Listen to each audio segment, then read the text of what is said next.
Welcome everyone to the virtual symposium on engaging our students in deeper learning through, and the name of the title is Hidden Through PBL. I'm Dr. Cindy Moss. I'm the VP of Innovation for Defined, and we're so happy that you're joining us.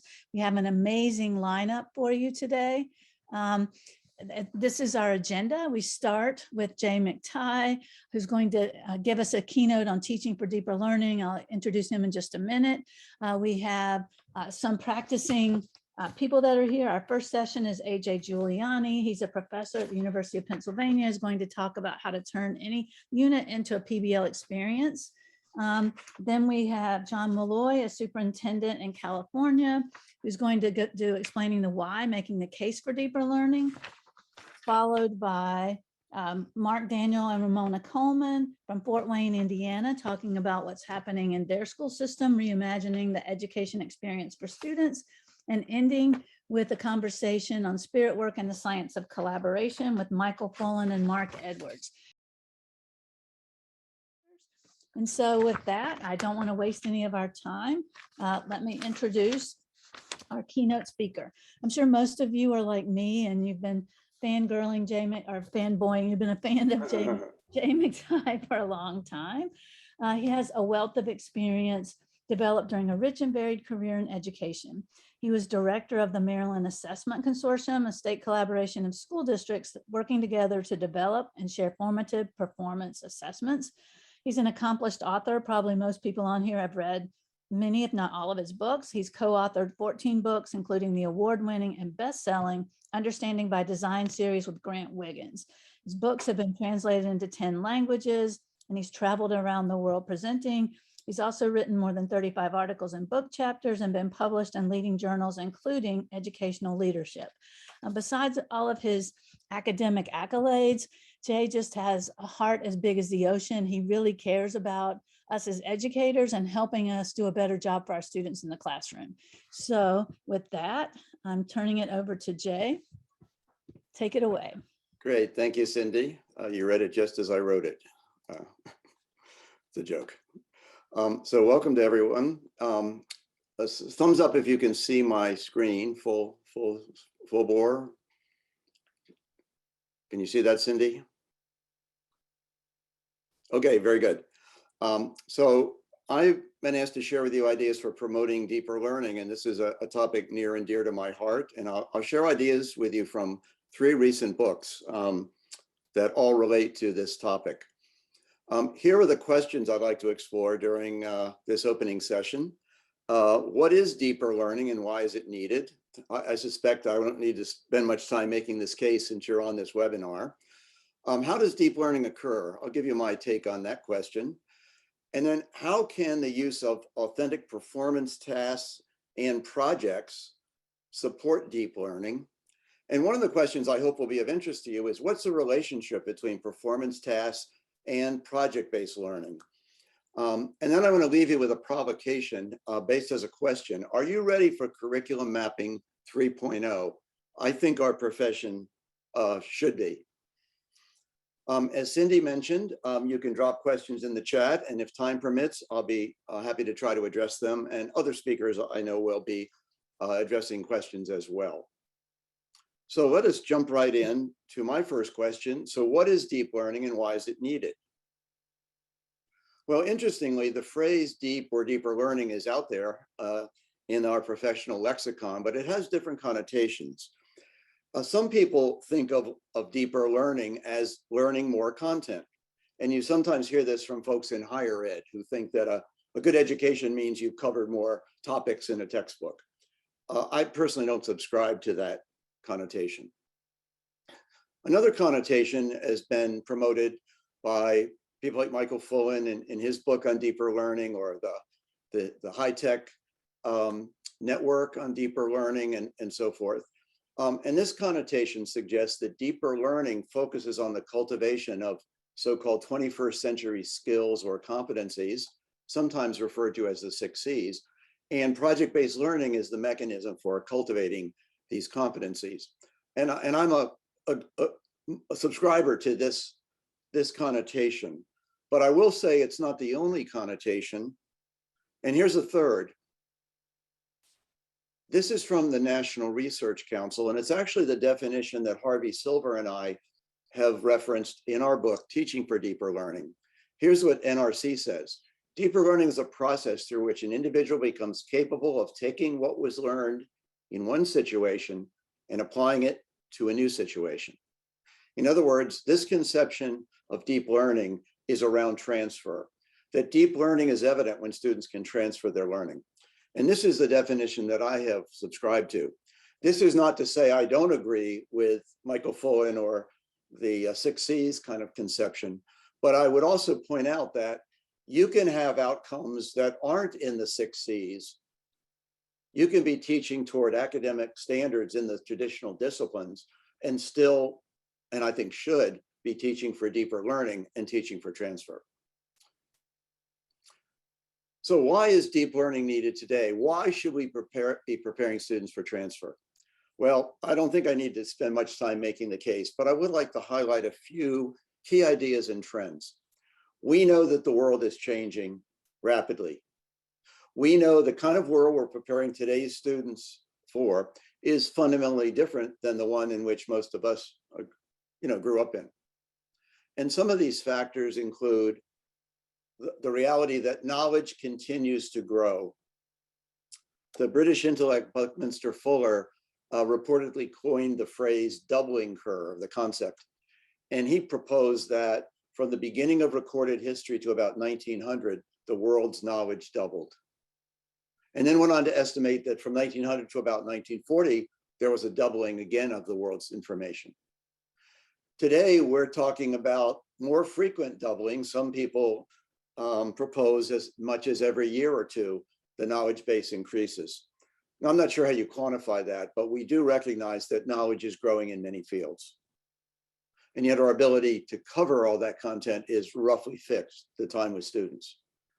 We also know that people, including young people, have access to much of the world's information on a handheld device. Now, I've never been one who says, oh, kids can Google anything they want, so we don't have to spend time teaching content information. I disagree. Every discipline has foundational knowledge and basic skills that need to be developed. Having said that, we don't have to cover everything that's possible to cover. There's too much, and students can access much of it. We also know that other trends are in the mix. One that I find fascinating is called the Internet of Things, more generally referring to the intersection of smart devices that are interconnected, coupled with big data and artificial intelligence. This is already transforming our world and will continue to. We know that over the last, 2 decades, automation has upended many industries, outsourced or eliminated jobs, especially those in the low skill work areas. But we're also seeing now high skill areas being outsourced to robotics, AI, offshored, et cetera. And finally, in my quick look at trends, we recognize that the world is unpredictable.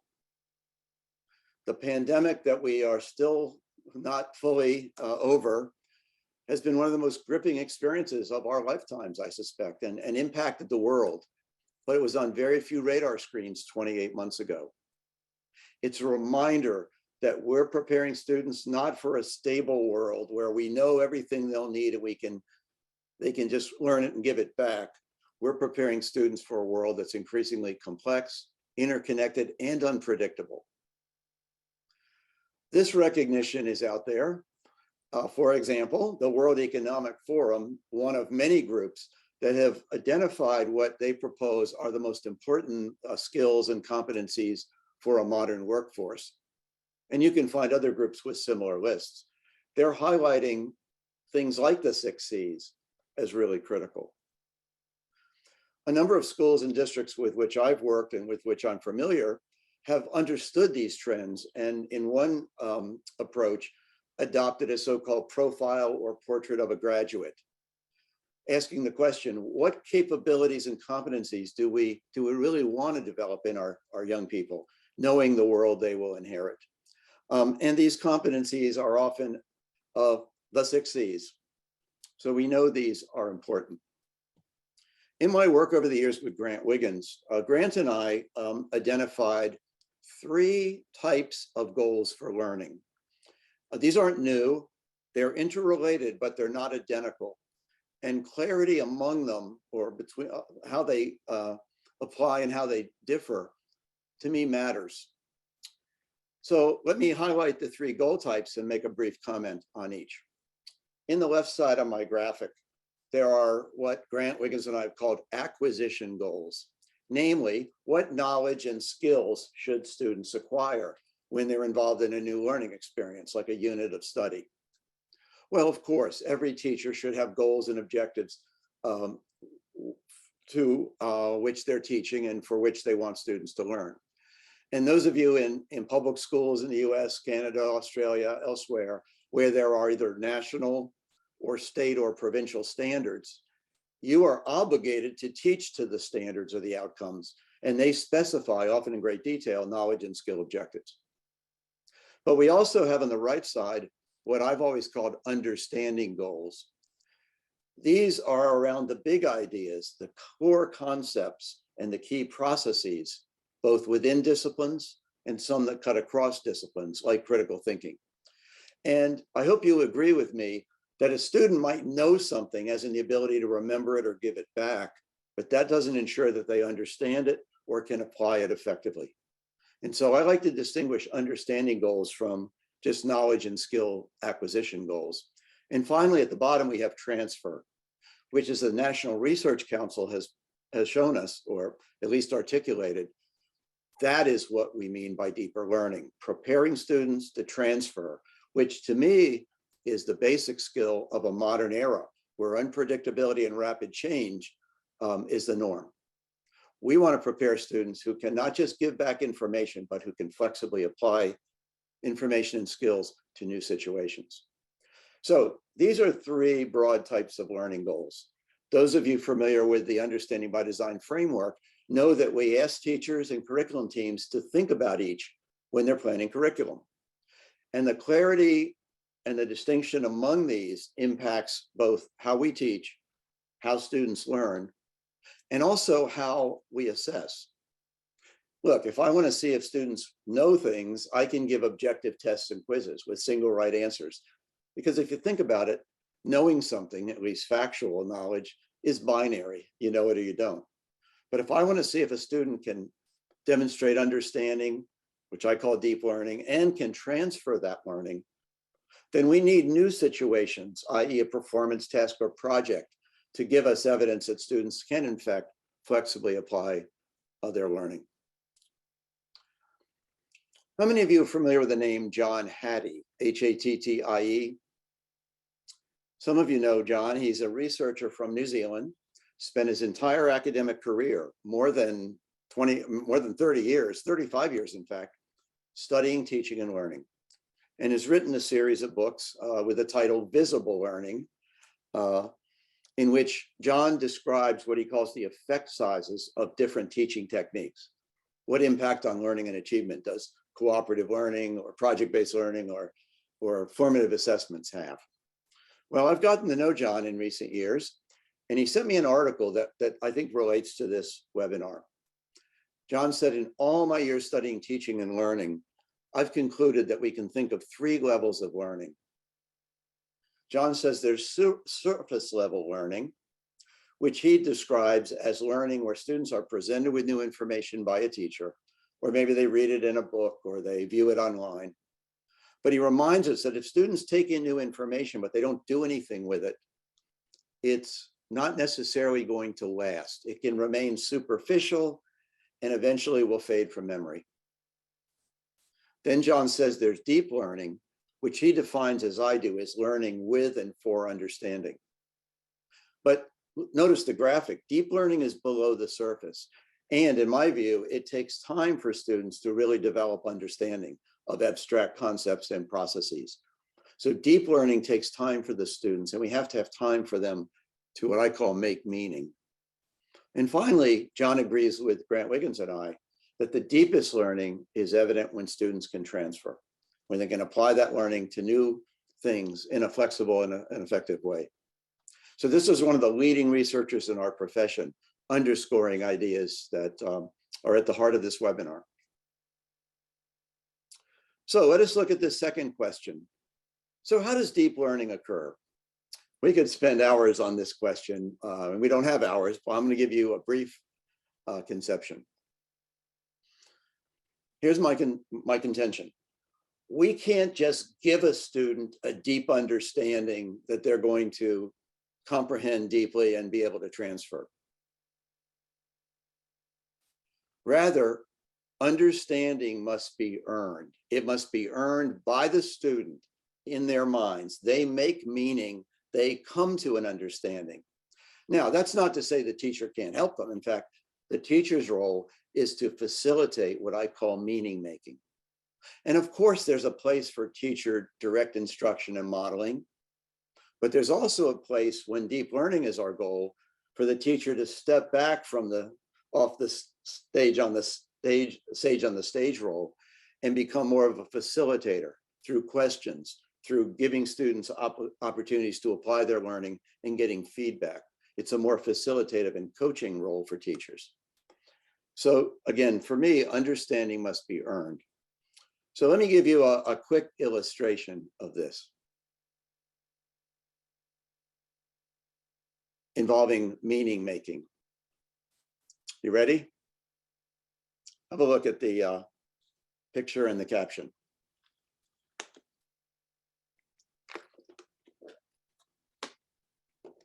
Now, since I can't see or hear anybody, I put in a laugh track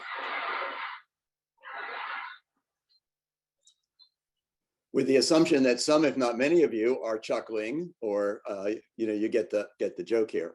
But let's unpack this, because this is a subtle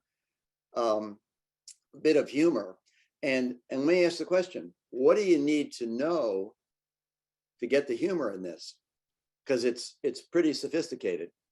Well, first of all, you need to know the game of chess. You need to recognize that the black and white tiles on the floor are representative of a chessboard.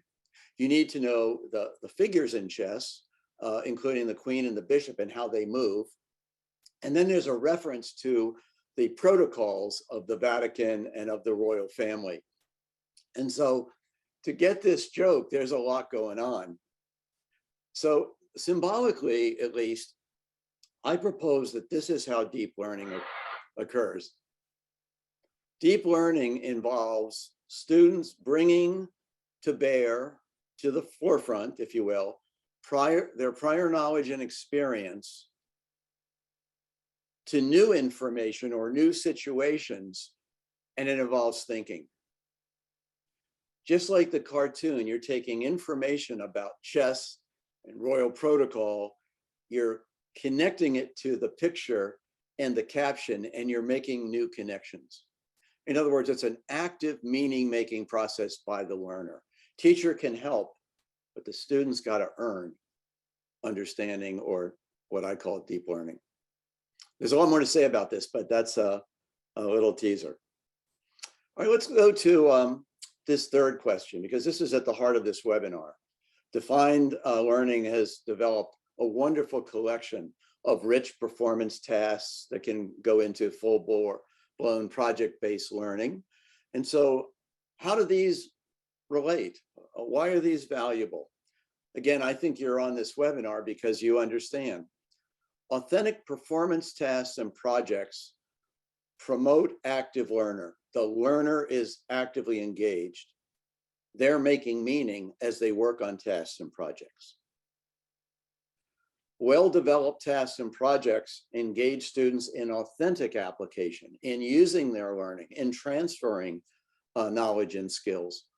And the authentic quality of good tasks and projects also brings relevance into the classroom. And we know that students are more likely to put forth effort if they see purpose and relevance in what they're being asked to do. And good tasks and projects frame situations that are authentic and genuine. And finally, when we recognize and value the so-called 21st century competencies, often referenced as the 6 C's, these are how those are cultivated through engaging students in performance tasks and projects.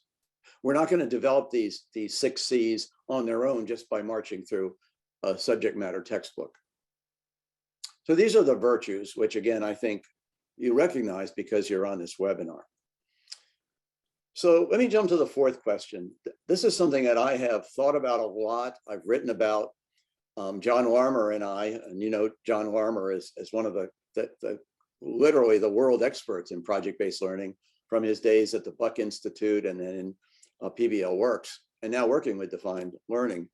John and I have just written an article that we hope to get out, which describes the relationship between performance tasks and projects.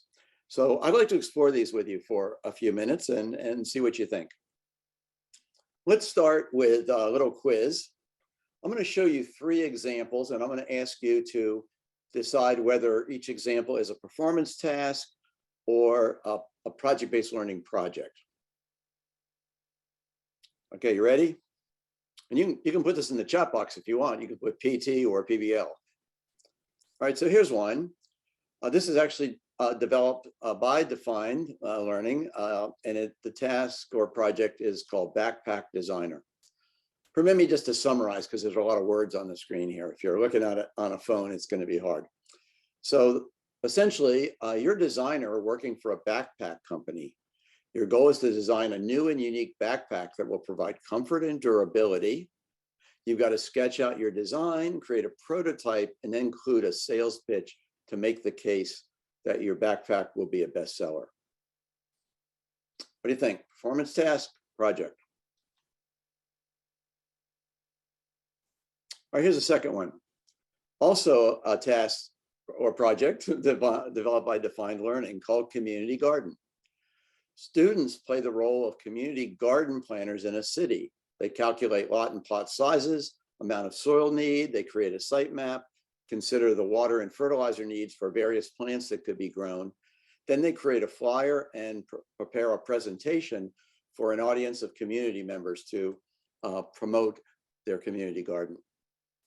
Performance task, project.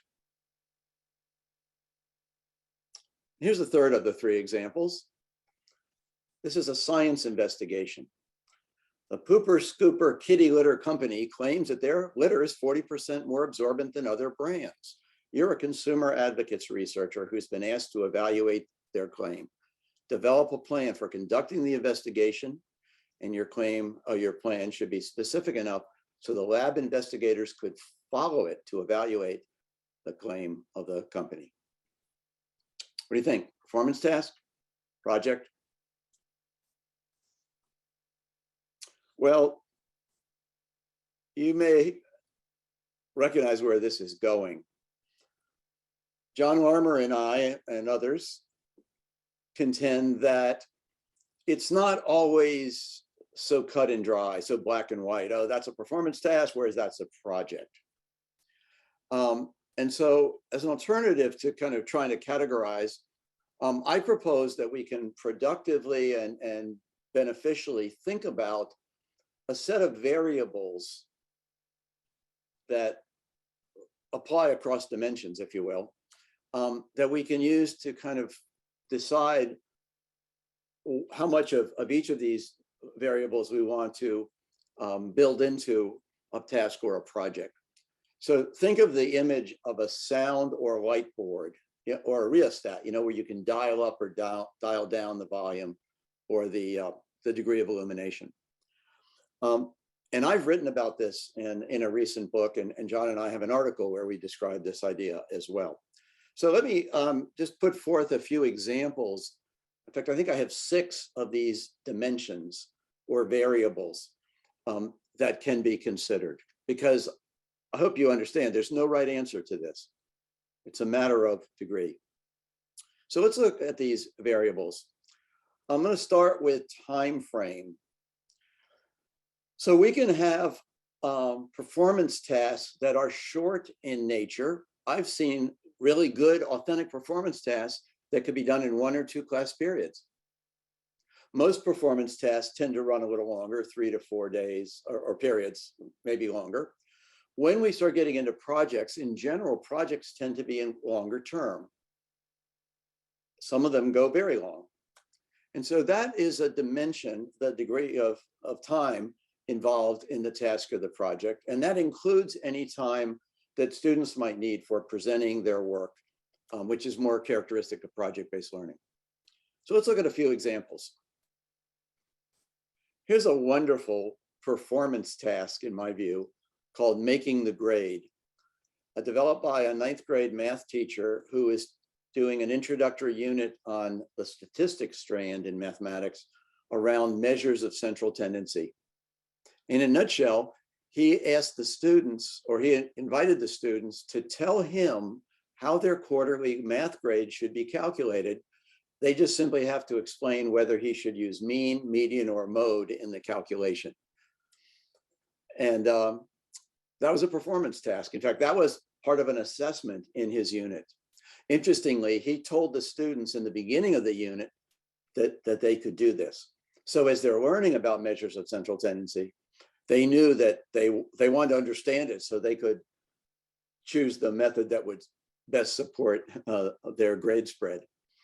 And by the way, not surprisingly, the teacher told me the kids' interest in understanding mean, median, mode went way up when he announced this. This was a one-period task, even though he had forecasted at the beginning of the unit. But I would say it's authentic because the students are actually applying measures of central tendency to real-world data, which is their grade spread for a semester or a marking period. Here is, let me see, I'm going to skip this one. No, I'm not. I'm going to go back to it. Sorry. Here's a mid time frame task called fairy tales for, let's say, third, fourth grade. You've just finished reading 3 fairy tales that all have the general pattern, same general pattern. Your task now is to write a fairy tale that includes the characteristics that we've learned, uses the same general pattern, and then you're going to actually take your fairy tale and read it to your 2nd grade reading buddy to teach he or she about the characteristics and pattern of fairy tales. So from start to finish, especially if they actually went to the 2nd grade, this might be a 3, 4, 5 day kind of task/project. I would still label this a performance task for reasons I'll get into in a moment, but it's a longer time frame. Now, check out this one. My daughter Maria taught at High Tech High in San Diego, one of the preeminent project-based learning schools in the country, if not the world. And 2 teachers team up and do a long-term project with kids. And one that she worked on with a fellow teacher was a tiny house project where the students had to research, design, and actually construct a tiny house that would be energy self-sufficient. And I believe it was to be erected in a park in San Diego, Memorial Day weekend. And they planned backward from that. It was a long-term, very multi-dimensional project. And I would call this certainly an example of project-based learning. So my point is, time frame is one of the dimensions, and we can have from short to long-term tasks and projects. Here's another dimension, degree of authenticity. Here's the question. To what extent is this task or project authentic? i.e., featuring a real world problem, challenge, or issue. Students are producing a genuine product or performance of the sort used and developed by people outside of classrooms, but also navigating real world constraints. And so you can have performance tasks that are not authentic, but they could still involve higher order thinking and student application. We can have, and often do, see tasks that are what I would call simulated authenticity. Kids aren't really a surveyor or an astronaut or a museum director, but they're doing a task that emulates what those people do. So it's a simulated authentic situation. And then we can have a task, and especially project-based learning, that in fact is truly authentic. Students are working on real issues, real problems for real audiences and producing products or performances that are genuine. So I'm going to come back to backpack designer.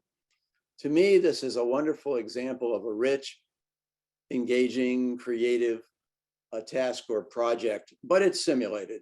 The students really aren't, or probably are not going to send their backpack design to a manufacturing company, although they could.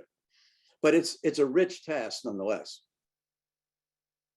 Whereas the community garden example, if the kids actually did all these things and presented to a community group or a county council or a city board, it would be truly authentic.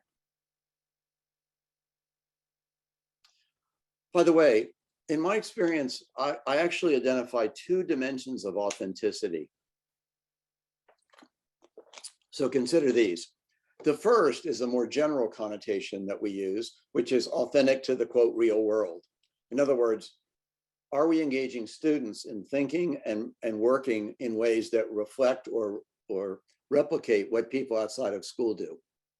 And by the way, the defined learning videos that just caught my attention when I first saw them is a remarkable resource for letting students think about real world application.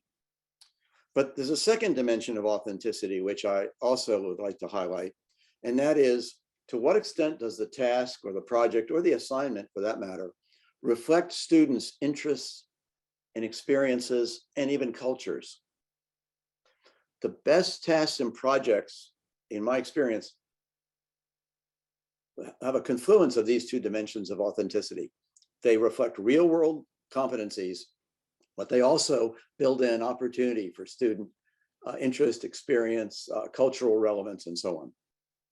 Look, we can't always have both of these at a high level, but particularly when we're building tasks around academic standards in some cases, but it's a worthy aspiration.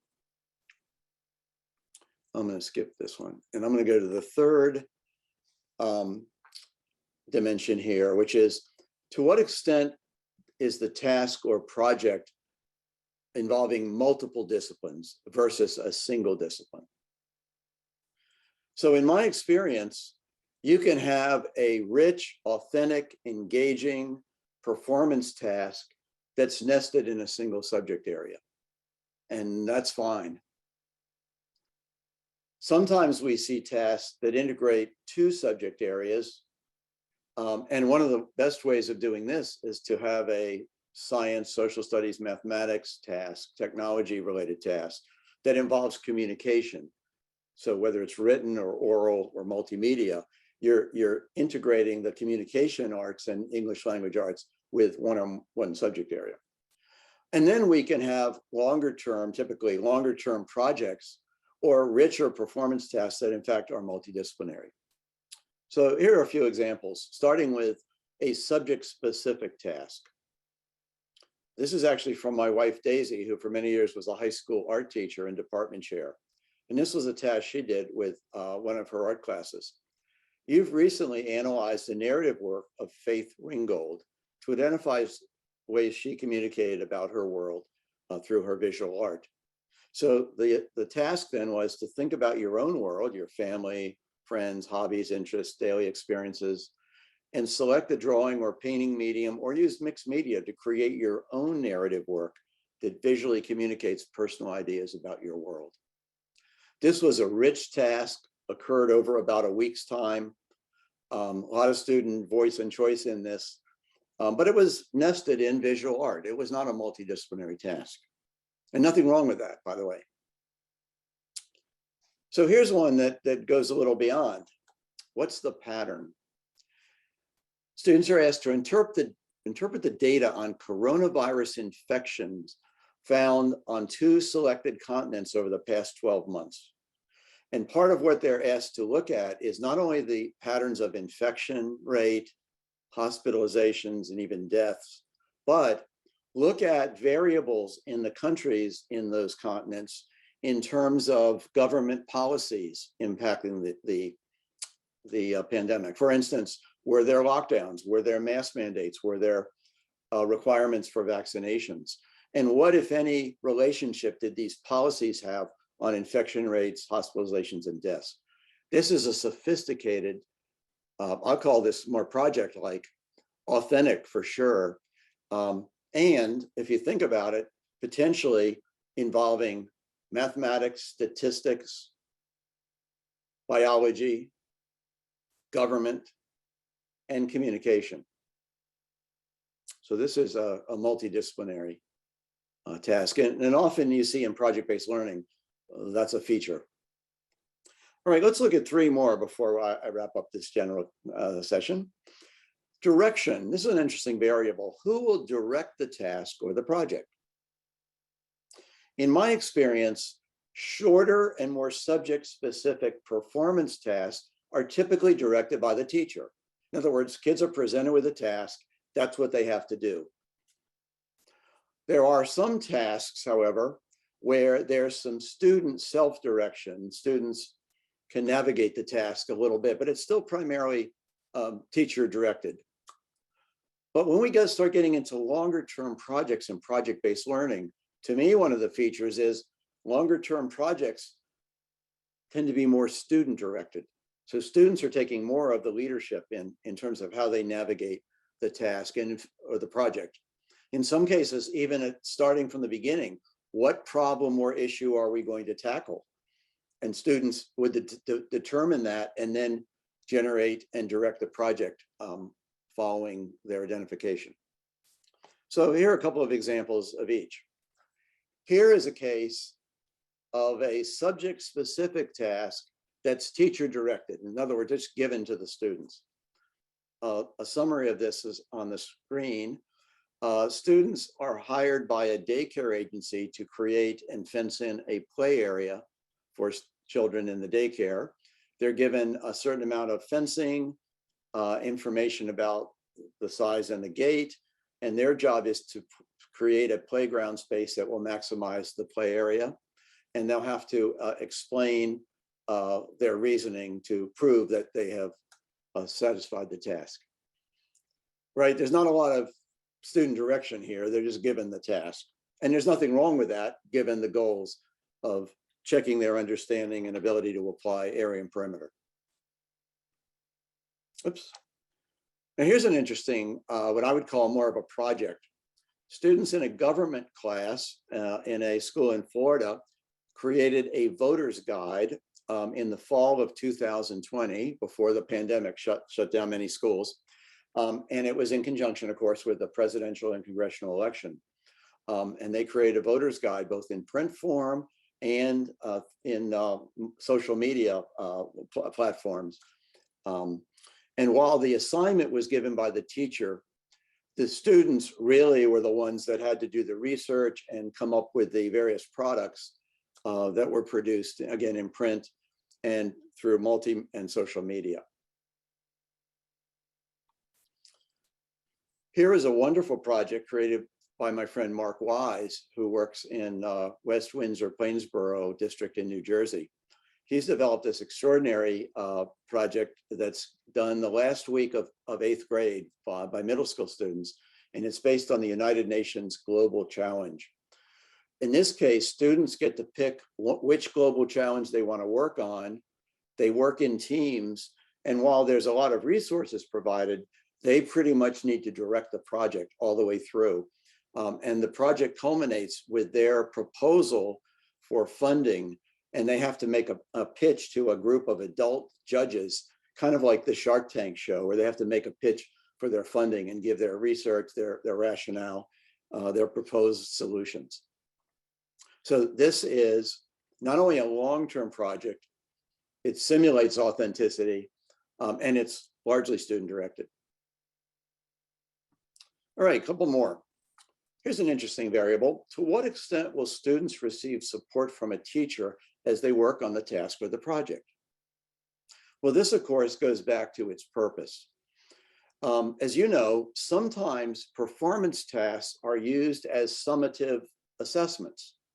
They're used at the end of a unit or even a course to see if kids can apply their learning to a task. And if that is the purpose, then it would be inappropriate for teachers to give students a lot of help and support unless they were, had an IEP and needed special modifications or adaptations.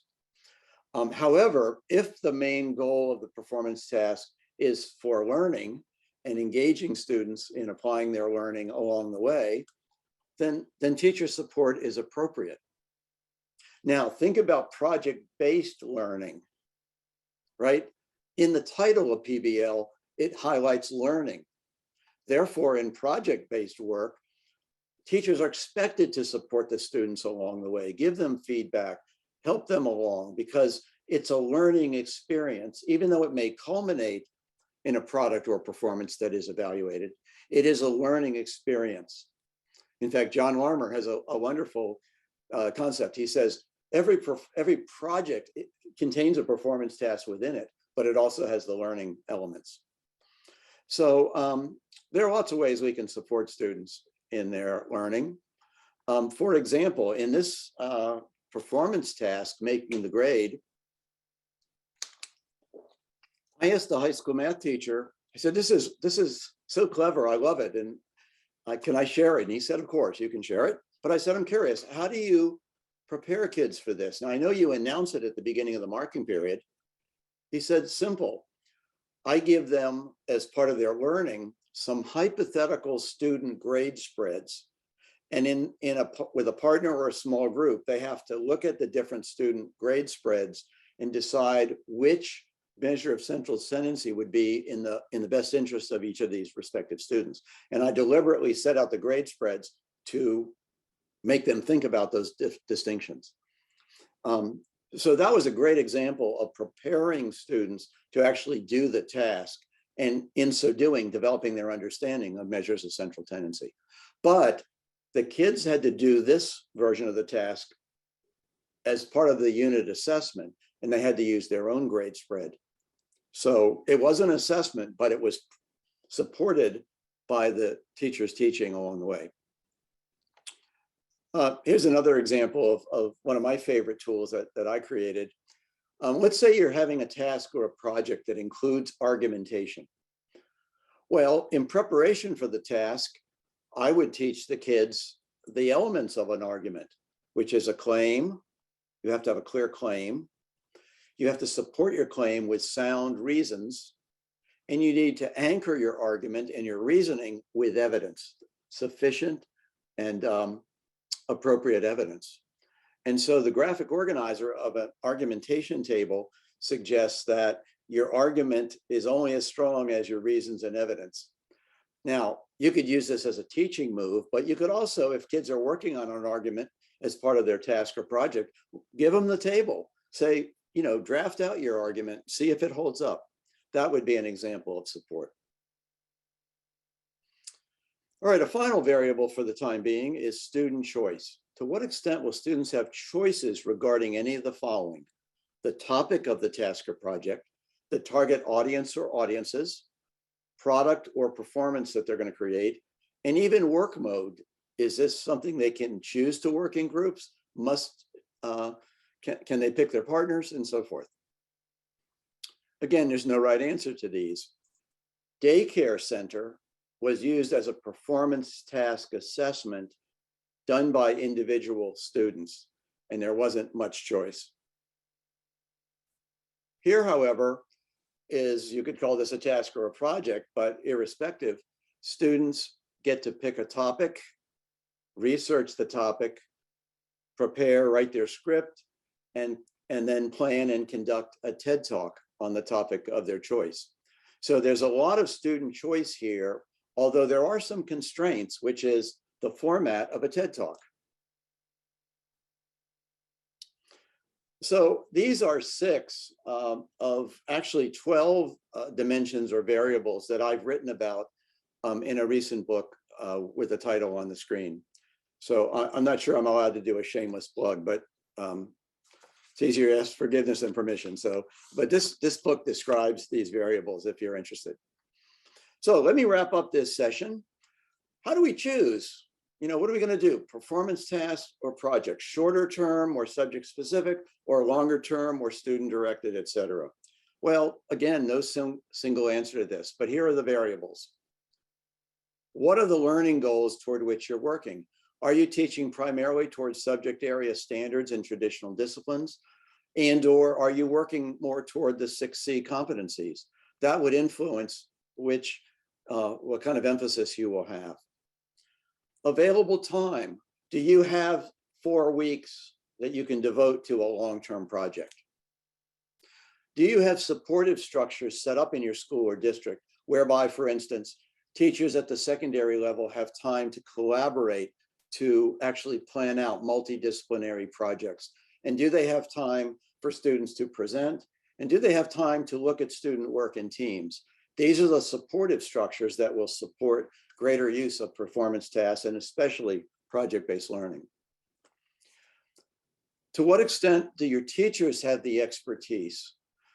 My experience is not all teachers are able, or they have the capability, but maybe not the skill set to facilitate long-term student-directed projects. They may see the value of them, but they're not sure how to orchestrate them with 33 kids, the 33 ninth graders in a 3-week project. And so we want to make sure that teachers have the skill sets to do this well. And finally, we need to be mindful of the students. Students who've gone through, quote, traditional school where they've been spoon-fed and directed by the teacher for almost everything may have a hard time being thrown into an open-ended long-term project that they're expected to direct. So clearly, there's a building block necessary for the skill sets needed to be successful by students. So these are the variables to think about when deciding where along the continua, if you will, of those dimensions we're going to play. John Larmer and I agree, in fact, we put this idea in the article, that we think that shorter term, more teacher-directed and subject-specific performance tasks are good starting places. They align with standards and they're more manageable, but we can use those as stepping stones to build both the teacher and student skill sets to get into more full-blown project-based learning. The beauty of defined learning is that they have a wonderful collection of these rich tasks, some of which are moving more toward projects or could be the basis for longer-term project-based learning.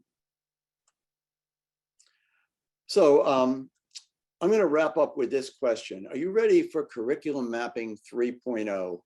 Let me briefly summarize what I mean by this. And there's an article that I think you can have access to or will be shared with you that gets into it more. So this has been my thinking.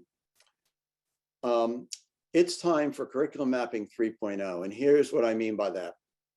Curriculum mapping 1.0, which I would call first generation, was actually promoted by my longtime friend and colleague, Dr. Heidi Hayes Jacobs. And some of you are old enough to remember her work that was in the late 80s, in fact, on diary mapping, where individual teachers were asked to map out what they taught for how long on a calendar.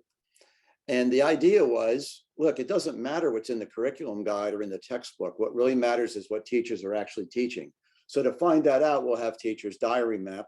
Then the idea was we'll look at the diary maps and we can compare both horizontally and vertically. And maybe we find out, for instance, that at the elementary level, well, we didn't realize there were 3 dinosaur units being taught, K1 and 3, but the teachers don't know what each other is teaching. That was the purpose of diary mapping, to kind of get a better sense of what's actually being taught. And there's Heidi in the upper left. When standards hit big time in the 90s, diary mapping made less sense. What made more sense was what Heidi called consensus mapping, where teacher teams, grade level and department teams would get together, look at the standards, and from the standards map out the curriculum that they were going to collectively follow.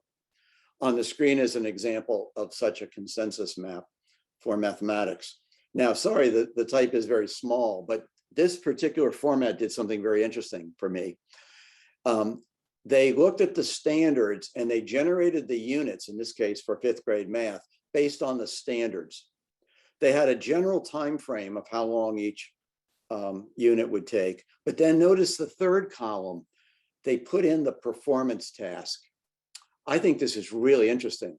Rather than saying we're going to think about the assessment at the end, we're going to put forth a set of performance tasks that if kids understood the math in this unit, they could do this task well. Then they focused on the big ideas, the essential questions, and notice at the end, the textbook, which this district used to have a math textbook, is not the curriculum. It is a resource and it's placed appropriately as such. So this is a good format for mapping, I'd say. But let me leave you with my provocation. Curriculum mapping 3.0. In version 1.0 and 2.0, we're simply mapping out the content or the topics or the skills we're going to teach. What if we mapped out not just the scope and sequence of content, but what if we mapped out the performances we wanted students to be able to do with their learning? Hence, imagine maps of performance tasks and projects laid out across the grades, such that our goal in teaching is not covering as much as we can cover and talk fast in class because there's so much, because that would just result in superficial, often disconnected learning that doesn't last.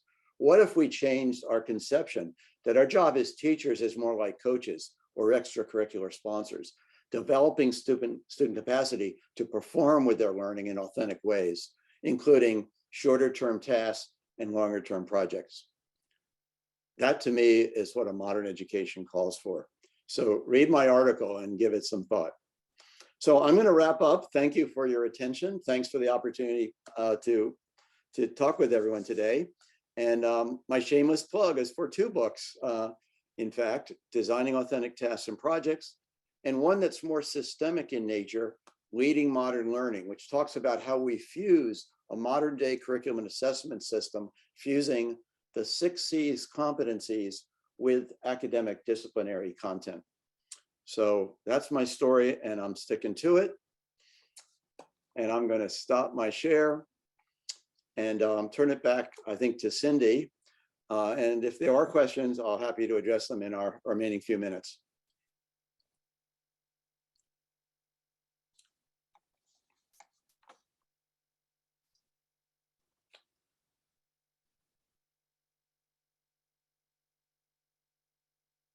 Okay, thanks.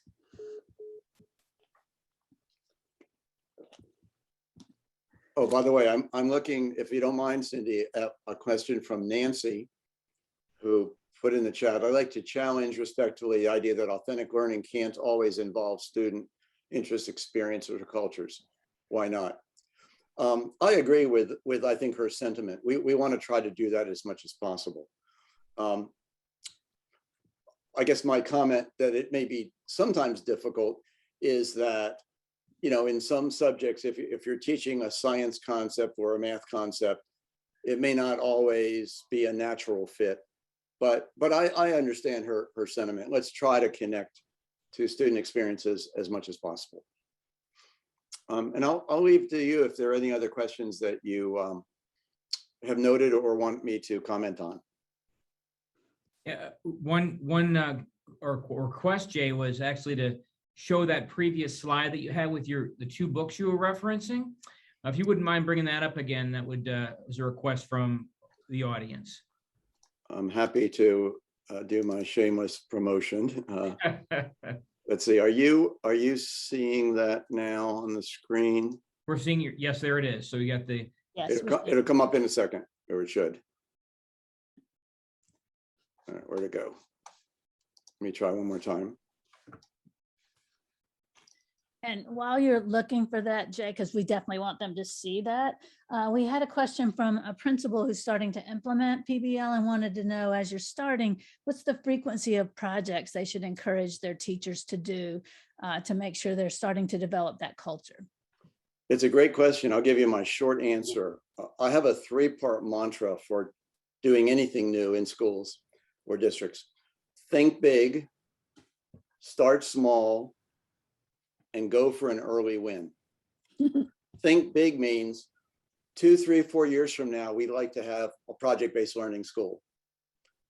Start small and go for an early win means don't try to go too fast, too soon, too big with every teacher. I've just seen too many well-intentioned efforts going to crash and burn because it was too ambitious, even though the ideas and the goals were right. Start small. Maybe start with one project a semester, and go for an early win. Try to build on things that your current teachers are currently doing, because presumably some teachers are doing some of this already, and or go to PBL Works or go to Defined Learning and find already well-crafted, well-developed projects with well-developed rubrics and advice along the way, and let teachers try those. Let the teachers choose which ones they want to try. That will be more of an early win potential than expecting teachers to craft their own project on their own and do it without any experience. So that's my suggestion for getting started. It's wonderful advice. Someone asked about, is there some academic data around the impact of PBL on student achievement in the US? And if you don't have time or want to answer that, I encourage you to stay with us in this series, because we have two superintendents coming in to talk about what's happening in their districts. But do you have an answer to that, Jay?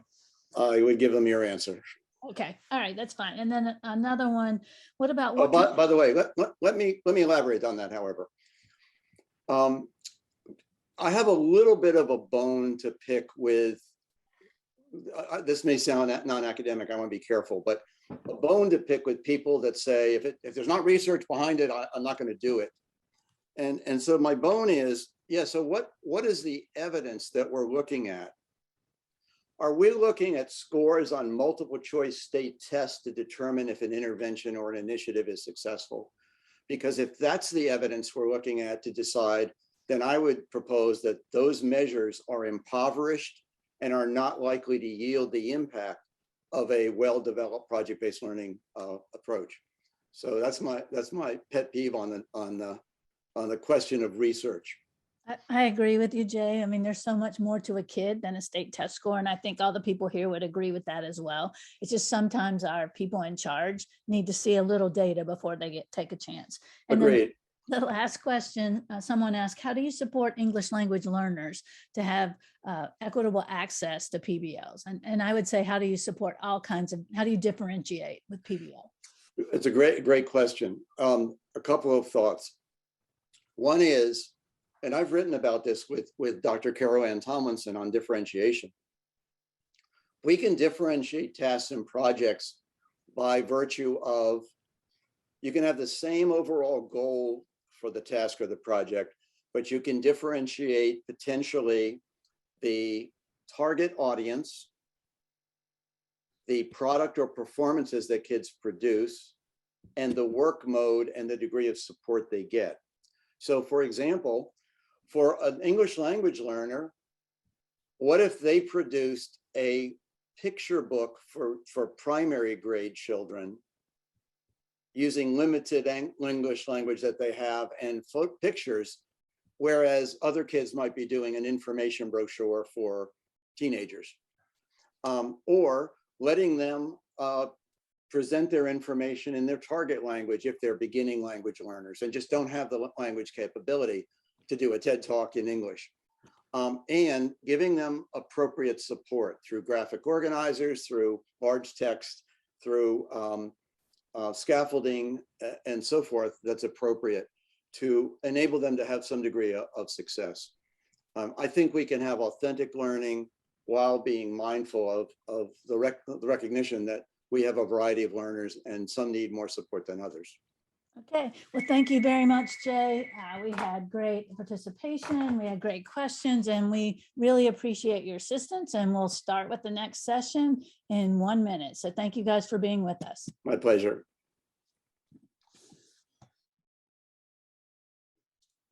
If you're joining us for our 12 o'clock session with AJ Giuliani, we'll be starting here in about 30 seconds.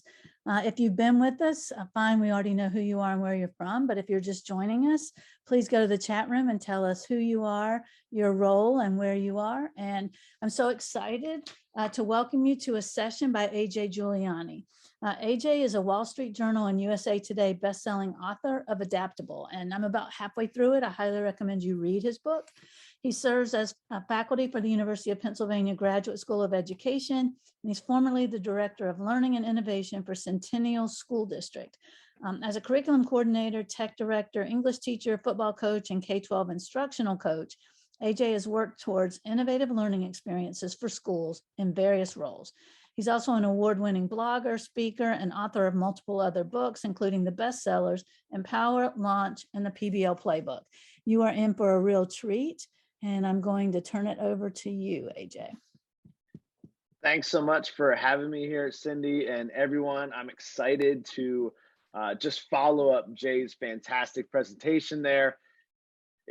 I've heard Jay speak a number of times, and he shares things so succinctly. I'm hoping to take what he has just kind of broken down, performance tasks, project-based learning, and answer this question that you see on the screen right here, which is, how do we turn any existing unit that we have into a project-based learning experience? Many of us don't have the curriculum where PBL is already in it, or there's performance tests everywhere. So what are some actual steps? I'm going to be breaking down 5 steps to go through what that looks like. So I love seeing the chat right there. I love seeing how where everybody's from. People are from all over the place.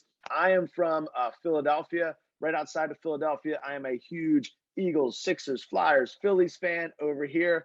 So if you would, in the chat, share what teams you are cheering for. That just may be your second graders, lacrosse team. That may be, and if you're not someone who's into sports or watching and cheering for teams, let me know what activities you're doing right now outside of just the general learning for school and those different types of things. I love seeing this here.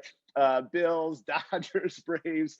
All right, Diane, you and I are on the same page as well. I like seeing lots of different people sharing what this looks like over here. We got Vikings fans. See, that was the only one I had a problem with, was Cowboys fans. You know, as a Philadelphia person, we have issues with that as much as possible. But I wanted to just check in and see how everybody's doing. If we were in person right now, right? If we were in person, I think one of the things that I would be doing is walking around, seeing how everybody's feeling, right? Getting a sense of the room in the middle of, April right now, how we are feeling about the school year and everything else that's going on. And so what I like doing right now is just doing a quick check-in. We do these SEL check-ins with kids all the time, and I do it to start any type of faculty meeting I'm in, any of those types of things.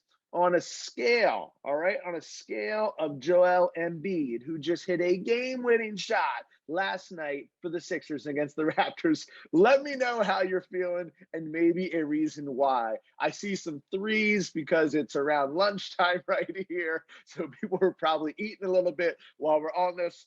Let me know a reason why, how you're feeling some of these. Hopefully we have no 5s over here with people saying bye. Hopefully we don't have any 6s over here. We're hoping to get everybody in a good spot as we're going through this process.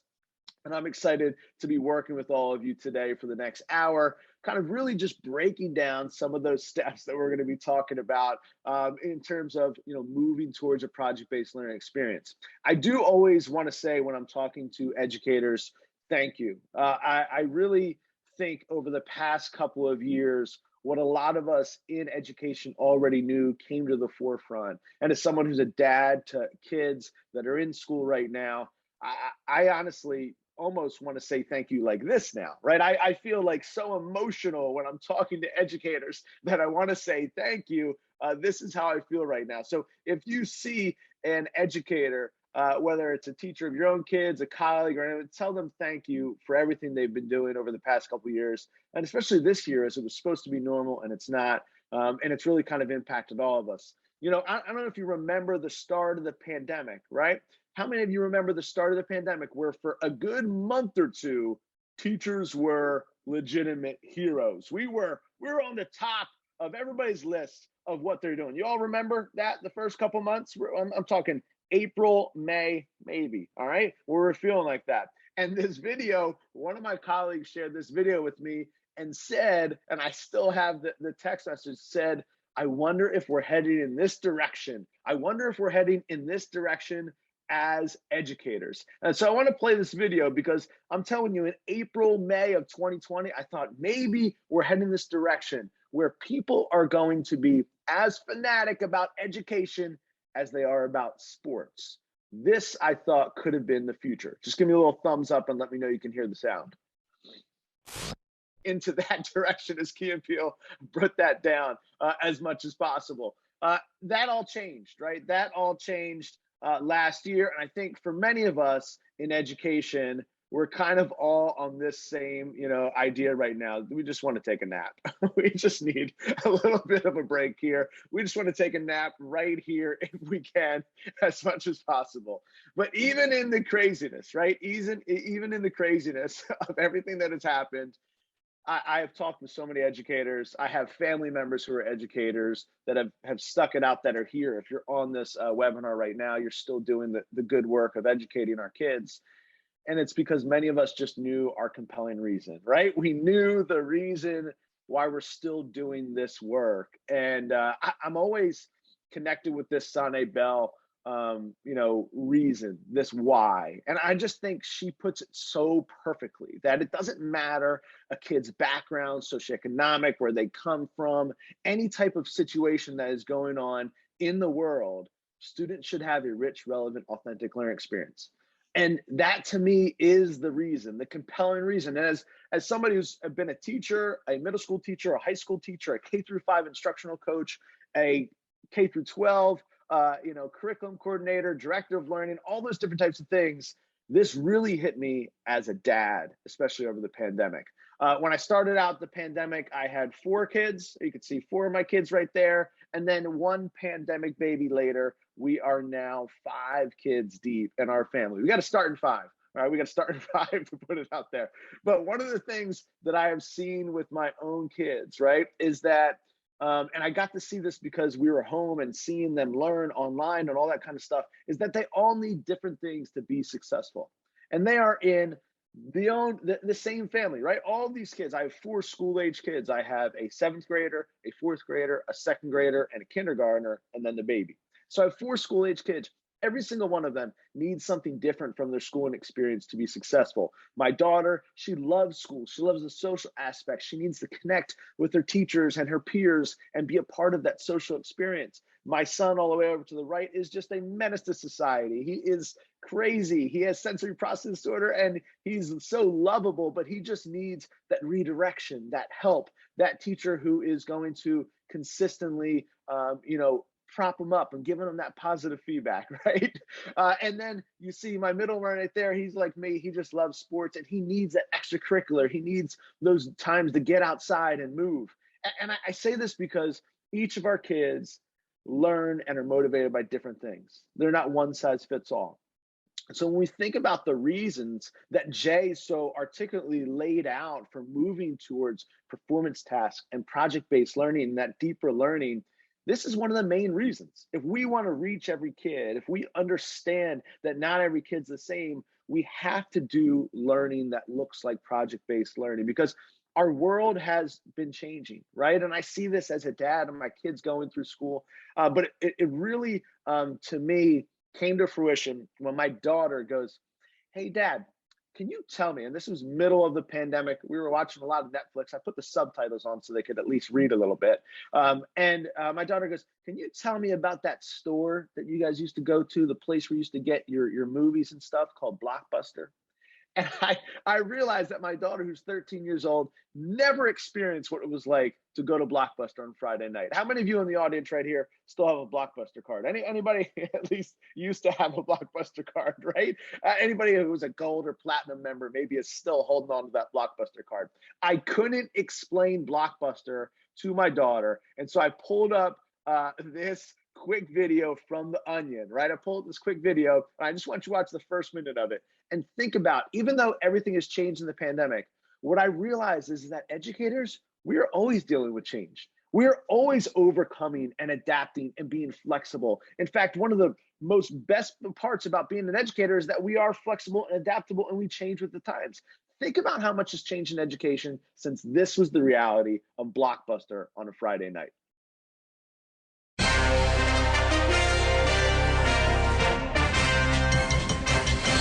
A new tourist destination in Auburn Hills, Michigan, is showing visitors the difficulties life held for Americans in the past. Blockbuster Video aims to transport visitors to a time before the internet. It's an historically authentic recreation of a video store, a specialty shop where customers exchanged money for the short-term use of videos in an archaic system called renting. The tour is amazing. It's like stepping into a time machine. It's hard to believe that people live this way. A historical research team spent 3 years making sure every last detail was accurate, from the signs used to promote the store's merchandise to the costumes worn by the store's employees, historical performers who make history come alive for tour groups twice an hour. My character is based on an actual Blockbuster employee named Jerome, who worked there from May of 1999 to June 2000. My main responsibilities are to man the cash register and to put the movies from the return slot back onto the shelves. I am a Blockbuster customer named Kathy.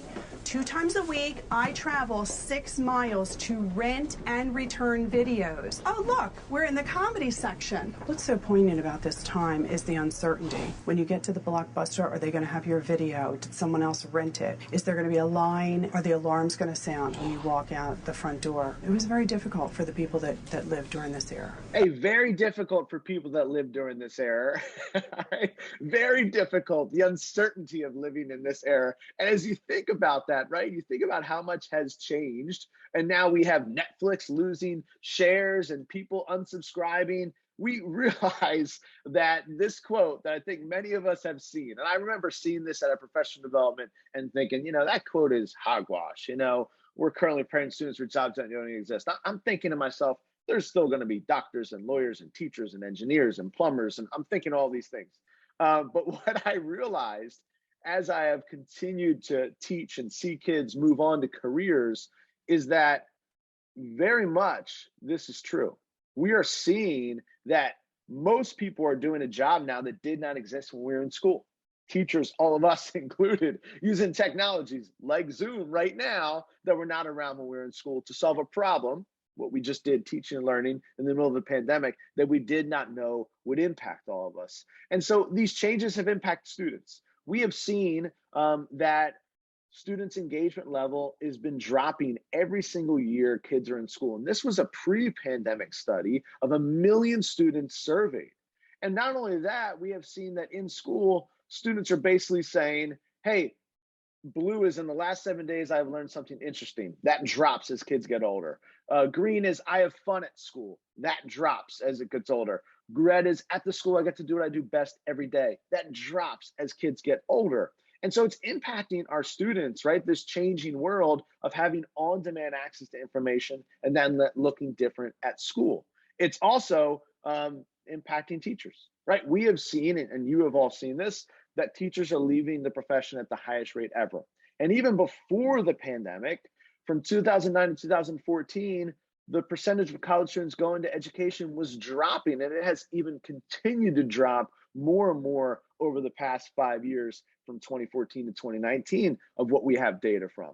In the midst of that, our world wants go-getters. And so if we're preparing students for something to go out and be a member of society in this world, and we see that the Outlook survey from the Fortune 500 companies and small business owners of America are saying, here's the things that we want. We want kids that are problem solvers. We want kids that can work in a team. We want kids that have communication skills, leadership, those different types of things. We are seeing that the world wants decision makers, designers, and creators. And so our job, and this is really the crux of what I'm going to be talking about over the rest of the presentation, is that our job is not necessarily prepare kids for something. For a long time, I taught 8th grade. I can't tell you how many times I told my 8th graders, oh, just see what happens when you get to high school. All right, let's just see what happens when we get you to high school. Or I taught, high school seniors, and I was saying all the time, we're doing this to prepare you for college and career. We're going to get you ready. My daughter who's in 2nd grade, they're saying, hey, we're going to get you ready for 3rd grade. We always kind of say this, but we don't really know what the future is going to hold. We don't really know what that's going to look like. Our job really is to help kids learn to prepare themselves. That is the role of educators, parents, and everyone else who's working with kids, is to put them in situations where they learn to prepare themselves for anything down the line. Now, it's easy to say and make a nice little fancy slide right there. It's a lot harder to do without feeling like this, like you're hanging on by a thread every single day working with kids. But I often think we overthink what this looks like, right? So a lot of times we're like this kid right here, just overthinking a little bit how we can do this. We're just hanging on for a little bit, overthinking how hard it's going to be. And we just need to stand up and get our bearings and figure this out. And so I will boil down what this looks like to do that in one slide here, which is when we give students, any type of learner, adult learners, when we give them choice, that leads to ownership. And when they have ownership, that leads to empowerment. And empowerment leads to deeper learning. If you just think about that process and what we're doing, and you ask the question, what decisions am I making for my learners that they can make for themselves, it really starts to change what that looks like. And in our book, Empower, John Spencer and I took these two quotes from Bill Ferreter, who I think sums it up perfectly. He says, engaging students means getting kids excited about our content, our curriculum, the things that we have to teach, our standards, right? When we're trying to engage students, we're getting learners excited for the learning journey, right? We're getting them excited for the ride.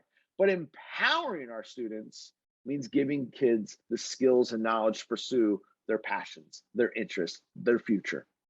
That's really, when we think about our compelling reason and why we're in education, it is this. It's not just engaging, it's this. Empowered learners create their own ride, right? They're going for their own ride. And so I'm going to break down 5 steps of how we can actually walk through what we currently have in our curriculum and walk through and say, all right, here's 5 steps to take what we have and turn it into a project-based learning experience that is engaging and empowering, all right? That is really focused on engaging and empowering our learners. And so step 1 is a little bit different step than a lot of people talk when we're talking about doing curriculum work or changing our units to project-based learning. Step 1 is not starting with the standards. We will get there, but it doesn't matter how many standards you list in your curriculum unit, how many standards you have in your lesson plans, if kids aren't paying attention, right? It doesn't matter how many standards we hit or cover or whatever terminology you want to use unless kids are paying attention. And the same thing goes for adults, right? So our step 1 is start with a reason for learning, a problem, a challenge, something, inquiry, something that gets them curious, something that gets them excited and paying attention about learning. When we look at how people learn, that process for learning can't start until people have attention, right? It can't start until people have attention. And so why wouldn't we focus exactly what that looks like, right? Exactly what that looks like. Then after we have attention, there's encoding, there's storage, there's retrieval. That brings us back to attention as we go through that process. Phil Schlechte, who ran the Schlechte Center for Engagement for years and did all kinds of research on engagement, he basically broke down what this looks like, right? And he said, you know, engagement is 2 things. It's high attention and high commitment. And when we look at how people learn, that matches up. It's the high attention, and then those other pieces are the commitment there. What happens a lot of times in schools, right? And what happened a lot of time in my classroom, I would say the first, my first 3 to 5 years, my classroom looked like this. I had strategic compliance and ritual compliance, which I had students doing the work because of the grades associated to the work, or I had students doing the work because of the carrots and sticks. Or for the ritual compliance students, they were just going through the motions because they didn't want to be bothered, and this is what you do at school. I mean, 80% of what Schlechte's work said, 80 to 85% of students at school are in one of these 2 levels, strategic compliance or ritual compliance. And when we shifted and we went to Zoom and online learning during the pandemic, what we found is that a lot of these students who were showing up to class every day, going through the motions every day, were not doing the same things online. They were not showing up to our Zooms. They were not participating in the Zooms. They were not going through their process because a lot of those carrots and sticks had been removed. And this is why those reasons are so important. John Spencer and I talk about these reasons in both our book Launch and Empower. And here's some of the ones we break down that are really good ones to get started with. When you're thinking about shifting to project-based learning, here's a couple reasons. A problem to solve, right? People and human beings love solving problems. What would be a unique problem for individuals or the whole class to solve? Creating a physical product, right? What would that look like? You're building and making something. Creating a digital product, the same type of thing, a game, a website, an app, those different types of things. Using a natural phenomenon. At my school district at Wissahickon, we got hit by Hurricane Sandy, and the power went out for about a week. And one of our fifth graders, for his science fair project, had done a solar powered charging device. And he was like a neighborhood hero because he was able to charge his cell phone, his iPhone, when no one else could. When the kids came back to school, one of our teachers heard about this, and the kids all wanted to do this in their science class. And so they went forward and they created solar powered charging devices. That was a natural phenomenon leading to an authentic project-based opportunity where kids were excited and paying attention. Or what about awareness of an issue? Things that are going on in your community or around the world that kids want to learn more about and dive into. Or it could be geeky interests. We do this in Genius Hour that I'll talk about here in just a second. Or it could be empathy, right? You could start from that place of empathy, putting yourself in other people's shoes. One of the projects that we did when I was teaching 10th and 11th grade English class was we had kids do this project, Global Inform, that they helped create, doing something about human rights. We had started off a couple years prior of having kids learn about human rights issues. We had read Night by Elie Wiesel, and they wrote a letter and sent it to Congress and different types of people. It got to the place after 2 years of kids and teachers collaborating where they were using multimedia and social media to create awareness campaigns of what that looked like, right? Of what that looked like. And so that was the interested, piece of what this looks like, is that kids can bring that attention to. They know the things that they're interested in when you bring them part of the process. So step two, now that we've talked about getting a reason for learning, if we've got that, right? If we've got a reason for learning, then we can focus on what students are going to learn. Here's where the knowledge, the skills, the standards hit. And a lot of times when you start with the reason, they start to fall into place. And I'll give you an example. When I did a Genius Hour, a 20% time project with my students, basically what we were doing was taking our nonfiction reading unit and giving students 20% of class time, that marking period, to learn whatever they were interested about, right? So they had to use this time to learn and make and document their process. So instead of me telling them what nonfiction articles to read, they were going out and searching and watching videos and reading articles, reading, writing, thinking, learning, listening, all those different types of things that connect to the ELA standards. And as they were going through that process, once they realized this is what I want to learn about, this is what I want to make or create, then they presented, so add that presentation, the speaking standards into it to the rest of their group, saying, this is what this looks like, right? This is what this looks like in terms of where I'm going to go with this. And they did a Shark Tank pitch.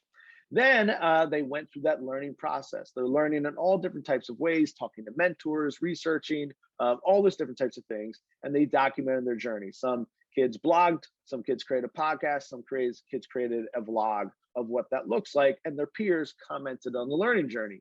That's when they started making and developing the things that were based on what they were learning.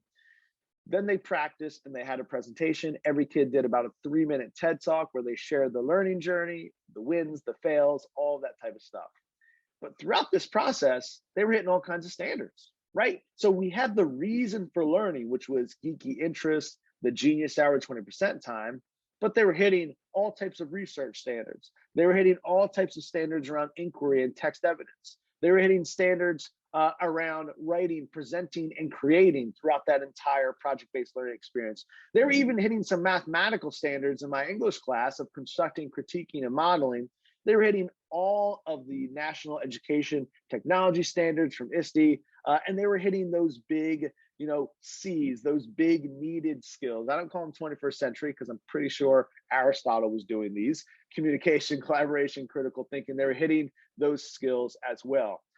And so now you've got students that are not only creating something, right? but kids that are going through the process and actually learning through the creating and making.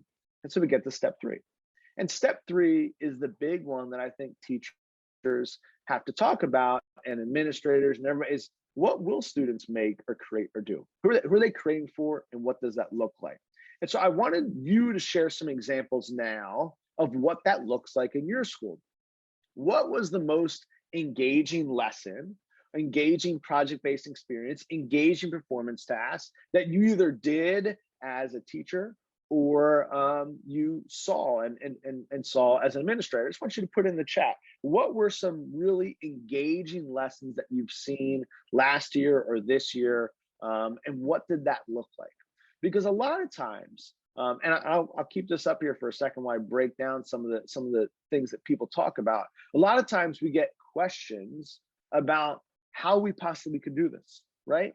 We get questions all the time. Okay, that's great. We can start with the reason for learning and we can hit the standards. But what about all the stuff that we have to do, right? What about all the stuff that we have to do? And so people say, hey, what about the time constraints, right? What about the time constraints? It's going to take too long. What about the curriculum map? How are we going to, cover what's in the curriculum map? And what about the test, right? What that's going to look like. And so I'd love for you to just share in the chat right now, as I'm breaking down some of the answers to these reasons here, some of the things that you've seen at your school, because we all have these 3 questions. What about time constraints? What about the curriculum map? And what about the test? And these 3 questions basically say the same thing, is what about just doing it the way that we've always done it, right?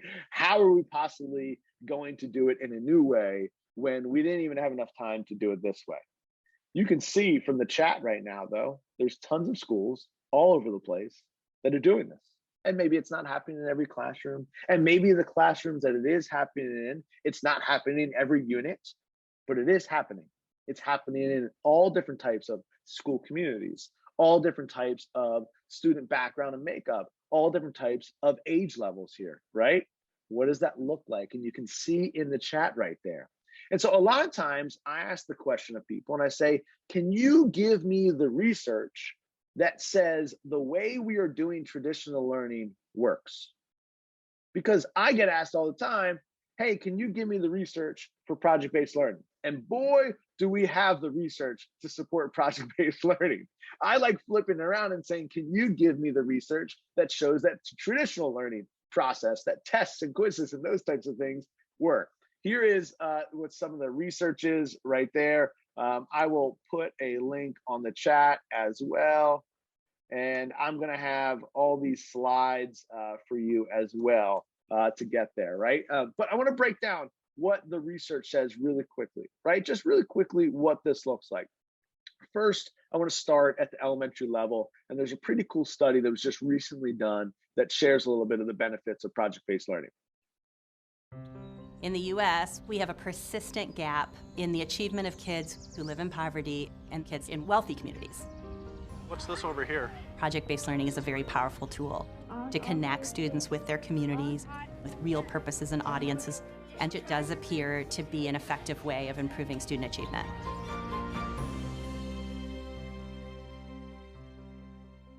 My name is Annalisa Halverson, and along with Nell Duke, we designed curricula that integrated literacy and social studies using project-based learning. Project PLACE stands for Project Approach to Literacy and Civic Engagement.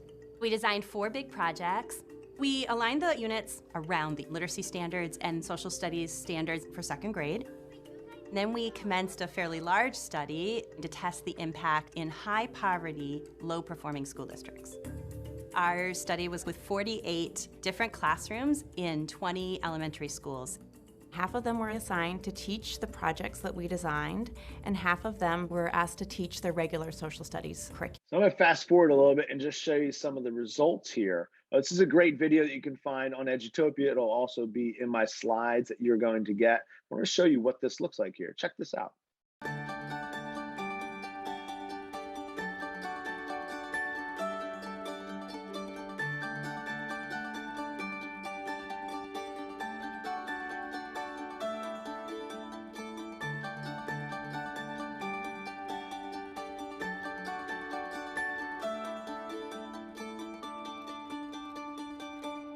Now, there has been a lot of studies. That was a more recent one, but there's been a ton of studies that have showed over the years the outcomes, right? So this is a study that showed the positive social outcomes for students with and without disabilities when they're doing project-based learning.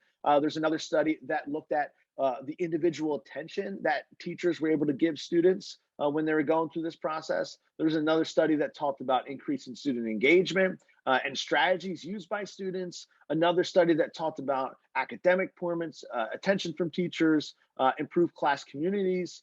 There's also educators that benefit from the co-planning that project-based learning has, and all different types of teacher studies of enjoying the workplace and the work that they're doing. It makes it easier to conduct hands-on activities and provides flexible assessment situations as well. The research is there. One of the most exciting pieces of research done was done by Harvard University, and what it said makes a lot of sense to me, is that kids oftentimes think that they learn more in lecture-oriented classrooms, but they actually learn a whole lot more in the active learning classrooms. Even though the perception is different, the results in the active learning, the project-based learning, is so more of what that looks like. And I was just set up there by Christine for my next slides of what that looks like as well. All right. So what does this look like? Thank you, Christine, for setting me up there as well as we're going through what this looks like. So as we look at K through 5, there's lots of different ways to do this. And I could do an entire presentation just on K through 2, just on 3 through 5 of what that looks like. And you can always reach out to me at any point in time at ajjuliani@gmail.com or my website, ajjuliani.com. I have tons of resources up there, but I also can kind of share you more specific things about, whether it be K through 2 or those different types of things. When you look at K through 2, here's some of the things and 10 projects that we have done in my school in the past couple of years here. Every single one of these hits multiple standards and multiple different things. For example, for a math one, since you just brought that up, I would talk about this Better Playground project. So the kids actually use their math and geometry that they're learning to design a better playground using shapes and designing and building that out. They then write a little persuasive piece or talk a little persuasive piece about why their playground is better than the current one at the school. And they present to class, the teacher, and ultimately they vote and share and present a couple of them to the school board or the principal as well. And so it really gives them that authentic kind of next level using the math of what that looks like. And this could be something as simple as, the box project, right? What can you create with the cardboard box? Hits all kinds of standards as people are going through what that looks like. And if you look at this one as well for 3 through 5, one of the ones that we did in the middle of the pandemic was the dream vacation, because everybody was thinking about getting away and doing something. And so we gave kids $15,000 budget to plan a dream vacation, and it was cross-curricular, right? They had to do research, allocate resources, calculate the cost, learn about the climates and the geography and the history of the areas that they're going to, and it hit all different types of elements as they're going through that process. There's all different types of ones that we've done with our kids. There are a ton on defined learning as well. And I have a lot of resources as well on my website of different types of projects like these that you can check out that gets kids excited about the learning. I would say when we move to the 6th through 12th and more subject specific, there is many different ones of what this looks like here, right? And so there's, I just shared a Genius Hour project in the LA. There's Wonder Day research projects. One of the ones that our kids like doing is like a press release of the book that they're reading.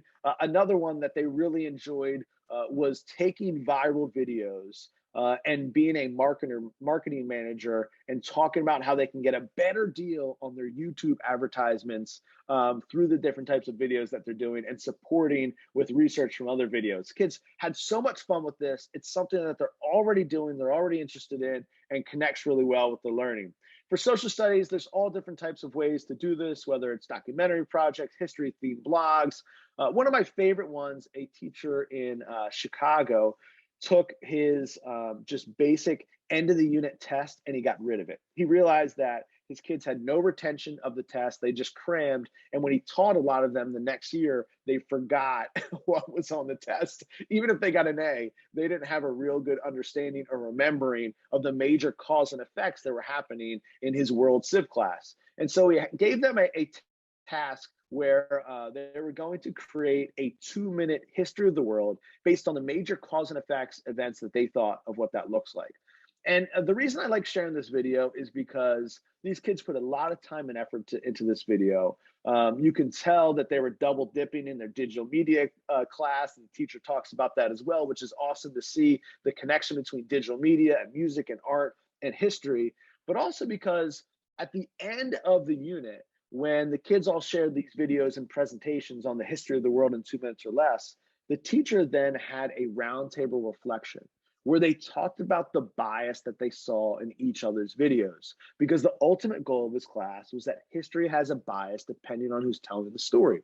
And so in this video, you're going to see that there's a bunch of bias based on what the kids chose to put in and how they chose to put it in. And he said that there was so much just conversation around this video in particular about the bias and what they left out and those different types of things. So I want you to watch this video real quick, the history of the world, or 2 minutes or less, and think about how this type of learning can impact students.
Powerful stuff, right? And yes, you all get a link to this video in the presentation that we share out.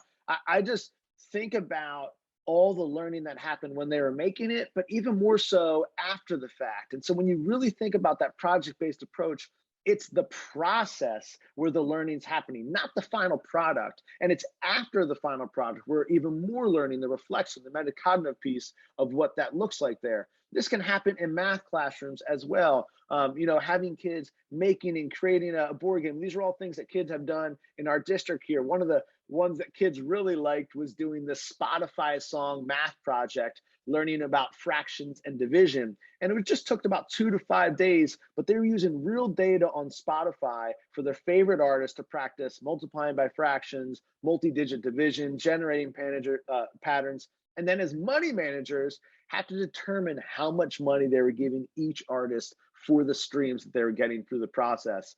So much that was going into it. Our older kids really liked this project, where it was the Game of Life financial literacy project. What is it really like to earn and manage your own money? And going through that with a math lens was really powerful. In science, there's so many different ways to do this as well. Some of the Mythbuster projects we've done have been really exciting. And I like, just sharing some of these ones up here, because when you take something like learning about Ebola, especially when COVID was going on, or you take them learning about the environment as a grassroots project, you're taking things that they have to learn in school anyway and giving them that relevance and meaningful connection that they need. This can happen in every subject area, right? In health, we had our kids designing a quarantine sport, right? Or designing a sport to play 6 feet apart.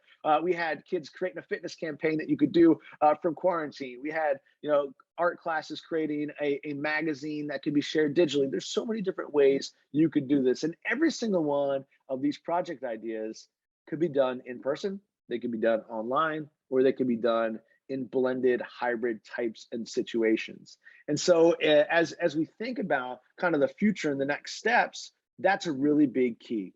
So step 4 is a really important one because, all right, we've got kids making, creating, we've got their attention.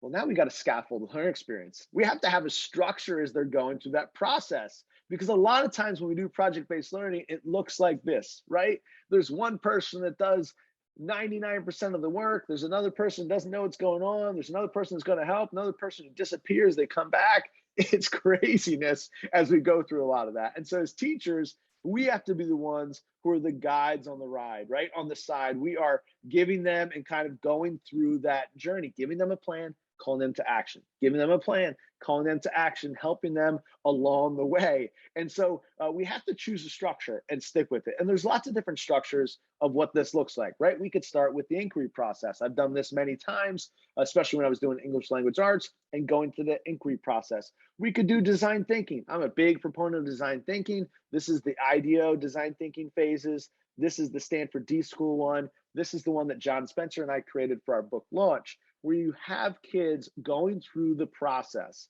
where they start with empathy, look, listen, and learn. Then they start asking questions and brainstorming. Then they understand the process or problem they're trying to solve. Then they start navigating those ideas, creating a prototype, fixing it after getting some feedback, and launching it to an audience. When you use a process like this, it scaffolds what the learning should be like, right? So once you choose a process like this, you're allowed to have check-ins and benchmarks because there's different spots along the project where they can do that. And so you're having kids, hey, writing down, all right, this is my end goal. Much like understanding by design, as Jay was talking about, here's my end goal for the project. We're going to create a new way for kids to recycle in the cafeteria. And we're going to make it like a basketball hoop where it counts points like at the arcade. That's step 6, right? Well, then what is step 5? What is step 4, step 3, step 2, and backwards plan what that looks like. That then allows teachers, after they have these action steps, to conference with students.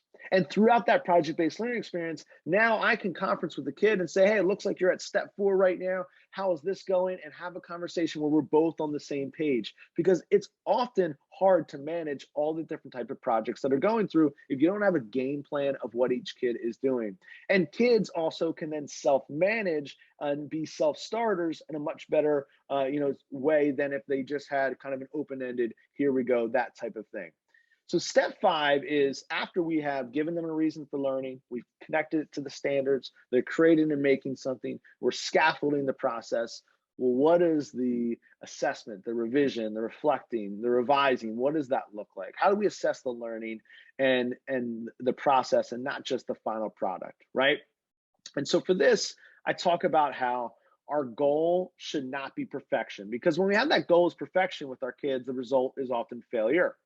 When the goal is iteration and improving, the process is failing and kids get better at what they're going through. And so that's really what we want to let them know, that you're not going to have something perfect at the end of this. In fact, we might not even spend a lot of time assessing the final product. We really want to assess the process as you're going through what that looks like. And in order for them to understand this, we played the skateboard video for them. And you're all going to have access to the skateboard video. I want them to think about learning and project-based learning like this skateboard video. I was a skater back in the day when I had hair and I had long Jinko jeans and a chain and a Stussy hat and a No Fear shirt. I was a big-time skater back in the day. When you're a part of a skating community, you try stuff like this that you know you're not going to get right on the first time. And you document the process. And your entire friend group and people that are there, your community, you see why I had to mute this because he's cursing left and right there. But your entire friend group and community are cheering you on, saying, you got this. They're helping you out. We're there supporting you, knowing that you're not going to get it on the first time, but that each time you're getting a little bit better as you go through this process. And so project-based learning is a lot like this. You're going to have ideas, you're going to try stuff, you're going to do this, it's not going to work, you're going to have to rethink about it, you're going to get feedback from your peers, you're going to get feedback from your group, from your teacher, and each time you get that feedback, you're going to get a little bit better, right? A little bit better as you're going through that process. And so if he had stopped on the 4th time or 5th time or 6th time, he wouldn't get it. But right here on the 17th time, he's like, you know what? I figured it out. I figured it out. And the 17th time, he figures it out. And the 18th time, he finally lands it. And so we tell our students and our teachers as well that if they want to have a moment like this in learning, where they've gone through that process and they're, riding off in the sunset in some weird alleyway in California, if they want to have a moment like that, they're going to have to fail and go throughout that process of iteration, right? And so as teachers, here are some of the tools of what this looks like. We use the GRIT rubric all the time. You can search this up on Google, but it'll also be listed on my website. The GRIT rubric is a process-oriented rubric. G stands for guts, R for resiliency, I for integrity, T for tenacity. And the kids self-assess themselves as they're going through project-based learning, and you have conferences with the teachers as you're going through that place. When you're doing something like that, you're then, as a teacher, having consistent times where you're calling them to action and giving them help and a plan as they're going through the learning, instead of just waiting towards the end of the day when their final product is done at the end of the unit to give them feedback as they're going through that process. And when teachers give feedback, it allows kids to have so much more early success than if they're not giving them feedback. Take, for example, Darren Harper being a coach, being a teacher, giving a guide like a feedback to his daughter trying a skateboarding trick.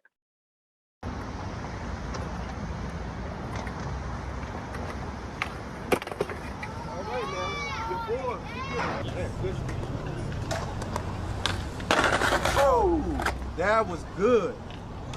Now, if you do it like that, that's it. That's it.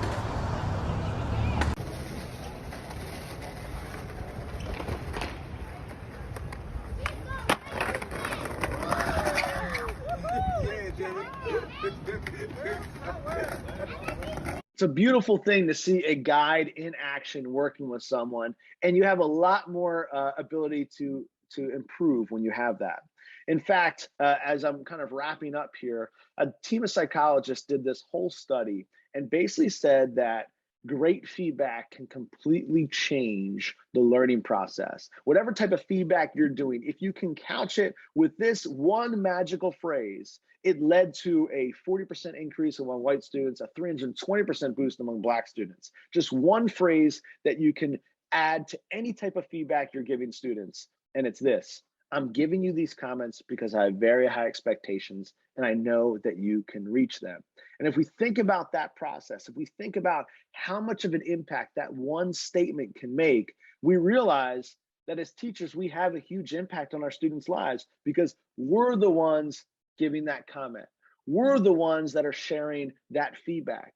And the students are taking that feedback as a relationship builder because it's from someone who believes in them.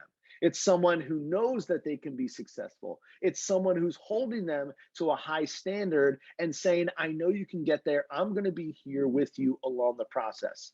Now, you really can't give that feedback if you're taking a multiple choice test. You really can't give that feedback if you're just watching a PowerPoint and kids are taking notes. That feedback really can't be given unless the kids are making, creating, designing, doing, and building like they do in project-based learning. And so I would share this as we're ending our session here, that you're going to get lots of ideas today. I hope that you got lots of ideas just from the chat. It was amazing right there. And sometimes right now, we want to do a million different things. But I would say, what's just one thing? After today, after the sessions, what's one thing you might increase? And what's one thing you might create? And if you're going to be increasing and doing something more, or you're going to be doing something new for the first time, you probably want to take something off your plate. Because of everything we talked about at the beginning of this presentation, it is a crazy time to be an educator. You might want to eliminate something, you might want to reduce something to kind of even up the priorities on your plate to be able to do something new. I say this all the time, and it's a full page in our book, Empower, that there is no instructional manual to do this work. There is no exact right way to do it. And that's actually good news. There's so many different ways to do project-based learning, performance tasks. Don't let anybody tell you it needs to be 6 weeks or 8 weeks, or it needs to be 2 days or 5 days or any of those types of things. There's so many different ways to do this work.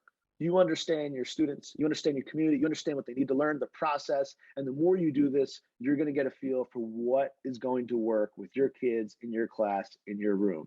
I'm so excited you all joined me here today and learning from fabulous other presenters here. I love learning from them as well. Thanks so much, Cindy, and everybody for having me. We appreciate it. Thank you.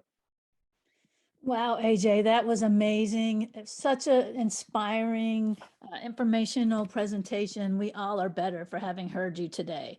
I didn't get any particular questions. Everybody was all excited and sharing, but you definitely can tell that you have a heart as big as the ocean, and you're all about educators. And you guys, he gave you his email, he gave you his website. AJ wants to help you, so continue the conversation with him. And if we get any other questions, AJ, we can send them to you. And then when we send the link out, they will get that. So if you're staying with us after this, guys, the next presentation starts in 8 minutes. So you may want to run to the bathroom, grab a cup of coffee, and come back to learn some more. So AJ, thank you so much. And I look forward to working with you in the future. Thanks, everybody. Thank you so much. Thanks, everybody. Go Sixers. See you later. Bye. Bye. Welcome to our 1 p.m. session in our virtual conference today. Our next speaker is John Malloy, and you are really in for a treat. His topic is exploring the why, making the case for deeper learning. John Malloy is an experienced superintendent of education and former assistant deputy minister who possesses an unwavering belief that all students are able to learn and succeed in supportive learning environments. He leads with a focus to improve student achievement and well-being through engagement and access to equitable opportunities. And his vision includes creating and implementing innovative ideas, promoting professional learning, changing system and school culture and practice where necessary, animating caring learning communities, monitoring results, managing resources, engaging families and communities, and ensuring that the system celebrates diversity, responds equitably, and is inclusive for every student. Wow, you must be tired, John. That's a lot of work. A collaborative leader, John is a collaborative leader who builds strong relationships, empowers shared leadership, engages in broad consultation, and communicates clear and cohesive direction once decisions have been made. He's a strong advocate for publicly funded education. He builds confidence in the system through a tireless expectation for continuous learning and improvement, and by creating conditions for all staff to grow as professionals, leading an exemplary service to students. You're in for a treat as John shares with you the work that he has done in the past and the work he is currently doing at San Ramon Valley Unified in California. So John, take it away. Thanks so much, Cindy. And I'm just going to bring my screen up here. Just 1 second. Okay. We can see it. Okay, perfect. I just want to, excellent. So thank you, Cindy, for that introduction. I apologize that my team sent you the longer one. I am grateful to be here today with all of you. And I'm going to start by making a few comments about my sense that you are here today because you are already engaged in this work. You care about this work. You want our students learning and our students understanding to be deepened because of the work that we do. And that's why in some ways I'm guessing that the choir is here, if you will. And so as I'm sharing reflections today, I'm going to be asking you to think about how can we grow deeper learning, problem-based learning across our systems so that we don't simply have lucky classrooms or fortunate schools based upon who might be in them. And so that is the starting point that I wanted to share with you as we begin, because many of us are willing to jump on board because we get a sense of a new idea. We're willing to take some risks. We understand that we are going to make mistakes and we jump in. But as you probably know, a smaller percentage of the education world, as research would suggest it, is willing to do what I just described. There's a whole bunch of educators that are completely willing, but just want to wait a little bit to see what happens when those early adopters move forward. There's another group that has to wait and see what the results are from that work before they might be willing to come through that door. And there may be a very small percentage that isn't interested in engaging at all. And we might just have to, said with respect, pull them through the door once we've got ourselves moving forward in a positive way. But I've always felt as a leader in schools, as a leader in districts, that it's our job to communicate the why. Why should we be doing this? And then how do we support each other to do this important work? I just want to tell you a little bit about the district I'm in now. We have 30,000 students. Average attendance rate is high. Graduation rate is solid. We do have all kinds of opportunities for our kids. And the reason why I'm sharing this slide with you is because prior to being in the San Ramon Valley, I was the superintendent or director of education in the Toronto District School Board, big urban district in Toronto, Ontario, Canada, 250,000 kids in 600 schools, with all of the many and diverse experiences that a big urban board would bring. And now I'm in the San Ramon Valley, where our students do really well. We are acknowledged, as this slide suggests, by the state and by our country for all kinds of exemplary work. And I do believe our district is exemplary in many ways. And yet, as I'm going to share today, our new strategic directions just passed by our board a year ago is actually trying to take us in a very significant direction based upon this foundation of academic excellence and achievement. So I wanted you to get a little bit of a sense of where I'm speaking from as you think about your own context. Because when you're thinking about the why for this work, it does need to be explicitly connected to the context that you're working in. So this has become our foundational statement. And as I am sharing with you some of these more district level experiences, regardless of where you work and lead in your districts, I'm going to ask you to think about one question, and maybe you can offer some insights in the chat. And that is, how, from your perspective and the leadership that you provide, and in a spirit of shared leadership, we all provide our expertise and experience, how can you help grow deeper learning, problem-based learning across your school and across your district? I'll be speaking from a vantage point regarding how a district does this, but I'll be asking you, as we're walking through some of these experiences, what it means for you where you are presently. So it was very important in the San Ramon Valley that we based these strategic directions on that foundation of academic excellence that is already present. If we did not do that, I know that I would be challenged, especially by our parent community, who actually moves in many cases to our district because of this foundation. And yet we're holding explicitly to the next statement, which is we're broadening the definition of success. And I think that this is an important starting point for me to share with you, because as we heard from AJ before us, how do we define success? What do we see as positive results? What do we think effective outcomes are? Yes, we have standards. Yes, there are expectations, but there is so much more that we need to be providing for our students, which is why this definition of success in my district, and I would suggest probably in yours, needs to be broadened. We also are very clearly identifying and intentionally choosing the word our students need to thrive.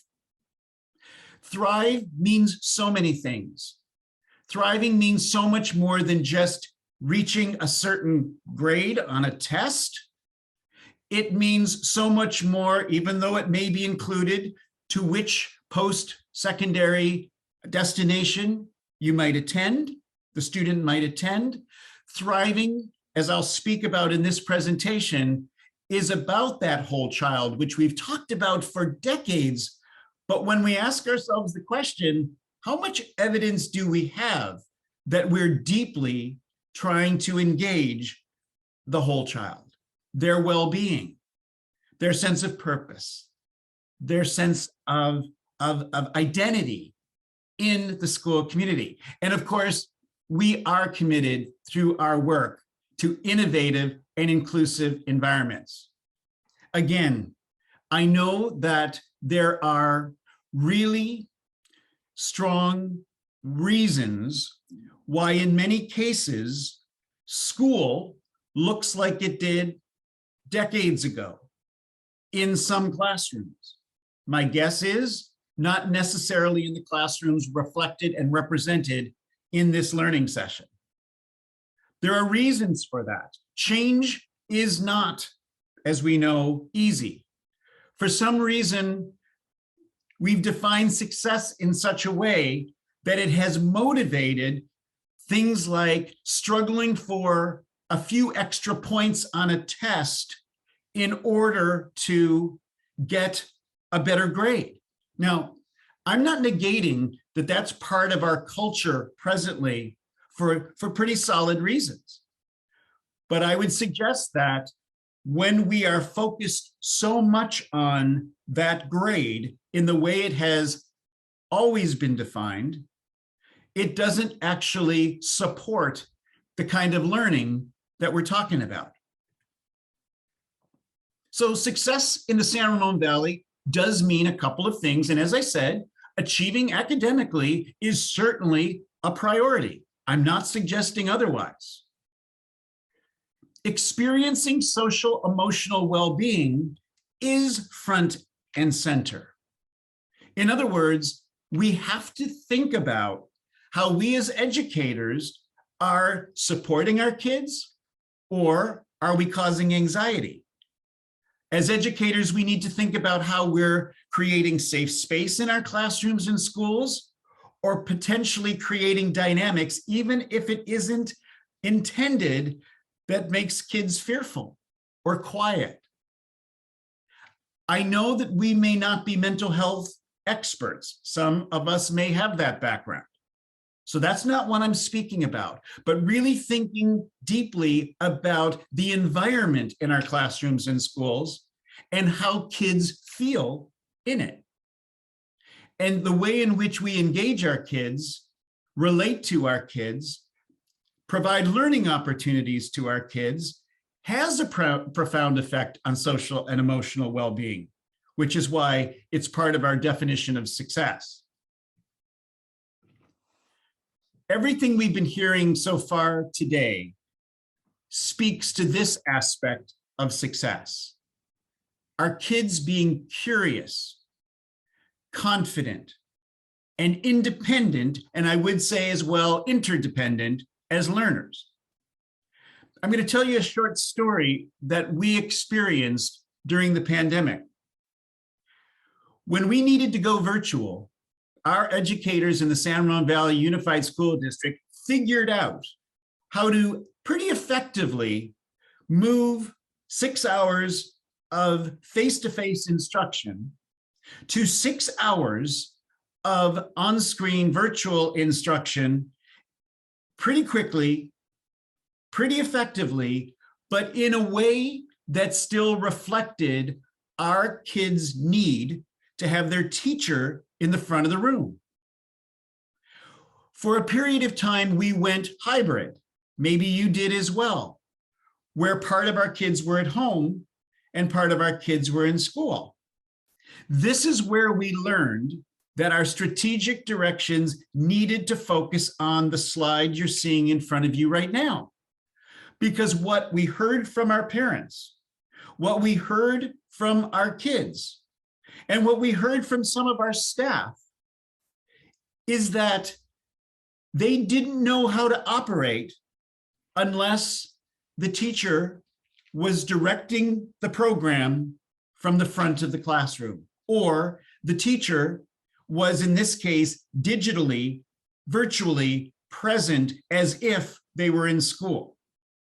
And that whole concept of providing some deeper performance tasks, some problem-based learning opportunities, some opportunities for kids to collaborate with one another on the day they were not with their teacher, those strategies struggled. And so what we realized pretty quickly is that if our kids are going to be truly effective as they learn in our schools and beyond, we needed to be sure our definition of success included curiosity, confidence, and independence. We can't do anything that is so significant and important, in my opinion, on our own. Yes, we bring our skills, and we bring our gifts, and we bring our experiences to the learning. But when we do our work alone, and there's a time for that, it is enhanced, it is extended, it is changed by the importance of teams, by the importance of collaboration. And again, we've been speaking about this for decades.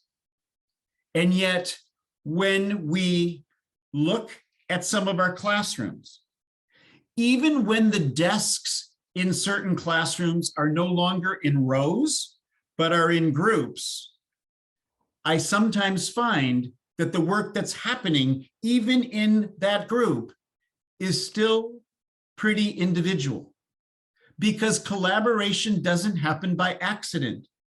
Collaboration needs protocols, processes. Collaboration needs us to teach strategies. But we know full well, especially when we look at what the workforce, if that is the motivating factor, which is not certainly the only motivating factor, but something to consider, we know that collaboration, emotional intelligence, is oftentimes at the top of the list. We've been thinking a lot about empathy and compassion, especially as we think about all of the challenges that are happening across our globe, across our nations, in our communities. I know there have been challenging times throughout history, and I'm not suggesting that the time we're in right now is the first time we've experienced such challenges.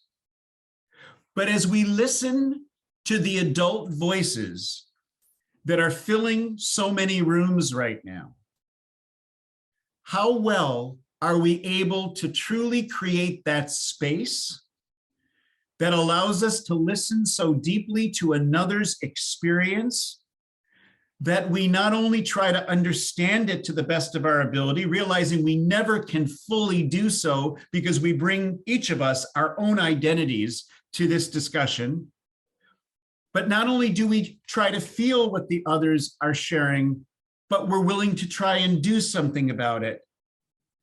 This must be an important part of how we define success, because we need our kids to become not just leaders in the future, but leaders now.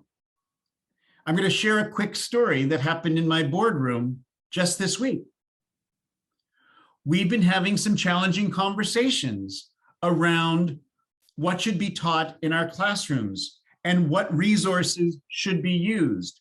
and how we're creating equitable environments, and how we're ensuring everyone has a voice and belongs in our classroom, and how we deal with implicit bias that might become a barrier for some kids, and how we remove some of the obstacles in our systems that keep some kids further away from opportunity.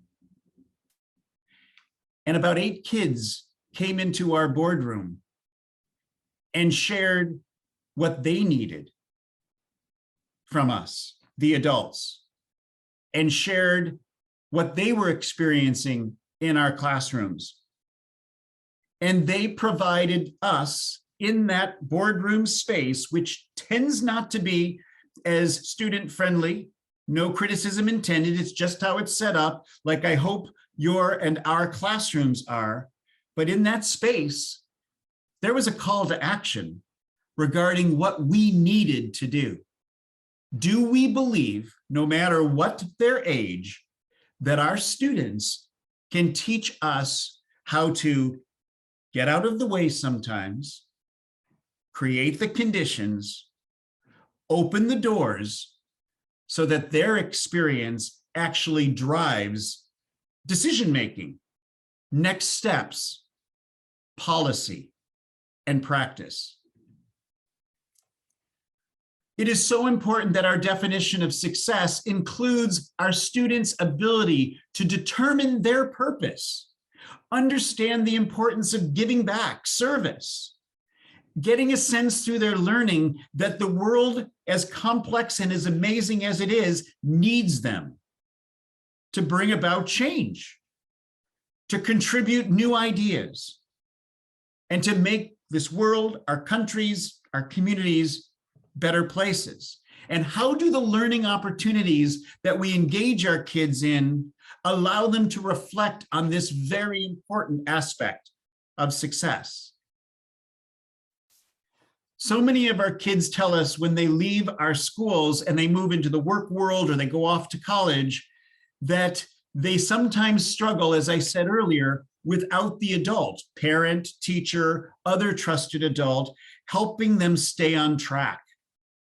So from a very early age, how are we explicitly helping, teaching, supporting our students to achieve goals, to set those goals and achieve them?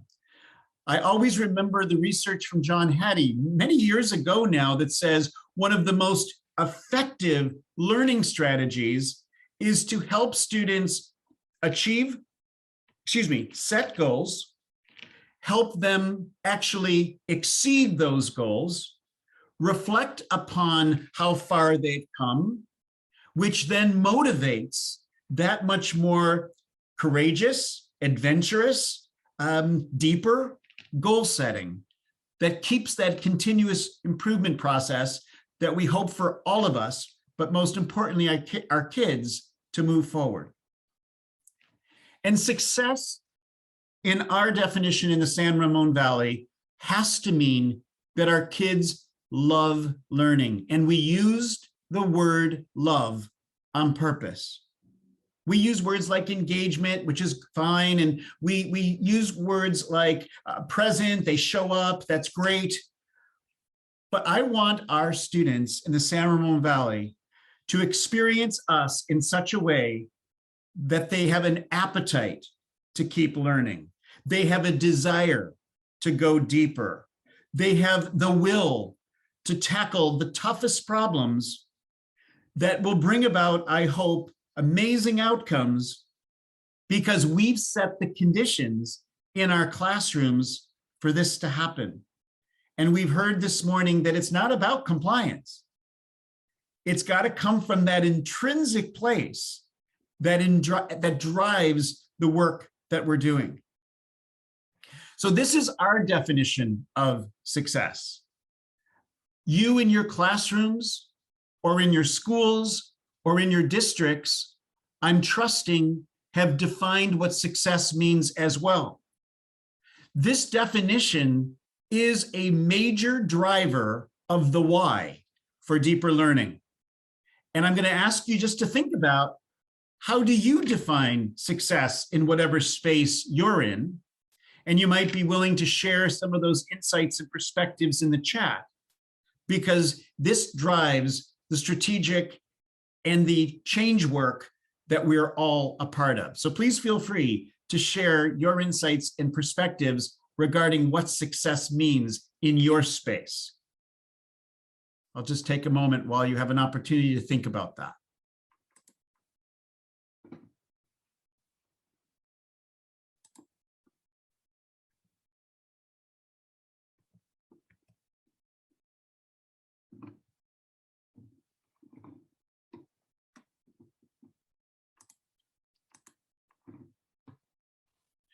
So within our strategic directions, we now, as our number one driver, have talked about deep learning and innovation. And I'll speak a little bit later why this is our number one driver. And what we're saying is we're creating learning environments that empower students to own their learning, to find purpose, meaning, and joy in their education, and excel in post-high school endeavors. We know that graduation is not just the simple outcome we're striving for. We want our kids to be so capable after they leave us. And this particular goal, high-level goal that's in front of you right now, this drives all of our work in the San Ramon Valley Unified School District. Once again, I'm asking you to think about what drives the strategic work in your space. Let me be clear about how we see deeper learning driving the work, because two other components of our strategic plan are equity and social emotional well-being. We define equity as ensuring all kids, each and every student, has the conditions to be successful, as I've defined it, has the opportunities to engage in learning experience that takes them there, and it admits, interrupts, and challenges any conditions that might block some students from experiencing the commitment we've made around success. And that means leaning into difficult conversations. It means understanding my own identities, my own bias as it relates to the community. It means potentially engaging, interrupting, and challenging culture that could exist in our schools that don't allow each and every student to be successful. And it may also demand systemic decisions, challenges, and interruption, because we all know that systems create culture. Culture influences individual reaction. And some of us have more privilege and voice than others. Some have more access to the opportunities that lead to great outcomes than others. And naming that is an important part of this process. And going back to our data regarding who is successful and who may not is not about the student, it's about our service. That's how we're defining equity. Earlier in this presentation, I provided some definitions for how we are thinking about social emotional well-being and how that sense of purpose and that sense of self, that sense of confidence, that ability to develop relationships, to feel connected, to have voice, is all a part of what we want to provide.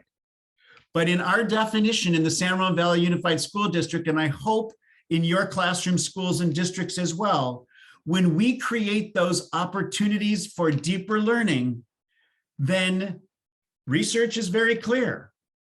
Some of the challenges around equity do melt away because we're creating a condition for every voice to matter. We aren't driving success by only one type of assessment and one type of learning task.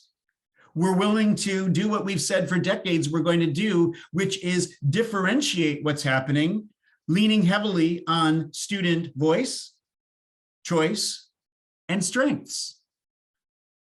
And when students and frankly, educators are learning in this kind of deeper learning environment, It is more engaging. We've got data to prove this as well. Kids are happier. They want to be there. And it's better for teachers too. And some of you put in the chat in the last two conversations that you've experienced that. It's just more enjoyable to learn in a space where we start with problems and ideas. We are thinking about design and process. We're allowing kids to take things to where they need to go. We're assessing kids in different ways. We're paying attention to their strengths while we're working through the process. It's not one size fits all. You understand this. Who wouldn't want to be in that type of learning environment? And yet, too often, we see other strategies that don't necessarily invite voice, that don't often include choice. Yes, we want our kids to fulfill standards, but when that's the driver, we don't necessarily get the kind of energy that we're talking about as we move forward. And I think this is the part we have to accept, because, you know, in the 30 some years I've been in education, I tell the kids what it was like when I started teaching in the late 80s about the tools we didn't have, let alone the computers and such. And I won't go down that road of, you know, the blue ink on our fingers. But the truth is, the world is galloping at a pace that we've got to be paying attention to. And we talked about this over and over, and yet we're not keeping up. And when we talk to business partners, or we talk to civic leaders, or we read the research on what our kids need to be about as they learn and as they move beyond us, it can't simply be, here's the standard, here are the learning tasks, this is the homework assignment, and this is the test. Because if that's all we're doing, we know explicitly that that's not helping our kids get to where they need to be. And that's our job.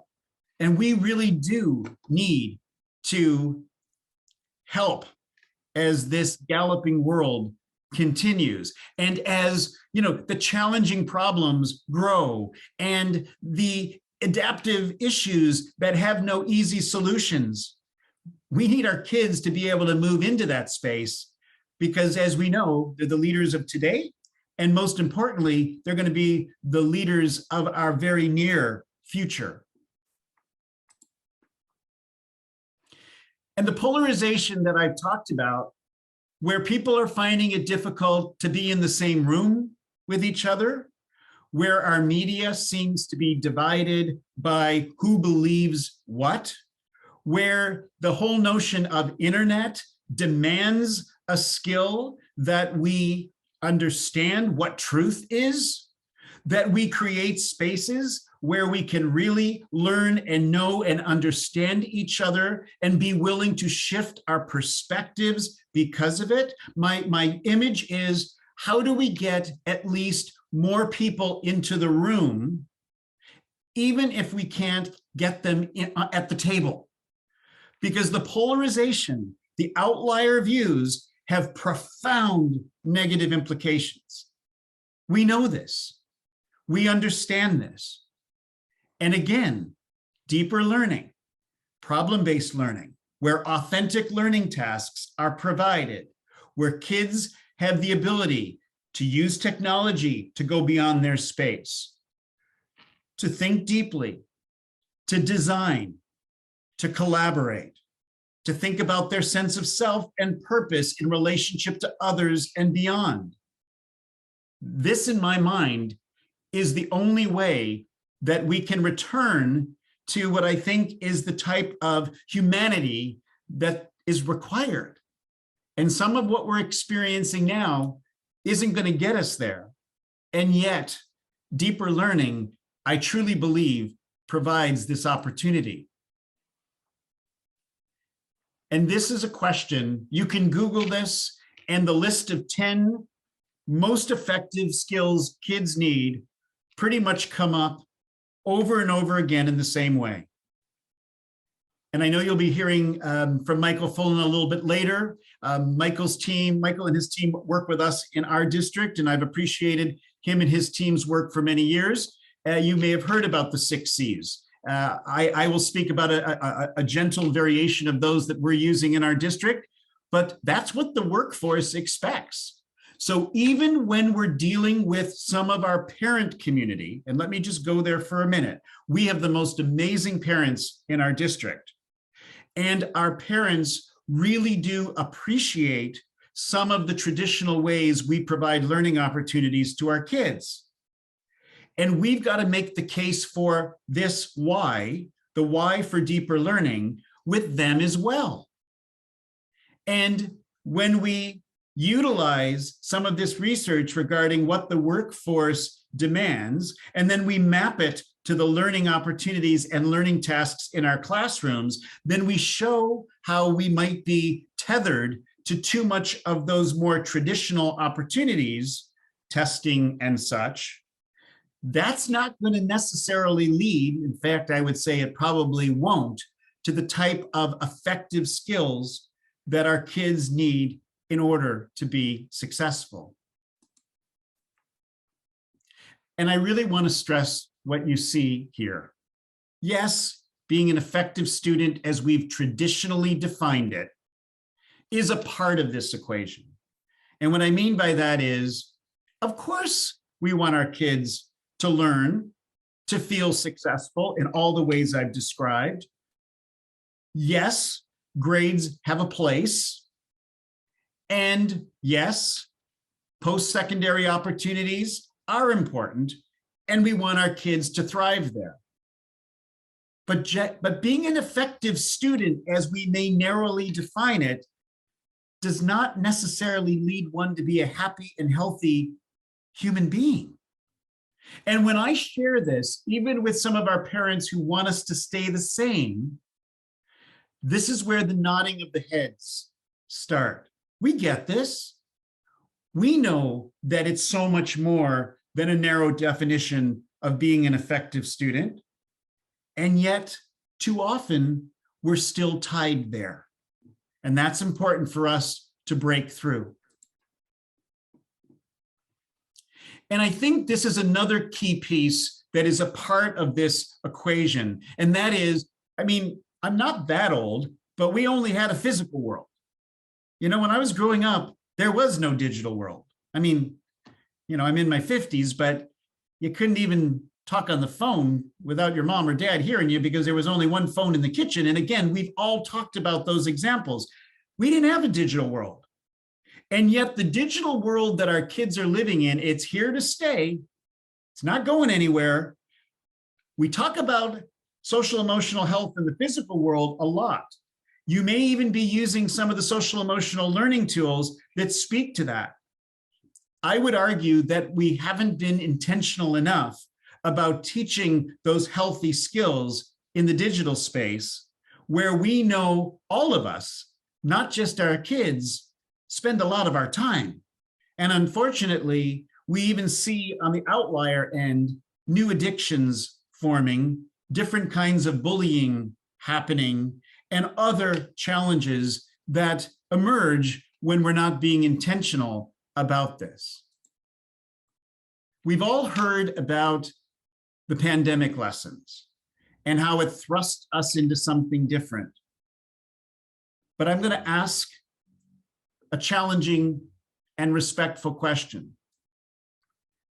When we look across our classrooms, schools, and districts now, and we think about where we've been, and I don't ever want us to have to go back there again,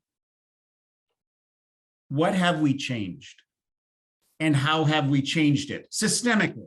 I'm not necessarily talking about just in your classroom or in your school. I'm talking about broadly. And my concern is the notion of getting back to normal means some things that wouldn't necessarily align with what we're talking about today. So in particular, I want to speak very briefly in my district about how we solidified this why. So we engaged our community widely before we finalized our strategic directions. And we understood the different perspectives that exist in our community. And we used the pandemic to our advantage because I was really amazed at how many people in our community were willing to participate in virtual sessions where we gained their insight. We're still using some of those strategies today because of how well they have worked. And when we landed on our strategic directions that you've been hearing me speak about today, it had gone through a collaborative process. Our elected board members were very much a part of it, and they approved it. And for any system leaders in the room right now, I would argue that without our board's approval, our work will be challenged. Then we started through a process of thinking about the vision or profile of the learner so that our teachers could begin the process of thinking deeply every time they're planning their lesson opportunities, thinking about assessment, thinking about grading, thinking about intervention, whatever it is that you might be thinking about. What is our district's expectation for each and every learner? And then our focus on aligning professional learning at the school level and at the district level so that we can truly implement what we're talking about. And the concept of voice is another foundation to our work. And please note how we're defining shared leadership, because many times shared leadership is spoken about, but not done. What I mean by that is delegated leadership is very different than shared leadership. Delegated leadership means that I have the authority, I have the position, I come up with an idea, and I give it to you to figure out a way to implement. There's nothing wrong with that sometimes, but shared leadership is about we bring our expertise and experience together, and together we create something new. And I would argue if shared leadership is happening in your space, it's probably happening more with our staff. But you will see by this slide that the type of shared leadership we are driving towards also includes our students and our families. Student voice is a term heard everywhere we go. I've been asking this question in my own district. Where is our students' voice? Whose voice might be absent? Because if your experience is like mine, we tend to get the students who are in leadership programs on student senates and such. And how are our actions changing because of what we've heard? So I would suggest that deeper learning, problem-based learning, which is a lot about voice, is something that also needs to be broadened, because when we're defining shared leadership, we're talking about students in this way. And shared leadership with our families is our model that we create something and we share it with our parents and families for feedback? Or do we actually invite parents and families into the design context? Because who knows their kids best? Just a couple of things to think about. Sometimes when we're trying to bring about transformation, I worry that in the world of education, we sometimes build mountains that are insurmountable to climb. And so in my district right now, we've started a conversation which simply is asking this question. Everywhere we go, every time a principal's in a discussion, we're saying, let's keep this front of mind. Every time we're at a district table, every time a teacher's making a classroom decision, how are we student-centered? Because we use this phrase a lot. And yet, again, said with the greatest amount of respect, I think we're pretty adult-centered in many spaces in education. And so by simply asking the question, the purpose is not to answer it simply or quickly. The purpose is to keep that question front and center, so it might invite, it might interrupt, it might challenge, and it might change how we do things. I mentioned that our profile of the learner is very much connected to the work of New Pedagogies for Deep Learning, Michael Fullen and his team. And these are the profile terms that we have landed on. This is still very new and probably still in draft because we're asking our schools to engage and think through this, provide us some feedback, and then it'll allow us to move our work forward. But our expectation of every learner in our district are these important components. You've seen variations of this before: the critical thinking, the creative designing, the effective communicating, the insightful collaborating, that sense of global citizen, purpose and service, that empowered learner that understands themselves as a learner. They understand their sense of purpose and perseverance and resilience. And because of that, they can do so many things, not just when they're with us, but beyond. So again, we ask this question: how do our students' learning experiences, learning opportunities, performance tasks and projects promote this profile? And as you all know, because you're here, deeper learning clearly aligns with all of this. And when we're engaged in deeper learning, we are actually naturally promoting this profile.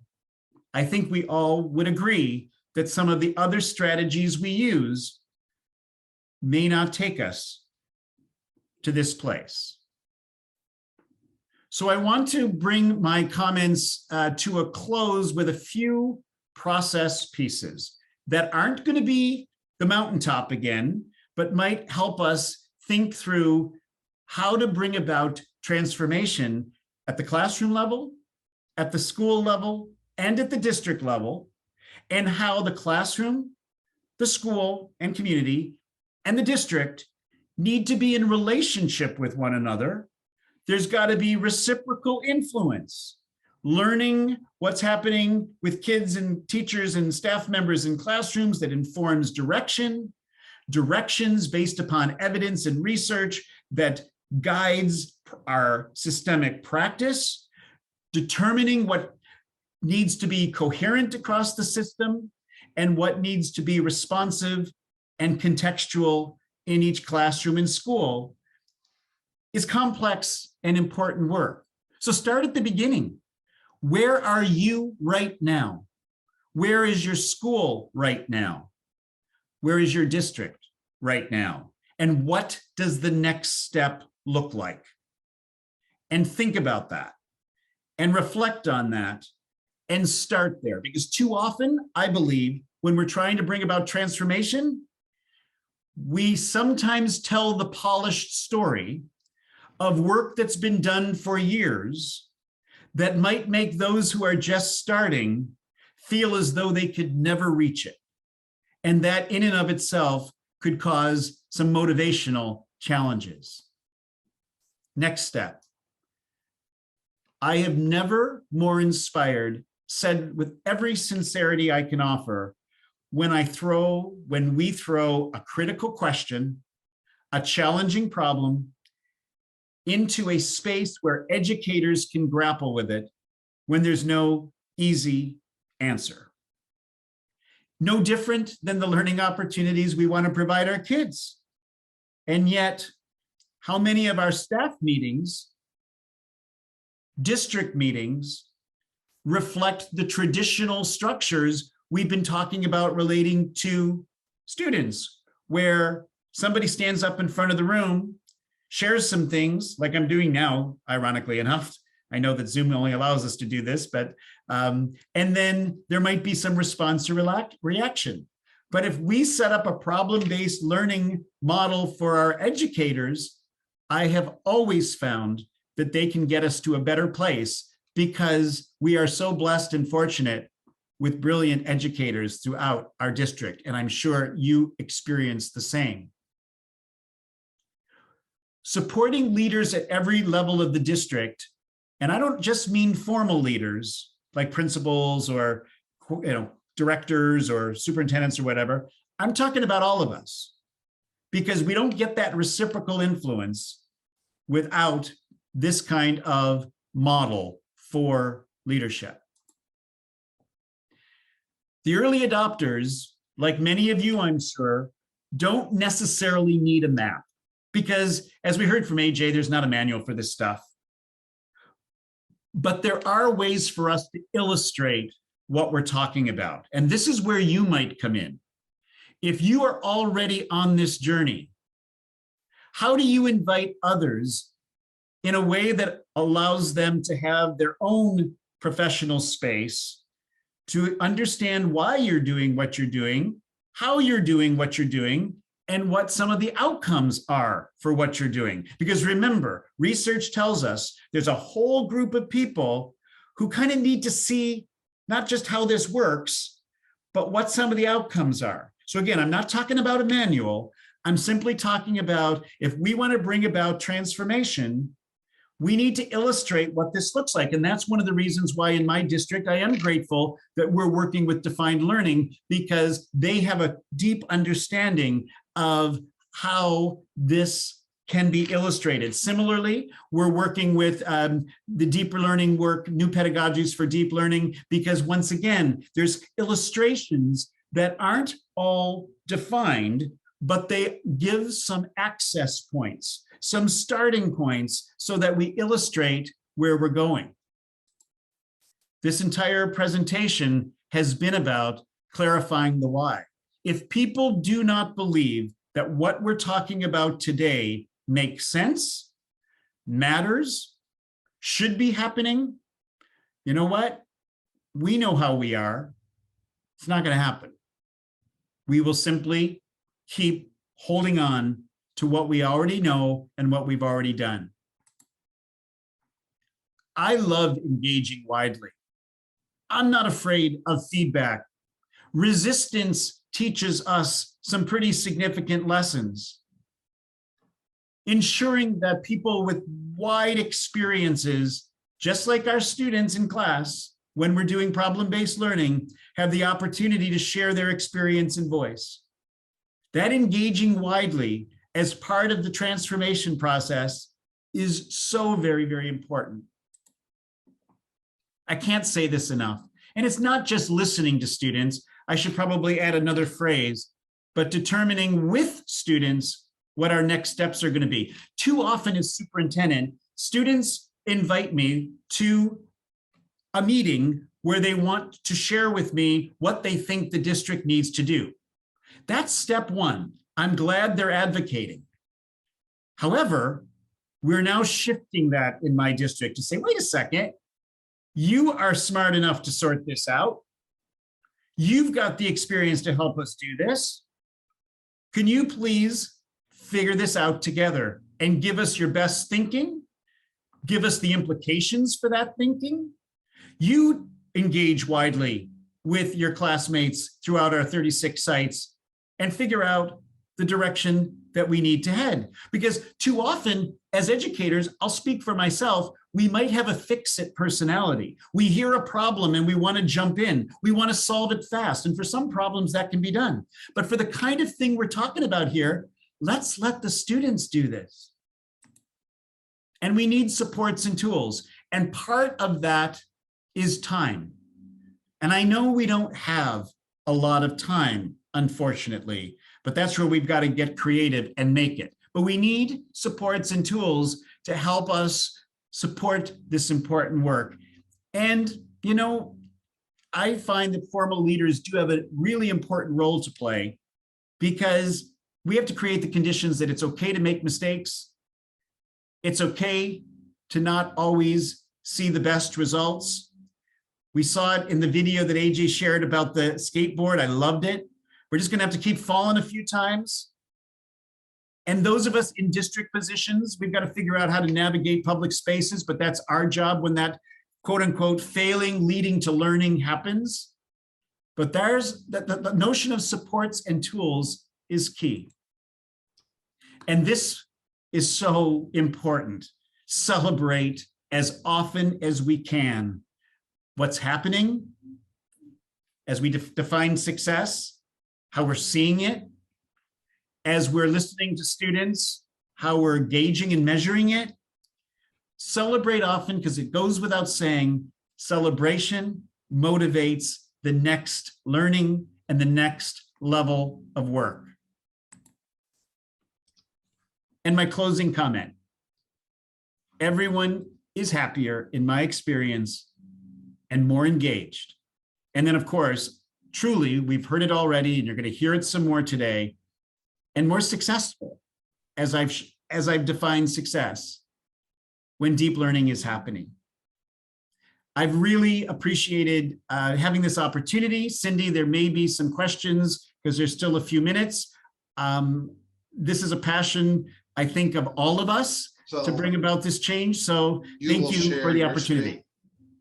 Yes, Okay, you're linked in to share your screen. Mark, can you guys turn your sound off? Okay, there we go. All right, John, yes, we do have a question. How do you envision your district moving forward as you're evolving?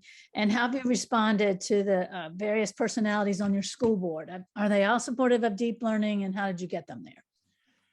Great question. Let me start with the school board. I find that when we bring, no matter who's on your school board and what their views might be, this is where data speaks. How are kids doing? What needs to shift? In an accessible way, bringing research and evidence to the table, especially where there might be gaps. And no matter how successful your district is, there will be gaps. I work to motivate our board members to think about things through the data of what's actually happening in our classrooms. So that's, and I do that publicly, of course, because that's where all of our board meetings are.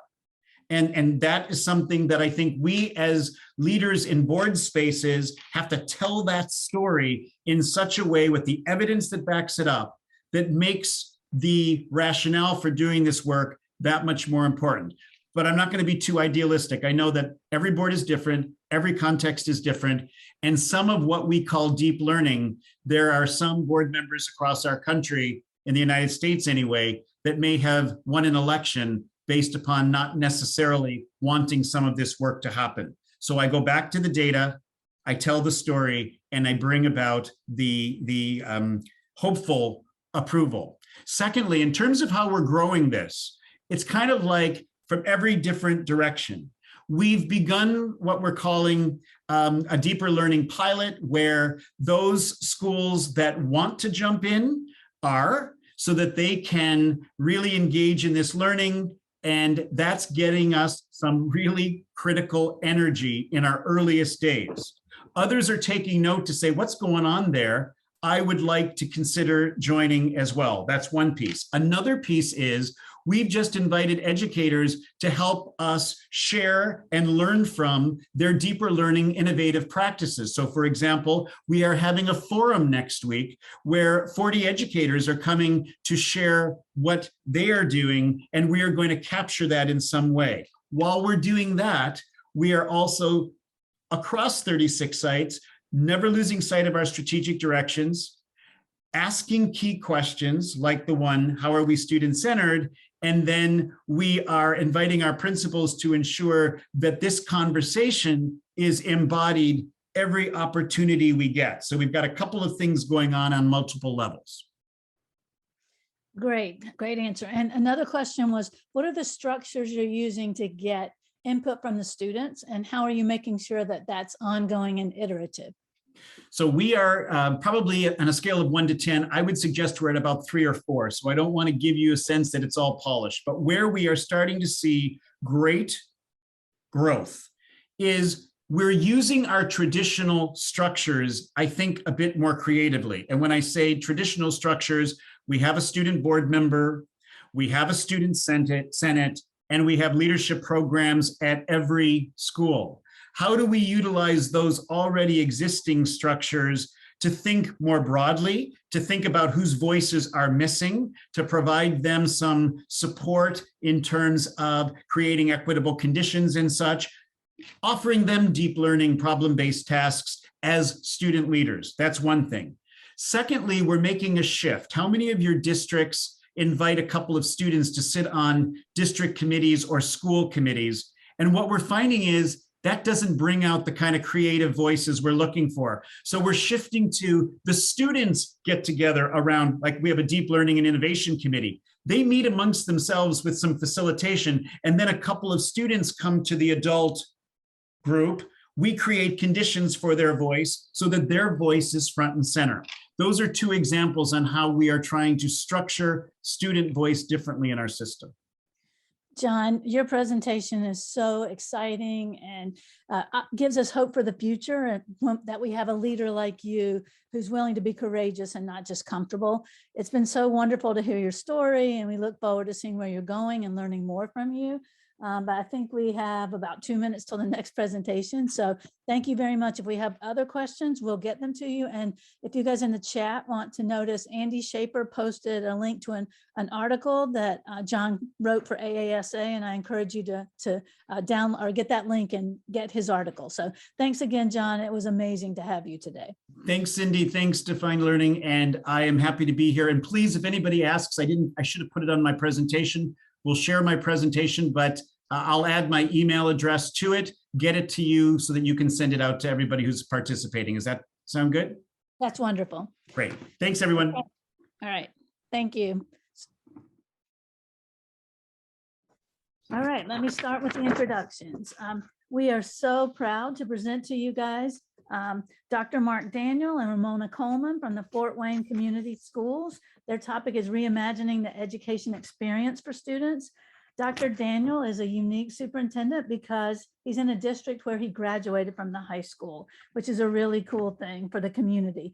He's a 1979 graduate of Northside High School in Fort Wayne, and he's the second Fort Wayne alumnus to become the superintendent in the district's history. His first teaching job was at Northside High School.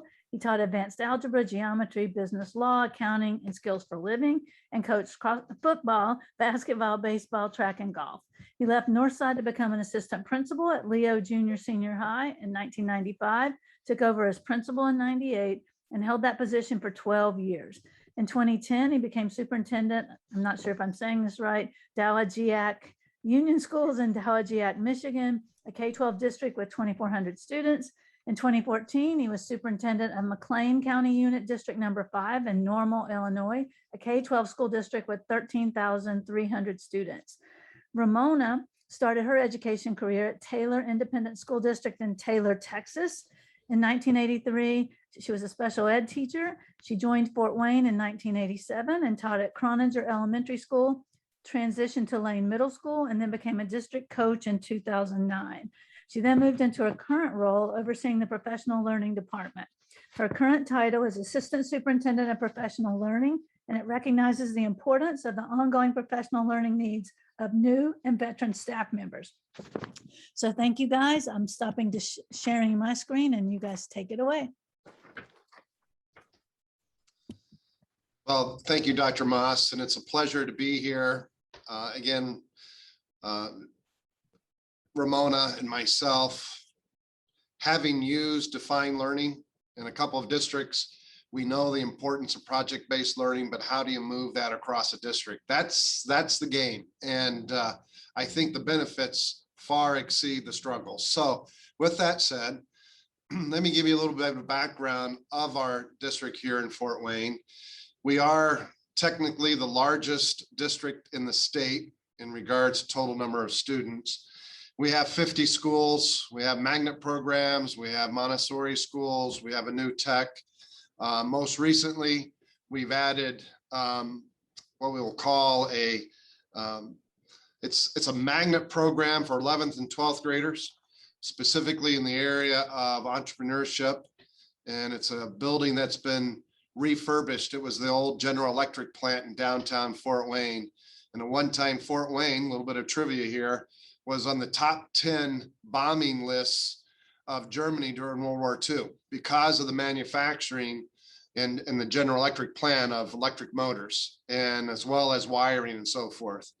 Very pleased with our graduation rate, but we have much improvement in that area as well. You have some of the other details there. We are a very diverse district. We have a large population, as you can see here, of our We no longer have a majority. We have a majority minority district, and you can see the demographics there. In regards to our career and technical programs, Indiana, I think, is one of the leaders in the state, or actually Indiana is one of the leaders in the country in this phenomenon in regards to career programming. Our pathways, if you will, as they're called. We do have a regional vocational center housed within our district, and all 5 of our high schools support that program by sending students there for the specialized programs in CTE, as well as other districts around us. So we have that as well. We have a very large ELL program with over 70 languages spoken. A major contributors of that would be our Burmese population. We are the 2nd highest population of Burmese other than Burma itself. I guess it's no longer called Burma. But so here's what we're about in regards to our mission as well as a vision. I always love to hear when we talk about all students and high standards and how are we moving that needle. We are in a voucher state, which is also now moving towards more and more charter influence. So we feel as if we're in a competitive marketplace. And so if we're going to drive choice, we have to have excellent programming. And you can see there the 4 goals of our district. And those are from our board itself.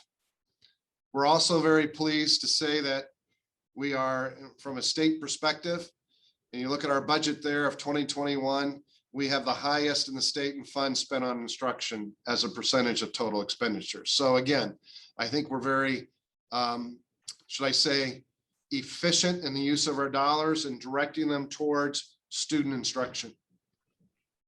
So why do I think all this, now that you have a background of basically a picture of Fort Wayne, and we're in northern Indiana, northeast Indiana specifically, we're one of the fastest growing communities in the Midwest.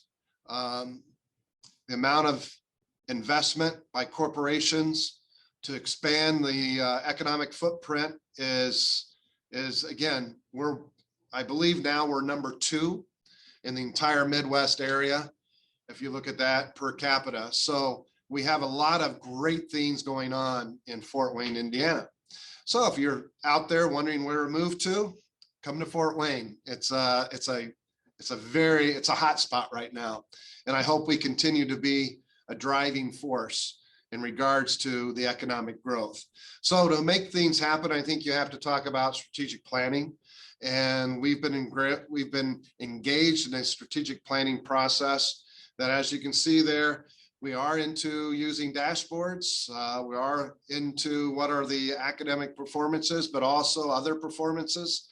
And how do you continuously use those dashboards to drive decision-making? So we use something called StratOp, and here's an example of one of our action initiatives. And again, it's all about strategic planning, but I can tell you I've never had this opportunity to go in this depth of planning as I've had here in Fort Wayne. And this one happens to be about deep planning or deep learning, and what are we trying to get with deep learning? As you can see, the deliverables, where's evaluation plan, where's the comprehensive plan that defines everyday deep learning, and then how are we going to sustain it? So you have a team that then engages in this, and away you go.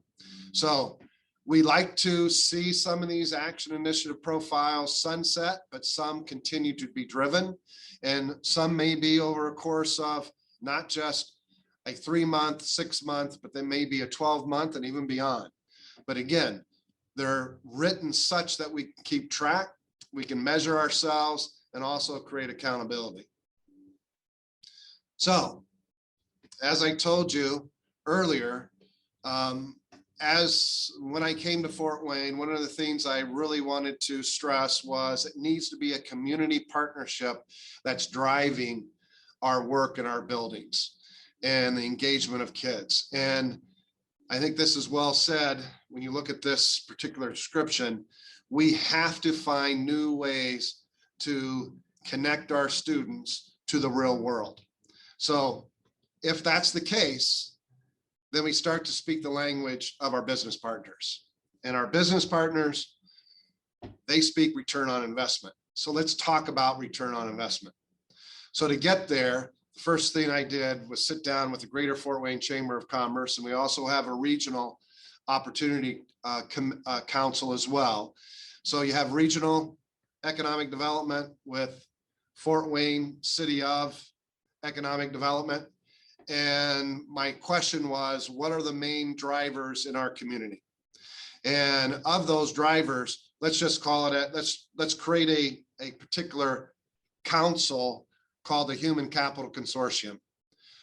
Sitting on the Human Capital Consortium then are community leaders from all walks of life, not just the corporate structure, but also from nonprofits and also from other organizations such as our post-secondary partners.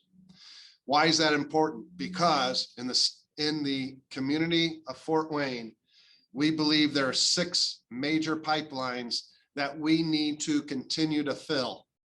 We being that human capital pipeline. So what are they? And I think this is probably true in every community: health services. So as you can see there, teachers, post-secondary partners, higher ed, you have community leaders.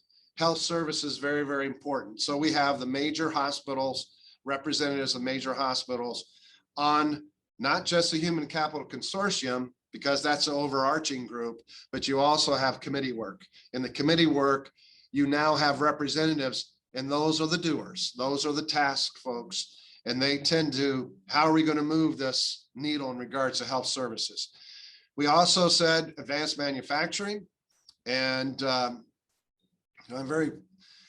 always stressing with my business partners, I'm interested in our high school graduates leaving with either certainly a plan in place, but if they go into workforce, is it a livable wage?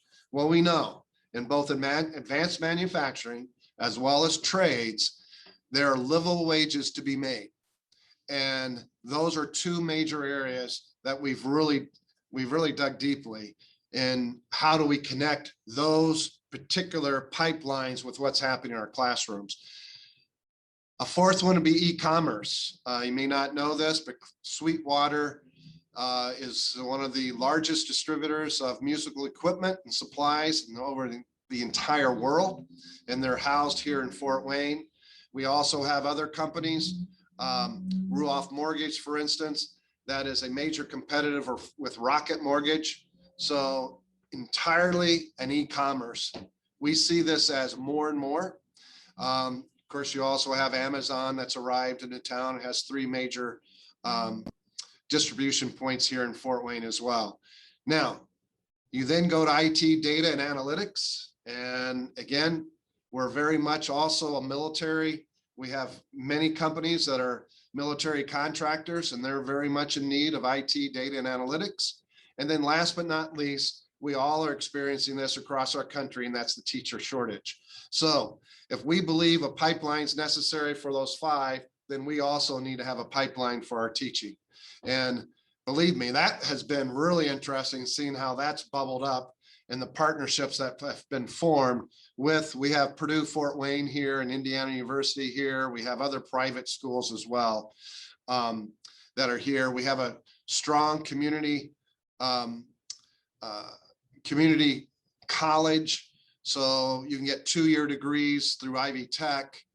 So those partnerships, as they're emerging, we're looking more and more into how can our graduates be not just graduates with a high school diploma, but very near to be having their associate's degrees. So a lot of energy and a lot of, should I say, not just energy, but the synergy that's been formed is flowing in a very positive way. So just yesterday, and we were looking at what is the ideal graduate profile. And I know many of you have done the ideal graduate profile. But I think every community should be, you have to bring your community members, your leaders together. You also have to bring your students. We heard this from the previous presentation, Bring your students, bring your teachers, bring your administrators, bring your parents, bring your community leaders of all different backgrounds, bring them to bear in this discussion. That to me is so very, very vital. And we did that just yesterday. And we actually used the Ford NGL. So the Ford Foundation helped support this. Again, it's all part of the process, because as I look at this, if you're really going to get to deep learning and sticky learning, you have to connect with real world. And that's why I so much agree with what Michael Fullen has been saying, and why I believe we are a deep learning district and will continue to be so. But then how do you get to the details of deep learning? Well, before we did that, I wanted some type of presentation. So as I go out and meet community members and speak to various groups, I can always start with this type of presentation, which to me, everything begins with culture. If you don't have culture, then you're going to struggle with any type of implementation. So how do you build culture? Well, how do you empower people? How do you collaborate with people? How do you build trust? And we do it within the lens of, in Fort Wayne, we call it shared humanity. And that is, where's equity, where's diversity, and where's an inclusion? Where's all this truly coming together? Well, you have to have that as the basis, in my opinion. If you would think of this as an atmosphere, that's our oxygen. That's what feeds our system. And culture will always win. And, you know, I'm worked with Dr. Daggett for many years. And as a high school principal, we're one of those schools that we're one of his model schools, as well as a national blue ribbon school. Why? Because we had a culture. And I will always remember this. Bill Daggett would always say, culture trumps everything. Culture trumps everything. But you also have to have an educational philosophy. Do you truly believe that all students can learn and will learn? And you have to be grounded on that fact. And I think we are as a district. I think we do truly believe all students can learn. And now we're at the task of making that happen, which I love the idea of the soft skills. I call them success skills. But again, the 6 C's, which also then, with that as a base, you also then have the 4 elements of deep learning. And we've already talked about learning partnerships. I'll tell you, we're digging very deeply in the learning environments. You have to have a learning environment in each classroom, in each hallway, in each parking lot.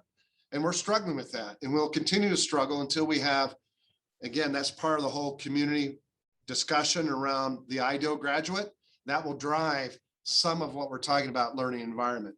Then also pedagogical practices and leveraging digital. Now, we've all been accelerated in regards to leveraging digital, and how is that really, how do we truly create synchronous learning? How do we expand our classrooms beyond the 4 walls? And I think we're about that right now. We're getting better at it, but we can always improve. Now, I talked to you a little bit about, as we looked at the pipelines and pathways, I truly believe we are in the midst of, we have diverted all of our Title I dollars into our elementary schools. And that's how in Indiana, I have to fund pre-K. Pre-K is vital. I wish the state legislator would come to this importance and say, we're going to start funding pre-K. But until they do, we're having to rethink some of our Title I funding. But early learning and some unbelievable partnerships are being formed both for the private sector as well as the school system. Also, the whole idea of K-12 project-based learning. We do that with defined learning, which is a great tool, but we also do that with junior achievement. And we have one of the nationally recognized, probably top 5 junior achievement programs in the entire country.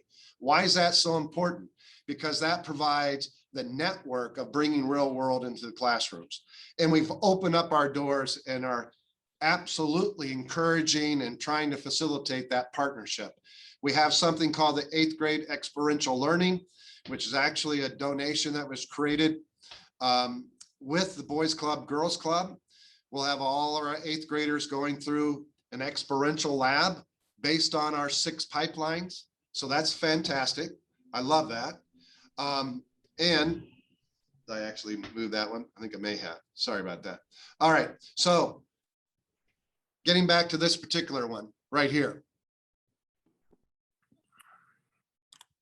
Okay, keeps on. There we go. All right. So I have this. Okay. She's helping me out here. So this 8th grade experiential lab, I just have to tell you, I love this concept. We use some of our Gear Up dollars to do this, but now we're also creating mobile labs, converting buses, and we'll be taking those to all of our 11 middle schools. So now 6th through 8th grade could have experiential learning in the career clusters the 16 career clusters, and specifically in the pipelines that we talked about earlier. Also, the whole idea of how do we provide certifications and stackable credentials, we're knee deep in that. We have adopted 3DE. So all of our high schools will now be utilizing 3DE, which if you're not familiar with that, that is a national program sponsored by Junior Achievement, which is creating thematic instruction happening in your core subjects wrapped around real world activities. So I think it's taking, again, defined learning and project-based learning and taking it to another level. We also have what we call an AMP lab. I may have said this before. AMP lab was a GE building.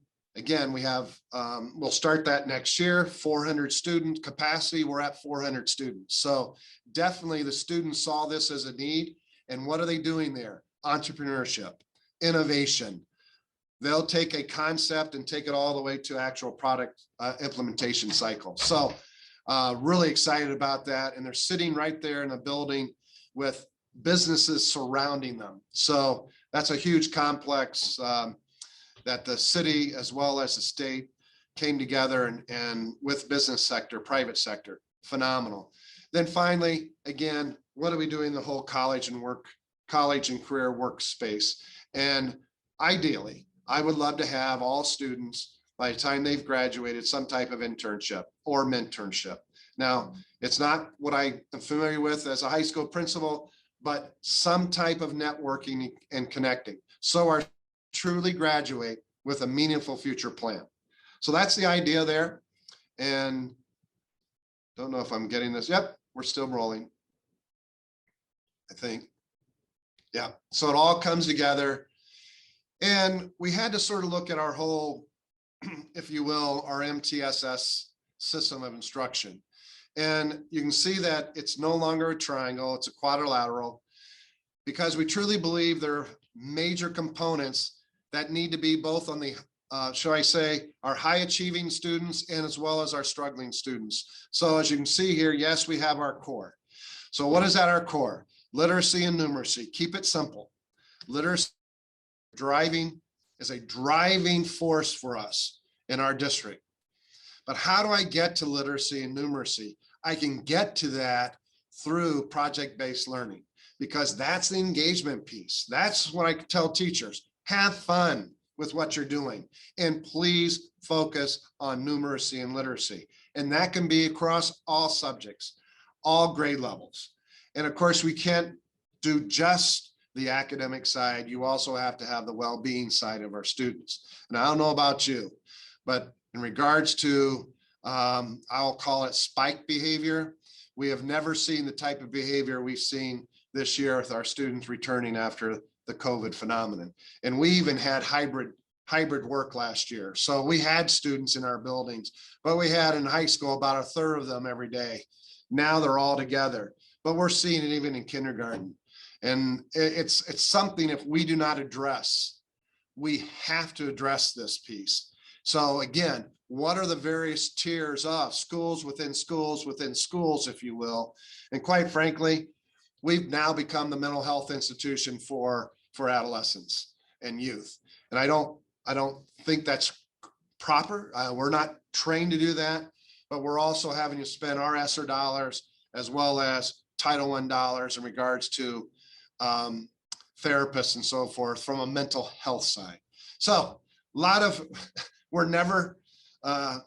are always challenged. and we always have opportunities to grow. But I think we have systems in place that are addressing the needs of our kids. We are very data driven, and I'm very pleased that we're data driven today.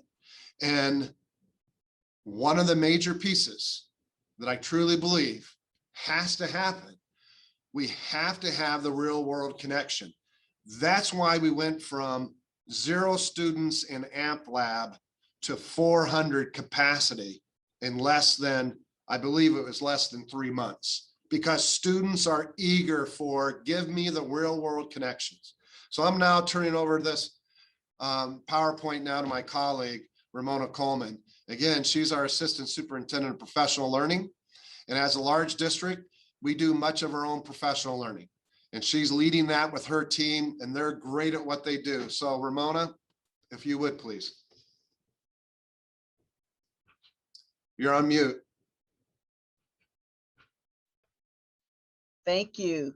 Thank you, Dr. Daniel, for sharing with us where we are with the development of human capital. I do want to bring attention to the title that's there on the slide, Fort Wayne Community Schools Vision.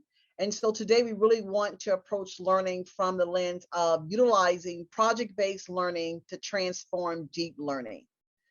Well, I've had the opportunity, along with many of you today, to listen to a lot of great presenters, amazing presenters, speaking to task performance, performance task, project-based learning, the 6 C's, the 4 E's.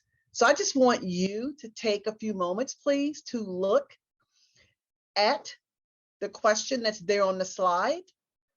As you think about all of the learning that you've engaged in today, I want you to take the time to use the chat box and respond to this question. As leaders, what business are we really in today?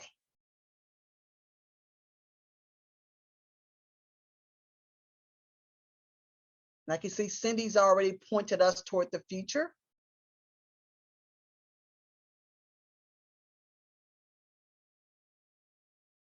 Thank you for contributing. Preparing our kids for tomorrow, student success.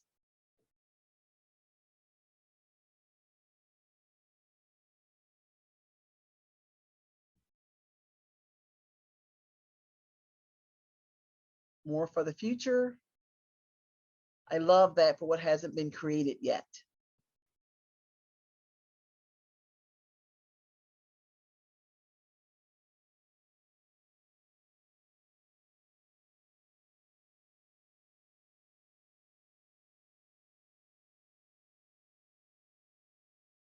Future leadership. Future desires. Wow, empathy and critical thinkers.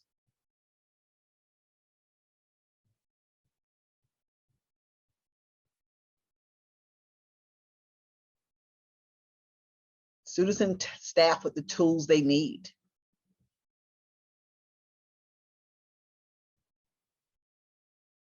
All right, I just want to thank everyone for adding their voice to the larger group.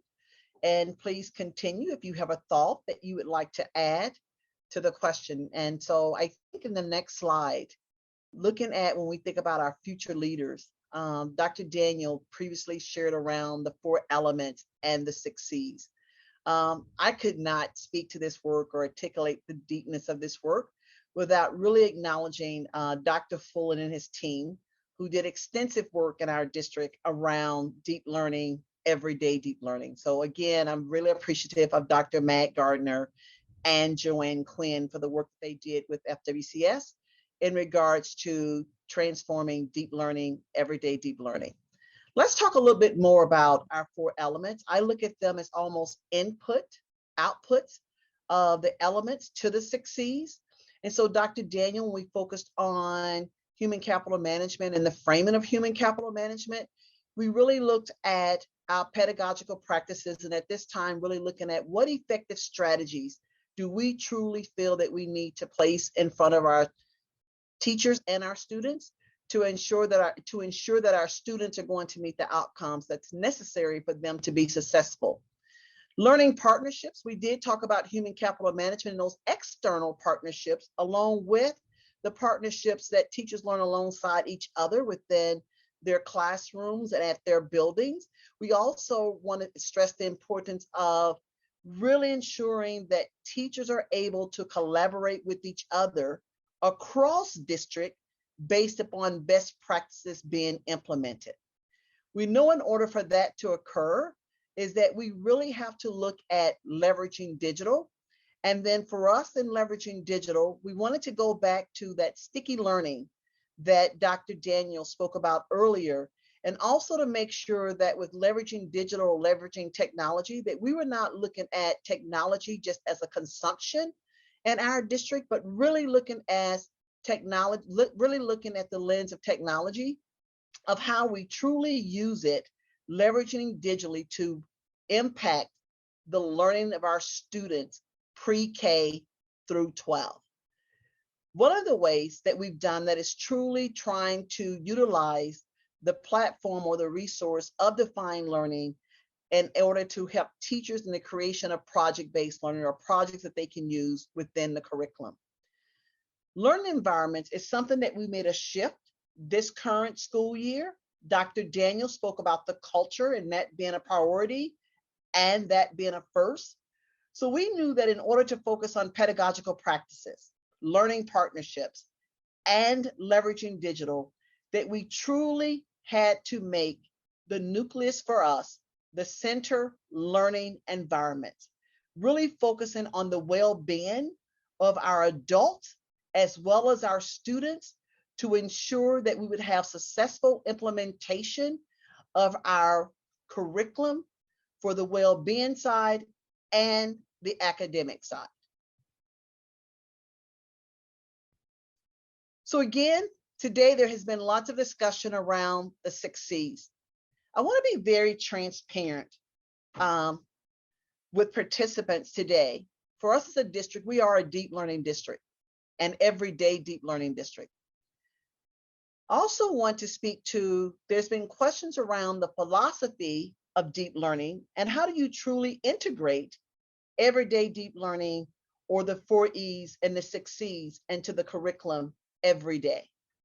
Well, let's just make it simple. We think about project-based learning, and as we think about the project or the larger project at the end, I want you to think about the 6 C's that's on the screen before you. We want students every single day to be able to answer the question, how do I use my own creativity? How am I as a learner being a critical thinker? How do I communicate effectively with my peers?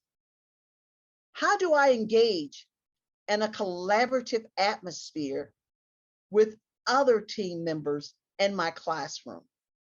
And we know that when we focus on collaboration, communication, creativity, and critical thinking, it's going to lead our students and have them to focus more on that positive character that we want.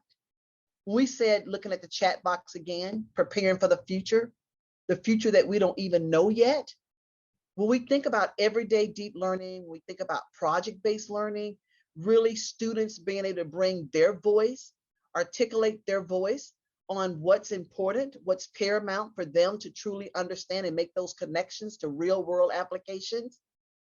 I think if we take the philosophy and we make it simple, and not only just for our teachers and our students, but collaboratively as a team, how do we simply focus on the how of when we're engaging students and content, when we're designing curriculum together in teams, really truly focusing on what opportunities are you creating for students to be collaborative with each other? What opportunities are you creating for students to be able to communicate effectively, to be creative, and ultimately to be critical thinkers and apply those skills and real world application?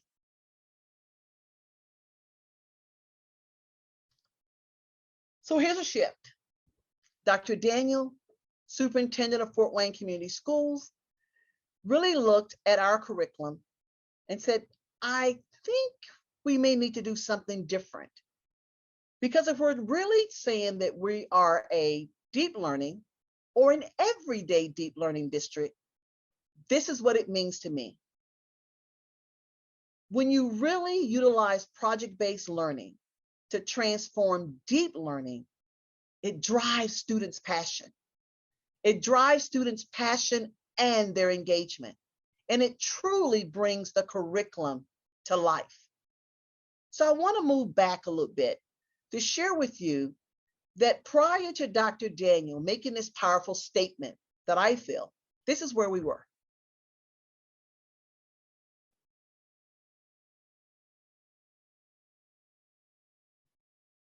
So we had a curriculum that was basically, when I look at my screen, the box to the left,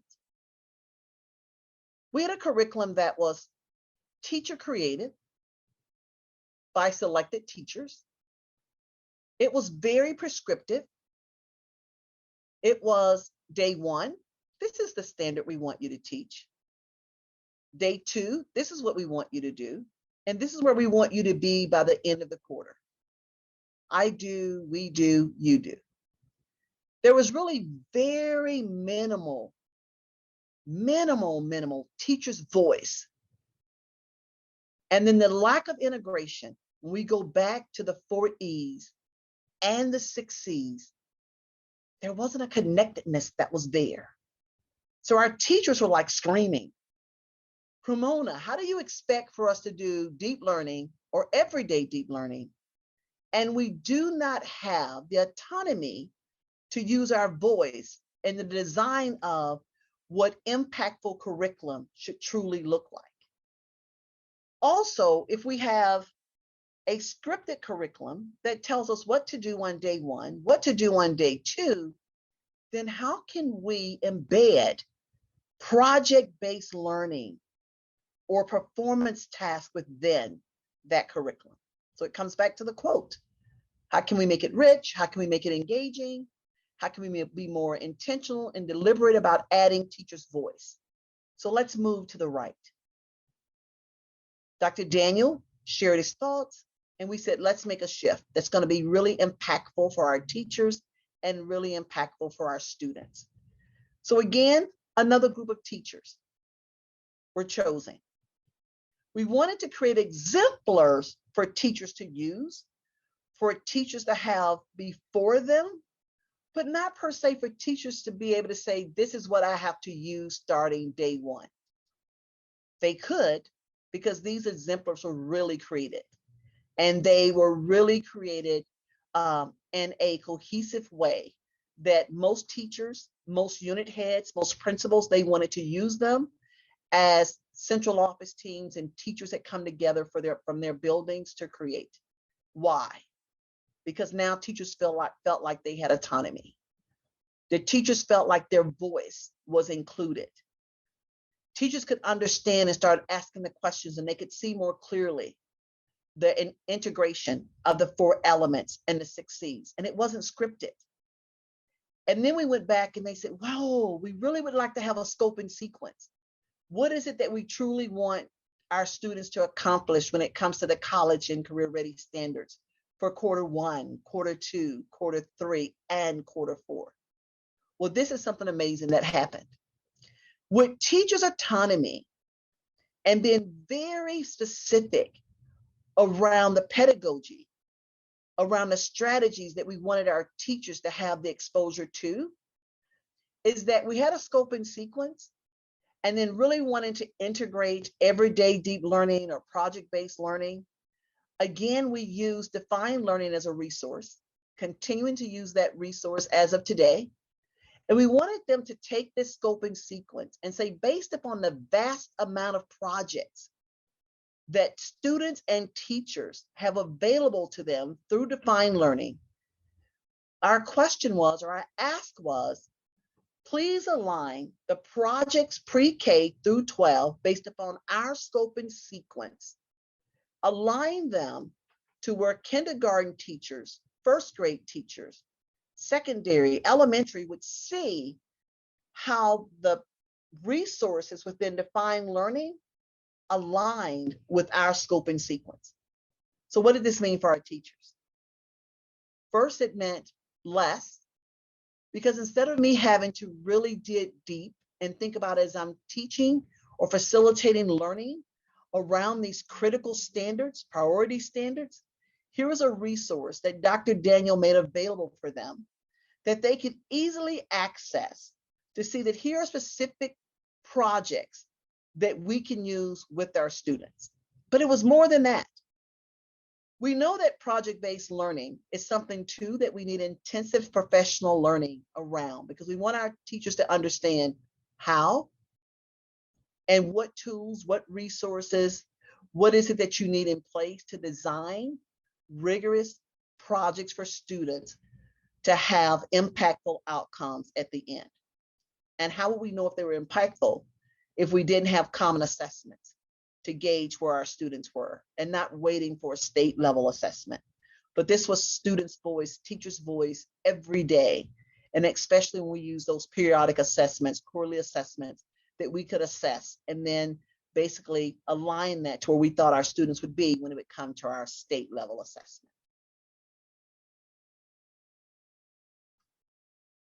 So again, I kind of talked about professional learning a little bit. And this is a process, or a process that we're in, and still know that we still have work, lots of work to do. But I like this quote from Dr. Mike Smoker. When we really think about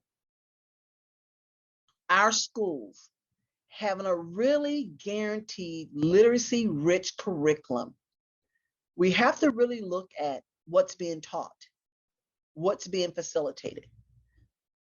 So from my lens, professional learning, we had to look at the model that's before you.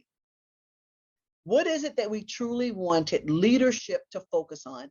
Dr. Daniel spoke about literacy, numeracy, and well-being.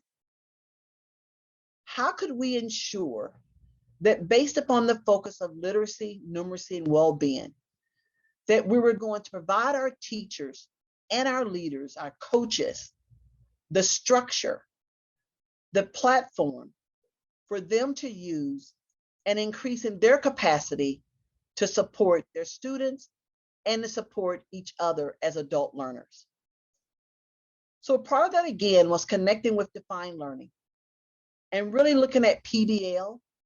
And this is a part that we're going to push even more this coming school year, is having our coaches, our quality improvement teams to really engage in asynchronous learning, where they can learn more of what is PBL, how do I really look at and design performance tasks, and not only engaging in that work, but engaging in that work with experts, and then engaging them to become train the trainers with each other based upon the micro credentials through the defined learning platform, that they can share that knowledge with others. From that, we wanted to make sure when we go back and look at our curriculum, and we want to look at project-based learning, and definitely having the tool of defined learning for our teachers to use, what professional learning did we want to put in the hands of our teachers? So I took a gamble. I don't know whether it was the right gamble. I'll find out. But this was around, let's start with the boots on the ground. Let's go directly to the teachers and see if we can influence the teachers and having them to influence administration on the importance of using a resource that would be beneficial to them, that was aligned to our scope and sequence and to the curriculum that we were asking them to facilitate. So we offered sessions for teachers, or we made available sessions for teachers for 3 weeks, right when school started. We took a pause, then we did another 3 weeks, and we kind of do this on a continuous basis, and not saying it's mandatory, not saying that you have to do it, but really we wanted to make this available for teachers and to give them the opportunity to engage in conversations around project-based learning, and to see how they would take this back to their classrooms, since now they have the autonomy that they ask for, and how they would align specific projects within the curriculum, within the scope and sequence that was made available to them. And so this for us was really about coherence and alignment and using project-based learning to really elevate the outcomes for our students.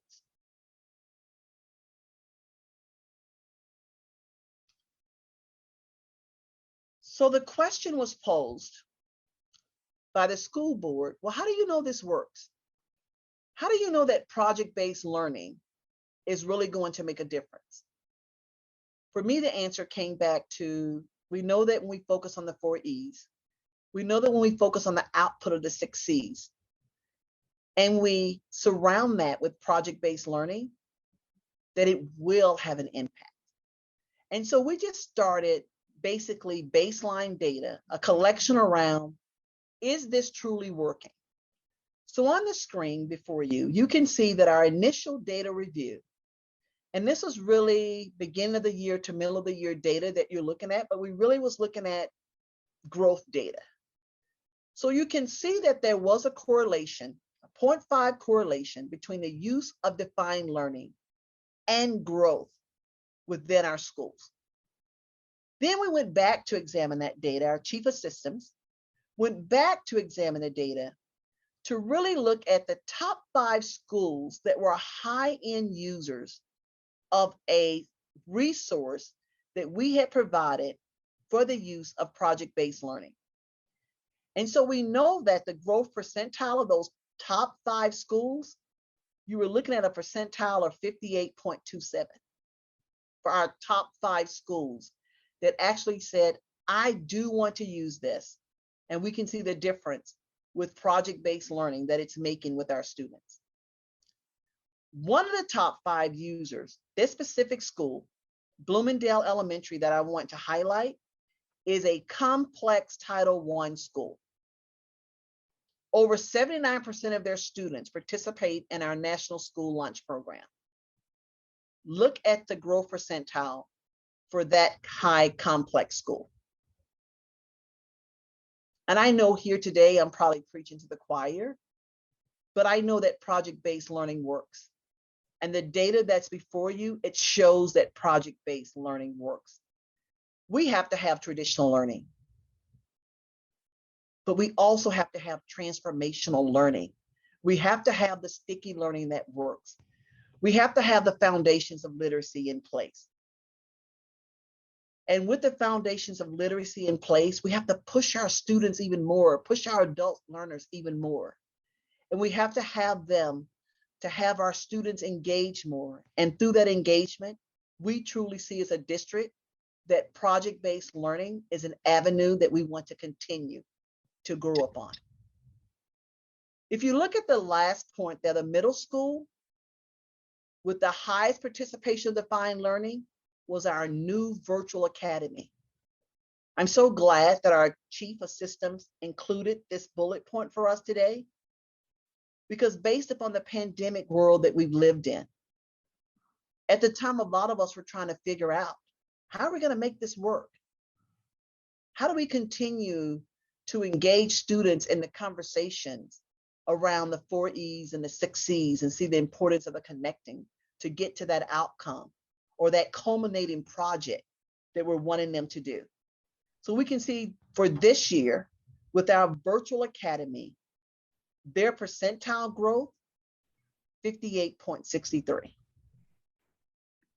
So this is just the initial data review of us truly looking at project-based learning and trying to assess as a district if it's really being impactful to our students. So what's our next steps? Where do we go from here? Well, we really are going to work with another learning technology evaluator to further evaluate the impact of project-based learning. And since we've made the investment of utilizing defined learning, we really want to see what's the correlation, continue to see if there's an impact of project-based learning and also the resources that defined learning is making available to us through their platform. So I wanted to And before we open up for questions or anything else, I really wanted to focus on teacher voice. So the quantitative data is there, and we can see that we're moving in the right direction. However, I wanted to make sure with our teachers if we're moving in the right direction. So I want you to take the time to look at some of the quotes. And these are specific quotes from our teachers.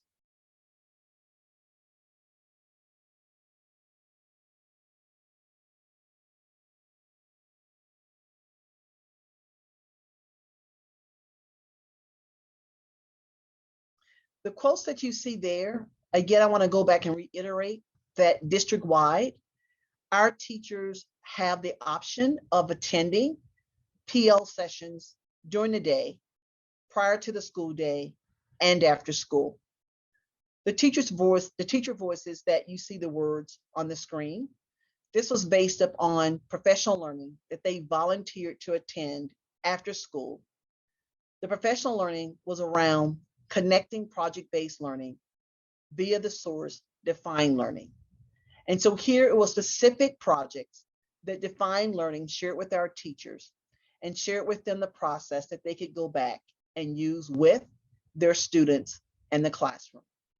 What our teachers really liked was the customization, that not only were there projects that were already well designed, where you could really look to see how can I get my students to collaborate? How can I get my students to be critical thinkers? How can I get my students to be creative? But also the opportunity where they could customize and even add to, or maybe take away from some of the projects that were there. So again, coming back to Dr. Daniel's quote, I think for us as a district, it's really our focus is culture first. Moving to the focus of literacy, numeracy, and well-being. And truly, how do we use project-based learning for that connectedness? Thank you.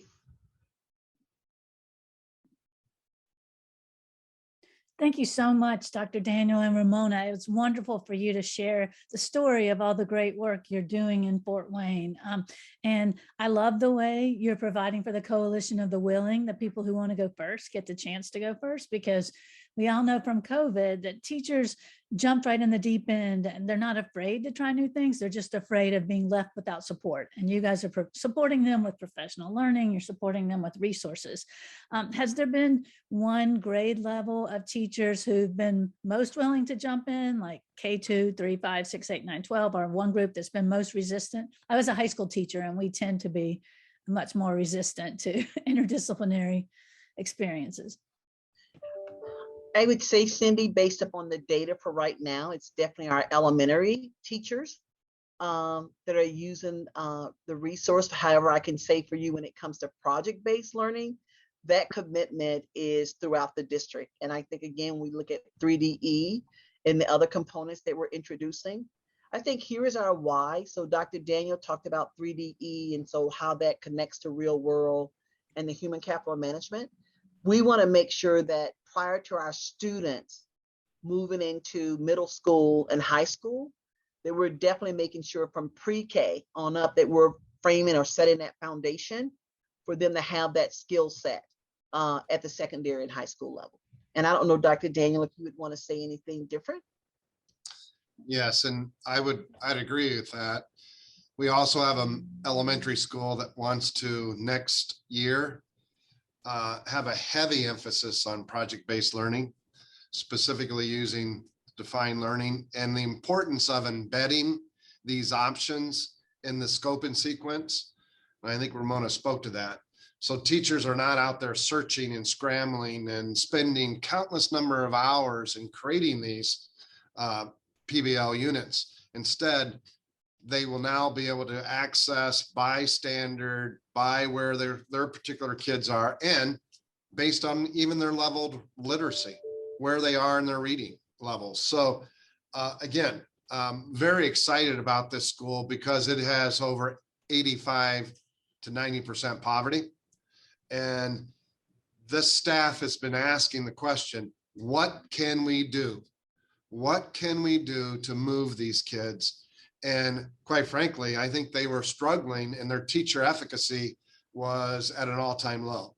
So they have some new hope. They have some new, should we say, ideas to move forward. And now it's teacher-led, which I couldn't, teacher and principal takes two, takes both the principal and the teachers. But boy, that is very, very exciting. So the print, as Ramona said, definitely the elementary folks have grabbed this a bit more, should I say, grabbed it a bit more than the secondary folks, but I expect that.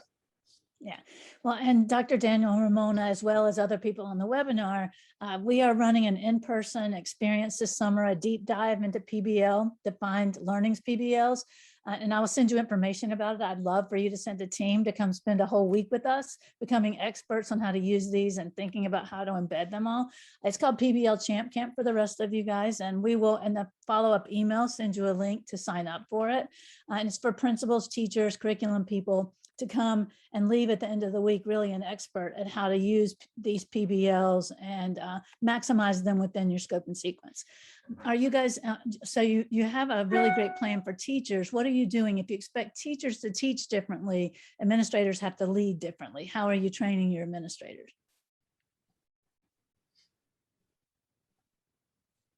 So thank you, Cindy, for asking. And I think the big shift for us, you're absolutely correct. And that's the reason I said, when I first took a gamble. So starting with the teachers on the ground, right? So even though those teachers have a high energy level and they're interested, they have to have support when they go back to the building. And building principals and administrators have to buy in to the PL and what you're asking of teachers. We changed the structure of our leadership and our professional learning just for that reason. We have an excellent group of administrators at the central office. We refer to them as our PAC team. So it's our curriculum coordinators, professional learning coordinators, technology coordinators. So they all coordinate, they all plan, and they design professional learning for the building level for leadership and our coaches together. So they first take all of the PL, they facilitate it with leadership first.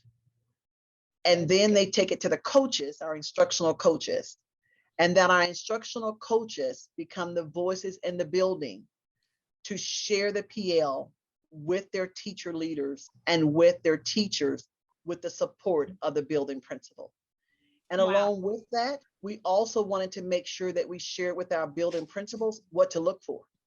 So it's not only engaging them in the PL, but also supporting them with, as you're in the building and in classrooms with teachers, how do you know if this is being implemented well and it's going to change outcomes for students? That was amazing. You guys, it makes us all want to come to Fort Wayne and work with you and for you as you move forward in this transformational work. I think we're going to stop at this point. Give us a few minutes if people need to run to the restroom or grab something else to drink. But thank you so much for all the work you're doing and for sharing with us. And we look forward to our last session, which will begin in 4 minutes. And we have Michael Fullen and Mark Edwards. So thanks again, Fort Wayne. Great job. Keep up the good work. Thank you. Have a good rest of the afternoon. Thanks. If you're still with us and you've been with us all day, thank you so much. I'm doing my best to keep us on time so that we respect your time. Our last session will be started in about 30 seconds. It's an amazing keynote that we've saved for the last. We have two incredible leaders that most of you probably know. First of all, Michael Fullen. He's the former dean of the Ontario Institute for Studies in Education and professor emeritus of the University of Toronto. He's co-leader of the New Pedagogies for Deep Learning Global Initiative and is recognized as a worldwide authority on educational reform. He advises policymakers, and you've heard our two superintendents speak today about working with their districts. He advises local leaders and school communities in helping to achieve the moral purpose of all children's learning. He served as Premier Dalton's special policy advisor in Ontario from 2003 to 2013. He received the Order of Canada, wow, in December 2012. He holds 5 honorary doctorates from universities around the world. Fullen's latest books are Coherence, Putting the Right Drivers in Action, and many of his books are with other people. I'm just not going to mention them at the moment. You can look them up. Deep Learning, Engage the World, Change the World, Dive into deep learning tools for engagement, surreal change for his autobiography, core governance, nuance, why some leaders succeed and others fail. The devil is in the details. System solutions for equity, excellence, and well-being. And then his last book, Spirit Work and the Science of Collaboration, he wrote with Mark Edwards, and they will be here today in our closing keynote. Bullen and his team currently work on system transformation in education in several countries globally. And you can go to his website at www.michaelfullen.ca because he is from Canada. Mark Edwards, I've known Mark for a while because his last school district is not far from where I live. He previously served as school superintendent in Danville, Virginia, and Henrico County, Virginia, where he was named the Virginia Superintendent of the Year in 2001 and the recipient of the Harold McGraw Prize in Education in 2003. Next, he served as superintendent of the Mooresville Graded School District in Mooresville, North Carolina, was named the North Carolina Superintendent of the Year, as well as the AASA National Superintendent of the Year in 2013. He received North Carolina's prestigious Order of the Longleaf Pine Award in 2013, and this award is the highest award a non-military person can receive in our state. And he received the Public School Forum of North Carolina J. Robinson Education Leadership Award in 2014. He's recognized as a pioneer in one-to-one computing and as a collaborative leader in public education. He's also served as Vice President of Harcourt Assessment, Senior Vice President at Discovery Education, CEO of Challenge U, and Dean of the College of Education at North Alabama University. He's published 4 books, Every Child, Every Day, a digital conversion model for student achievement. Thank you for your leadership, the power of distributed leadership in a digital conversion model, and co-authored The Power of Unstoppable Momentum with Michael Fullen. And their latest book is Spirit Work and the Science of Collaboration. And this highly acclaimed work was a featured keynote at AASA in February 2022. So Michael and Mark are going to have a conversation about all the things they've learned as they have traveled around the world doing their work. And I wanted to let you guys know, we've had people from 20 countries and 40 states join us today. So we have a pretty big audience as well. So Michael and Mark, take it away. Okay, thanks very much. I'm going to start. Hello, everybody. I've been actually listening in since 11 o'clock. So I've got I don't know what, a landslide of impressions about this, and they're very compatible with what we want to say. And so I'm going to organize it in a context way. And then Mark and myself are going to go back and forth in relation to the 8 districts that we studied across the country. So the first thing I want to say is go back to December 2019, before COVID. And we had already concluded, and other people who were working in deep learning, like Jal Mehta and Sarah Fine, who basically the conclusion was there's a yawning gap between how schools are organized and how students like to learn. This was before COVID, a yawning gap. I can also say, and this the discussion the last few hours has confirmed this, there was also, before this new work, a yawning gap between how schools were organized and how teachers like to learn and be. So this was already established. They're called the grammar of schooling that's been with us for 100 or more years. And then COVID pulled the rug out from under all of this, exposed it. This is at least one contribution it made, which is really seeing that this was like a widespread problem. We have data from those days that show after grade 3, the interest of students start to go down until probably when you get to 11 and 12, it's about, I would say no more than 25% of students on the average were finding schooling worthwhile or clear or whatever. So that's one big thing to say. The second big thing to say is about the context today. I personally, in our team, about 7 of us do this work. We do system work and we do deep learning work, and we combine the two. Our mantra is that 80% of our best ideas come from leading practitioners, working together with them. And that's why with John Malloy, with Mark and Ramona, with Mark himself, we've been learning all the time in this. And then we capture it and redevelop it after that. But there's something to be said for today. And again, we've written about it, and we're not going to have like a long context discussion, but this part is important. Here it is. Nobody knows what the solution should look like. We have variations on the theme today. There's two reasons why nobody knows. One is each context is different, even in normal times, each context is different. And secondly, there's a moving target here that makes the context change all the time. One of the books I did with Joanne Quinn, the co-director of Deep Learning, as we started this work in 2015, is called Coherence. And in it, we talked about the need for coherence, as the definition was the shared depth of understanding about the nature of the work. So shared depth of understanding. And it's clear from that's you don't get that shared depth from a workshop, from a vision statement, from a policy. You can only get it one way, and that's by doing the work and sharing it and coming to discover it. So that's one thing to say. And then we called it coherence, but now we want to use it more as a verb. Coherence making would be the noun, and I guess I'd say. But there's three reasons why you always have to make coherence these days. One is that people are coming and going. Now they're going a lot, as you know, is another problem because of the lack of support, the lack of fulfillment. So people are coming and going. Every time somebody new comes, it's a coherence making proposition. The environment is changing. We don't have to emphasize that other than to say, when you change the environment, you change you have the opportunity, but you also have to change regardless to deal with it and make it more developmentally fixed to what needs to be done. And the third is that people have good ideas, hopefully, ideas back and forth. So for all these reasons, I want to say, first of all, that if you are not clear about what you should do or are doing right now, you are in an accurate place. Nobody should be clear.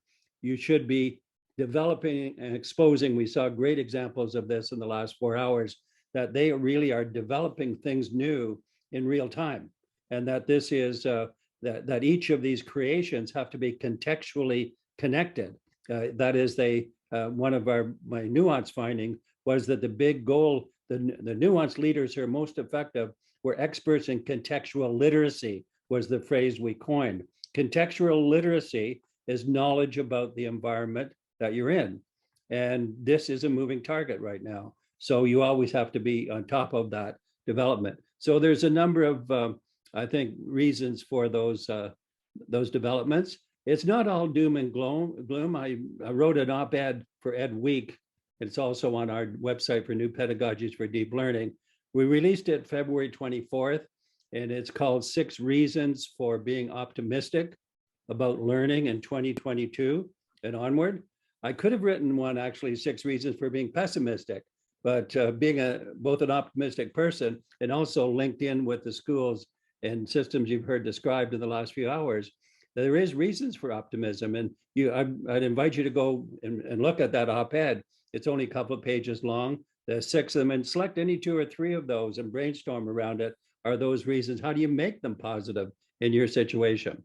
So that's really kind of leading up to what we did. Mark came to me with his idea a couple of years ago and said there are some districts around the country, quite a few actually, that are doing fantastic things, and they're distinctive from each other, but they're not working together necessarily, but they all seem to be on the same track. And we ended up calling it spirit work, which I'll mention something about that in a moment, and the science of collaboration. And so we decided that this should be captured. And so we set out to do that. Then COVID came along, so we ended up doing this, most of the pulling together of this during COVID. So this is why we see it as such a moving target. But if you think about what was happening in this, we had all of the things I said December 2019, it wasn't working anyways. And now on top of that, we have galloping inequality. It's been going on for 50 years. The data are pretty clear, gap, economically in society. Along with that galloping inequality is declining social trust. Trust is at all-time bottoming out almost. The book Upswing that Robert Putnam did last year, which traced he called it the I-ness and the we-ness of society for the last really 110 years or so. And in that, they showed at certain periods, there was more of a sense of communal we-ness in the country. His data was around the US. And then there was periods of then that, especially the latter period, the last 40 years, became very strong individualism and a reduction of social trust. We also know about the pressing issues of climate change. So I want to say these two things by context. One is that climate deterioration and social deterioration feed on each other. The worse each one gets back and forth, I think the better they'll build together. It's very much in the content of education, our 6 C's, our pedagogical developments, the project-based learning. All of those are about changing the social and physical future of humankind. And this is why we ended up in our book calling it spirit work. And I think that this is not going to be about this and that project, about project-based learning, although we'll give you some illustrations as we go through it. But what it is about is, I want you to think this time, we're talking about systems. Now, implied in what we heard, Fort Wayne is a system, it's a district. So by system, I want to say the minimum size is the district and all of its schools, not a few of its schools, but all of its schools.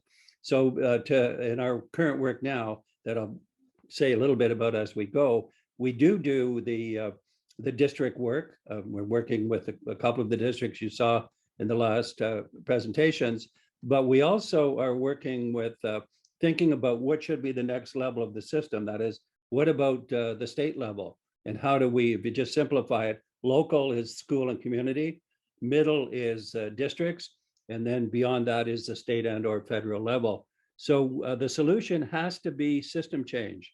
And this is why we push, we don't like ad hoc PBLs. They have to be a part and parcel of a system working on that, learning from each other within the system, learning across systems. So it becomes that a bigger picture, because if you don't change the system, you won't be able to either start this or you certainly won't be able to continue it. And our model of system change is very much bottom up, school to district, district to state. It's the push upward. And I want to say about the presentations we heard today, I would say there's without doubt in those cases has been an increase in the systemness mindset. It's not a real word, but I'm going to call it a real word. Systemness is the degree to which people working at different levels are aware of the systems and trying to change the systems, not only locally, but the other things that juxtapose against them upward or laterally. So these are, for me, exciting times, and that's why I wrote the 6 reasons to be optimistic, because when we put those together, we can get real change from that work. So I'm being optimistic now because of the things we heard today. These are not isolated. They're still in the minority, but they're growing in interest. The question now is how to make them grow rapidly, how to make them learn from each other, how to make them effective. So I'm going to turn it to Mark to tell us a little bit about where the spirit work came, our relationship to Meg Wheatley, and how we got it shaped. And then we'll go back and forth around the actual cases we have. So Mark, over to you. Okay, thanks, Michael. And it's great to be with you today. And I want to thank Define Learning and Cindy Moss, Andy Schaefer, and the whole team. It's certainly an exciting time. And I also want to share that I believe more than ever that we need each other. There's a tremendous need, a sense of great despair around the country for a variety of reasons, but we need each other. And as Michael and I were talking about working on spirit work and the science of collaboration, and as we talked about our interactions with superintendents and leaders around the country, we saw and understood a great need for a sense of spirit and not culture per se, something deeper, something really bigger. And it's basically the essence of life. And whether it's students, teachers, principals, communities, all in search and need for nurturance. And as we started talking about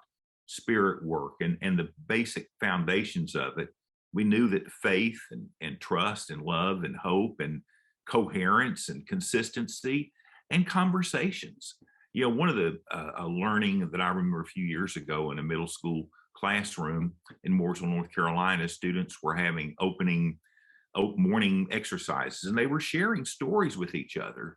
And I remember thinking how important that was. And somebody said something about, well, we need to get back to the main thing. And somebody said, well, this is the main thing.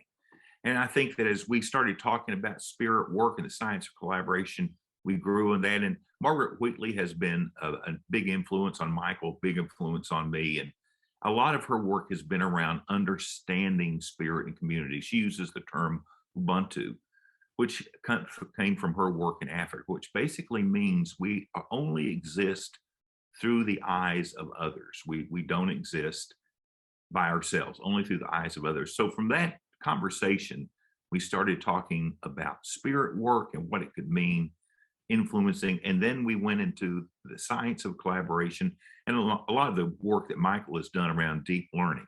So I'll flip it back to Michael, and then we'll take a run around the country with the districts and talk about their examples and how powerful they are. And you know, when Michael talked about, you know, we can be filled with hope, well, we can, whether we're hearing from John Malloy or whether we're hearing from Mark Daniels, there's hope, and we have to hold each other. And I want to say this to every educator, every person on this event this afternoon: thank you for your leadership. Thank you for what you do. And we need to say that more often to each other and to all the people that we are working with, and know children need to hear it, adults need to hear it. And when we all hear it, we're all lifted. And if we're all lifted, we'll all be in a better place. So Michael, let me flip it back to you now. Okay, so I want to thank the 8 districts for, even though they didn't use the concept spirit work, it really jumped out at us because we were coming partly from that realization that this is more than moral purpose, which we used to say, raise the bar, close the gap. It's more fundamental. And perhaps it's the state of the world that accelerates this, but there's no doubt now that the biggest role for learning, well-being and learning, is in the saving and development of humanity. You can't put it any other way. It's that fundamental. And that's where this, if it was ever an uplifting role for learning and education, that it's got to be right now, because this is really, there's so much at stake.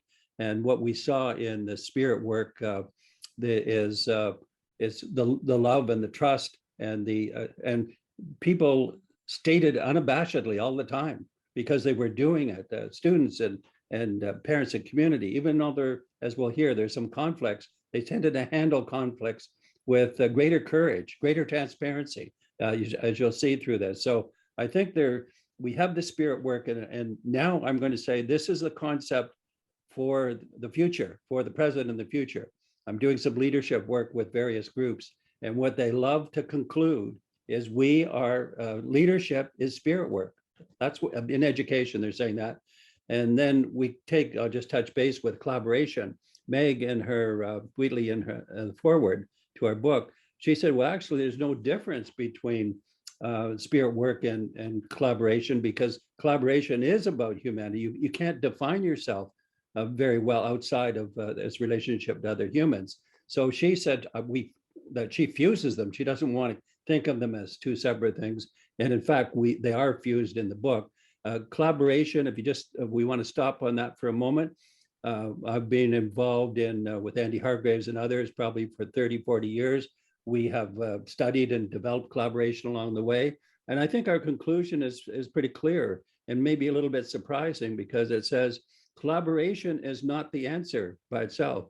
You can collaborate to do nothing. You can collaborate to do the wrong thing. You can collaborate and get further confused.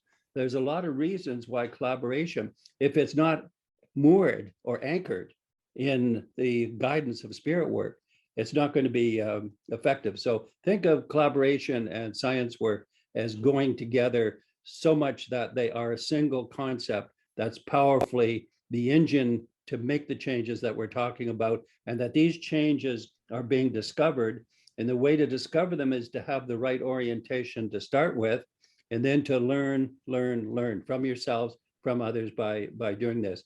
The biggest thing about collaboration, I think, that I concluded was every example of success in complexity was driven by a phrase I used, joint determination. Joint determination between whoever was leading it and whoever was part of the development of it, including students, especially more lately, we are thinking of students as the key change agents eventually. But this kind of joint determination is a better definition of collaboration. And we're going to now visit, we'll look at 2 schools. Mark will start, I'll look at a couple. We'll go back and forth with the 8 schools. Then we'll draw some conclusions and open it up to questions. So Mark, can you start us into the school territory? Sure, Michael, thanks a lot. And I think Cindy is going to post we're going to put up a photograph so you can take a look at the superintendents from the 8 different districts. I'll go ahead as that's coming up and start. Here we go. You can see Dr. Susan Enfield from Highline, Washington, and Louvelle Brown from Ithaca City, John Malloy, which we heard from earlier, San Ramon Valley, Dr. Aaron Spence from Virginia Beach Schools, Dr. Marty Polio from Jefferson County, Kentucky, Dr. Francisco Escobedo from Chula Vista Elementary School District, Dr. Lynn Moody from Rowan Salisbury, and Dr. Joris Ray from Memphis Shelby County Schools, a wonderful group of leaders. And I'll start off talking about Louvelle Brown. Now I'll share with you, I've known Louvelle for a long time, and he has served in Ithaca, New York for about a little over 10, 11 years. And, you know, somebody was asking me the other day, they said, well, Mark, what's spirit work about? And I don't know why. I said, well, it's a love story. And they said, oh yeah. I said, it really is. It's a story about how district leaders and districts have shared love in very specific ways that translate to spirit that's made a huge difference. Now, when Louvelle started in Ithaca, one of the first things he saw was a need for communication and lots of conversations. And he proceeded to have conversations with as many district staff as possible and built that sense of trust, communication, love. One of the things he did early on, he wanted the districts to be home to students. And he did something that sounds simple, but it's very powerful. They put photographs up of all the students in the schools so that when the students walk around the halls, they see themselves. They say, this is my school, this is my home, with that sense of spirit and love. Now, Louvelle talks about love. He's written a book about love, but he also talks about trust and conversations. And throughout his work, he has constantly engaged with students and teachers. Now, one story coming from Ithaca that I thought was particularly powerful, a few years ago, that with Louvelle and the school board, they implemented a new policy which required students who were receiving special needs services to be part of their IEP planning committee, not an associate member, but a voting member of the committee. And they went through that process, and a young lady who was 12 or 14, went through the process. And after it was over, they said, well, what did you think about, being a voting member of your IEP committee? And she said, well, I kept thinking about all the times I wasn't before now, and I should have been. And it was a powerful message for everyone. And one of the things that Dr. Brown has done constantly is promoted this sense of active listening to students and staff. Now we'll shift from New York and we'll take a quick run down to North Carolina, to Rowan Salisbury and Lynn Moody. Now Lynn retired a few months ago, but one of the things that in learning from all the districts, as Michael and I were working with the districts, just the constant challenge and stress on every one of the leaders and leaders all around the country, and yet they stand up and stand tall through it. Now Lynn served as superintendent at Rowan Salisbury near Charlotte. Cindy's very familiar. In fact, Cindy Moss is a Salisbury girl, grew up in that area. But it's a district with a lot of challenges. Lynn led the district for several years, but she focused on learning and focused on collaboration. She also focused on a sense of expectations for students, this sense that we can do things together, and really invested. And in our book, we talk a lot about the investments made in teachers' growth and learning for collaboration, understanding that it doesn't It takes a lot of effort and a lot of energy, just like all the participants today, to taking the time and energy to grow and learn and invest yourself in your own growth. Well, Lynn did a lot of that. There was a lot of effort and talk about it. But one of the stories that I loved coming from Rowan Salisbury, a student who had struggled through school, but with a lot of support. And one of the things that Rowan Salisbury has done, there's this constant sense of efficacy for all children. And a young man who had struggled and had been in a work study program, but eventually he did graduate. And part of the reason he had been involved was that he had a lot of support. He did a work study with custodians and maintenance staff, and they supported him. And after he graduated, he ended up getting hired by the district as a custodian, went to work. Dr. Moody knew him as a student, invited him to be on an advisory panel. And one of the first things at their first meeting that he brought up, he said, you know, we need some better shoes and we need shirts with our names on it. Now that may sound, well, what does that have to do with spirit or collaboration? Well, what it has to do with, that's exactly what they did. They heard the message, they understood the need, and then they provided the support for not just this individual, but for all the custodians and maintenance workers. You know, one of the things that's important as we build spirit culture, it's important to remember about 50% of the employees of every district in the US and around the world are not instructional employees, but support employees. So understanding the nurturance for everyone is important, just like this young man did. Now I'm going to flip it back to Michael, and we'll move on to a couple other large districts, but they have done some great work. Yeah, we can keep track a little bit of the number of schools, the two districts that Mark just talked about, 12 schools in the case of Ithaca, 37 in the case of the last one he spoke about. So we're now going to switch to Virginia Beach, 86 schools, and then over to Jefferson County and Louisville, which has 150 schools. So Virginia Beach, what we see in this every time, and I was, I guess as a researcher, I wasn't prepared to see the ubiquity of people saying, we love and care for these students. I would have seen it in vision statements and things like that, but it always struck me as questionable as to how deep it was. But what we really discovered, it was deep in these 8 cases, and we didn't carefully, we selected them because of the reputation, but the depth we found, the consistency blew me away, because it couldn't be, you couldn't make it up. You had to be spontaneous about it. So what we see in Virginia Beach, and it really also it confirmed one of the hypotheses we were developing from COVID more generally, and that hypothesis was those school districts that had their act together before COVID did the best in coping with it, because they had the capacity to collaborate. They had the overarching values to go with. They were already attuned to well-being. They linked it to learning. And this is what we saw just spontaneously, because we were there just as COVID started, and then kept getting deeper and deeper as we looked at this. So you see in Virginia Beach that the tremendous, there were periods where, first of all, they had a core group that did a lot of development. They expanded the participation of making decisions during COVID. They had lots of Zoom meetings, some of the person to person. They met more and more frequently. They were constantly, if you talk about coherence, when dynamic change is happening a mile a minute, you have to be on top of it a mile a minute. And that's what we saw in that kind of development. And they, each of these, and this is a key to system change, there are 3 or 4 core values. I'll give you another example from Louisville in a minute. 3 or 4 core values that say we love and care for students daily. We make decisions together, and we see them develop together. So these core values were already there in these cases. When COVID required them, demanded them, the districts that didn't have that preparation in their natural culture, they were the ones that had the most destructive responses or experiences with COVID. So we see in Virginia Beach the explicit goals that Aaron Spence identified about about caring for every student, about looking after the needs, about the mobilization of everybody to play a role.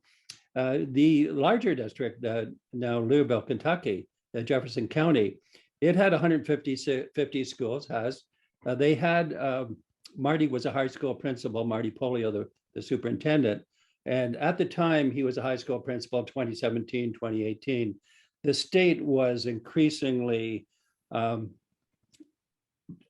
finding the performance of the Jefferson County unacceptable, and they were moving closer and closer to taking over the district. And the board at the 11th hour almost appointed Marty as superintendent, one of the high school principals. He obviously knew the system, but we called him in the book the surprise appointment, because who would have expected among all this turmoil that as a high school principal would be not only selected, one could imagine that part, but to be so successful. And what he observed from day one, he said, he told his principals and others, we have 150 independent contractors. In other words, we've got this combination of autonomous, and they're left on their own. They don't connect sideways, but they also don't connect to the district. And so he was faced with, what do I do about this? He said, we are going to change this culture, and we're going to do it jointly. Remember my joint determination. We're going to together. And how do you change something jointly that big? You have to do it by really participating in that, but you have to start with a small number of goals, not a whole, not a big vision statement. Big mistake if you do the vision plan and have it on 20 pages and try to do it all. And so he again came up with it through a combination. He said, we're going to have as our core three, we're going to have very close positive relationships. We're going to work on positivity. I'm going to lead the charge. I want you to be part of that. Positivity. That's going to be our one calling card. Second is we're going to focus on racial equality. Massive problem. This is going to be a priority for that. So positive plus equality. The third one, and this was a surprise to me, I'm going to say, because it was ahead of its time, it's deep learning. He said, we're also going to have to figure out how to assess schools, what to focus on for school and student skills. He did say in the interview I did with him, he said this way, he said, I did my doctoral dissertation on the student assessment and accountability. And my conclusion, I don't know whether he put this in his dissertation, but he sort of said it to me. My conclusion was that standardized tests and No Child Left Behind and the combinations of everything that came with that was the worst thing that ever happened to American education. So what they did instead was create a backpack of skills, they called, that was the formal language, but they were really a version of the 6 C's: innovation, communication, critical thinking. And that they began to redevelop the curriculum around those themes. And then they, in the portrait of a graduate sense, or at least interim, in grades 5, 8, and 11, students presented their performance in relation to the backpack, a subset of skills, to a group of teachers, 3 or 4 teachers as a panel. So they built that, they changed the culture. What's significant about this is they did that without getting permission. We say, for example, about downward policy, we want the policymakers, we want the policymakers to like what you're doing, but not to run it. So to those who say we can't innovate when we have a structured system, it's not right. They did innovate, and the reason they got away with it was that it worked. So what you get from that, to me, you get professional power. We are doing this different teaching. Everybody's happier. The parents are hearing this. The students are. The teachers. The morale is going up. So that's one thing that you get to see happen. And then you begin to in addition to this professional power, I'm going to say you get political power, because if it's working, you've got a collective power with the parents, with the community, with the staff, and everybody else. So all of these 8, I'm going to say, were powerful. They became powerful, regardless of the policy. They became powerful because it was working, because they were working together, because they could be articulate and accurate about the findings that were developed. So there's a school district, Jefferson County, that was ahead of the curve on deep learning. Maybe they didn't know it in that same language, but they definitely were, and that saved them, because they become, and we have the data in each of the cases, the 8 cases in the book. We have a couple of case studies for each chapter. The data show the impact on learning, on morale, on positivity, a lot of success. And this was under the most difficult circumstances, all during COVID that this happened. At the end, we'll say about what should be the next steps beyond 2022. But back to you, Mark, for a couple more districts. Okay, thanks, Michael. Now, it's interesting. Jefferson County, Louisville, Kentucky is a large district, and that general area of Louisville, Memphis are both called Mid-South. And the next district we'll go to is Memphis, Shelby County, and Dr. Joris Ray. And this is a very large district like Jefferson County, well over 100,000 students. I think Memphis is the 21st largest district in the nation, and Jefferson County is 28. So whether you're a district of 8,000, 28, 38, or 108, we saw exemplars of leadership, of both collaboration and spirit within all the districts, that we can draw a sense of hope. And we need that for each other. And one of the things, as we were talking to each one of the superintendents in Spirit Work and other superintendents around the country, there is just, again, this need to be lifted, and a lot of what I would call just really, really hard work. But, we were on a call the other day, and Dr. Polio said, we have to stand up and lead. And that's exactly what Dr. Ray did in Memphis. Now, both of these districts, when COVID broke out, they, just like districts around the country, they immediately started deploying thousands of devices to children, and both did very successful jobs. Now, in Memphis, one of the things I admire so much about Dr. Ray, now he's a homegrown, grew up in the district, was a student in the district, a teacher, principal, and moved up through the district. He's been there his entire career. But one of the things in our early conversations, he said, we have to lead with love, and not hesitating at all. We have to lead with love. And he said, our students are under so much duress and stress and are having such a hard time. They need to be loved first. And that's exactly what Dr. Ray led in Memphis, this sense of taking care of our children, taking care of our families. I was so impressed. Michael and I have talked about this several times, how much effort went on in Memphis, Shelby County to reach families, not just students, and to provide all kinds of resources throughout all of the COVID, the year and a half, and then dealing with other incredible stressful things. And yet there's this sense, a constant sense of leadership team in Memphis, Shelby County, and we can do this. Now, one of the things, I think a story that's very powerful, I grew up in Tennessee, so I'm very familiar with Memphis, and it's a sports city. It's actually football and basketball, but a basketball hotbed. And back during the heat of COVID, there was a question whether Memphis, Shelby County would be able to have sports, and they debated it, and they were listening to all of the data and the scientists and the health officials. And ultimately, Dr. Ray called a press conference and made the announcement that they would not be having sports that year in Memphis. And this was a unbelievably tense and tough time. And Dr. Ray said, no one loves Memphis sports more than I do, but I love Memphis athletes more. I love Memphis students more. And ultimately what he had to say is, we're going to put students first. And the community, there was a lot of angst, but they knew he was speaking from his heart. They knew he was leading with that spirit, and they embraced him. Now, later on, at a later time in the year, they had been in the process of deploying devices to all the students and making sure they had home connections, and making sure students and families had meals, and all of these things that you'd say is that related to the curriculum? Well, it was the curriculum that was needed in Shelby County, in Memphis at the time. But at another time, and again, this is why, I'll have to say we find hope in each of these leaders, because they show the definition of what it means to lead, and lead with spirit and hope and grace. And, there was a meeting, it was a big public meeting. One of the things Dr. Ray has done, when you talk about the science of collaboration, when they were making decisions about buying over 100,000 laptops and deploying them, and all of the associated cost and needs, he drew on a large community of leaders, business leaders, community leaders, school leaders, elected leaders to help make this decision, so that it really was a collaborative decision.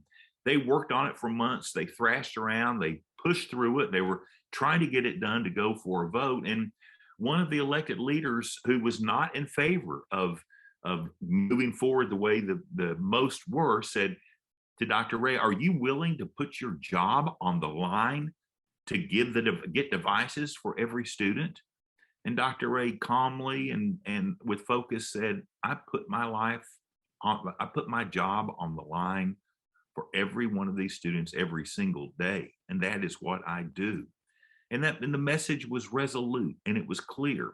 And again, I think that through learning about each one of the districts and the different stories and the work and the effort and the energy, you put it together and there is that sense. And that's one reason Michael could write 6 reasons to be optimistic, because you can have this sense, yes, we can, with leadership like this, we can move forward. So Michael, I'll flip it back to you now. No, wait, before I flip back, I'm going to talk about one other leader.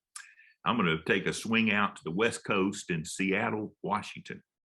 And, you know, I've known Dr. Susan Enfield for quite a while, and she's a phenomenal leader and has been recognized recently as the Washington State Superintendent, just like Dr. Polio was also recognized this year as the Kentucky State Superintendent of the Year. But Dr. Enfield has been in the Highline District for 8 or 9 years.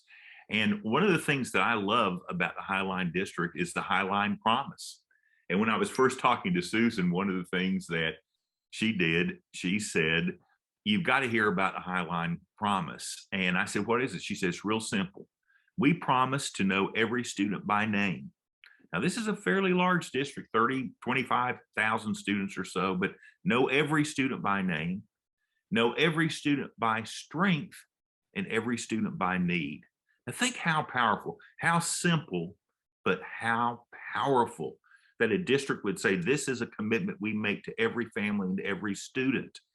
And it was real serious. And Susan said, you know, there were ups and downs responding to it, but ultimately she asked every employee, I'm asking you to join in, to be a part of this. And over time, they did. They became part of this Highline Promise that is really part of the culture of the community and part of the spirit of the community. Now, one of the stories that as we were working on this, that and all kinds of great work going on in Highline, but one that Susan shared that I thought was so powerful, she talked about visiting an elementary school, and she was walking to classrooms with the principal, and they walked into one class and they noticed one little girl had her head down and was asleep during the class. And a little bit later on, the principal and Susan asked to talk to the girl, and they stepped outside and talked to her to see if she was okay. And she said yes. And she said that she was living in a home with a lot of people and that sometimes she didn't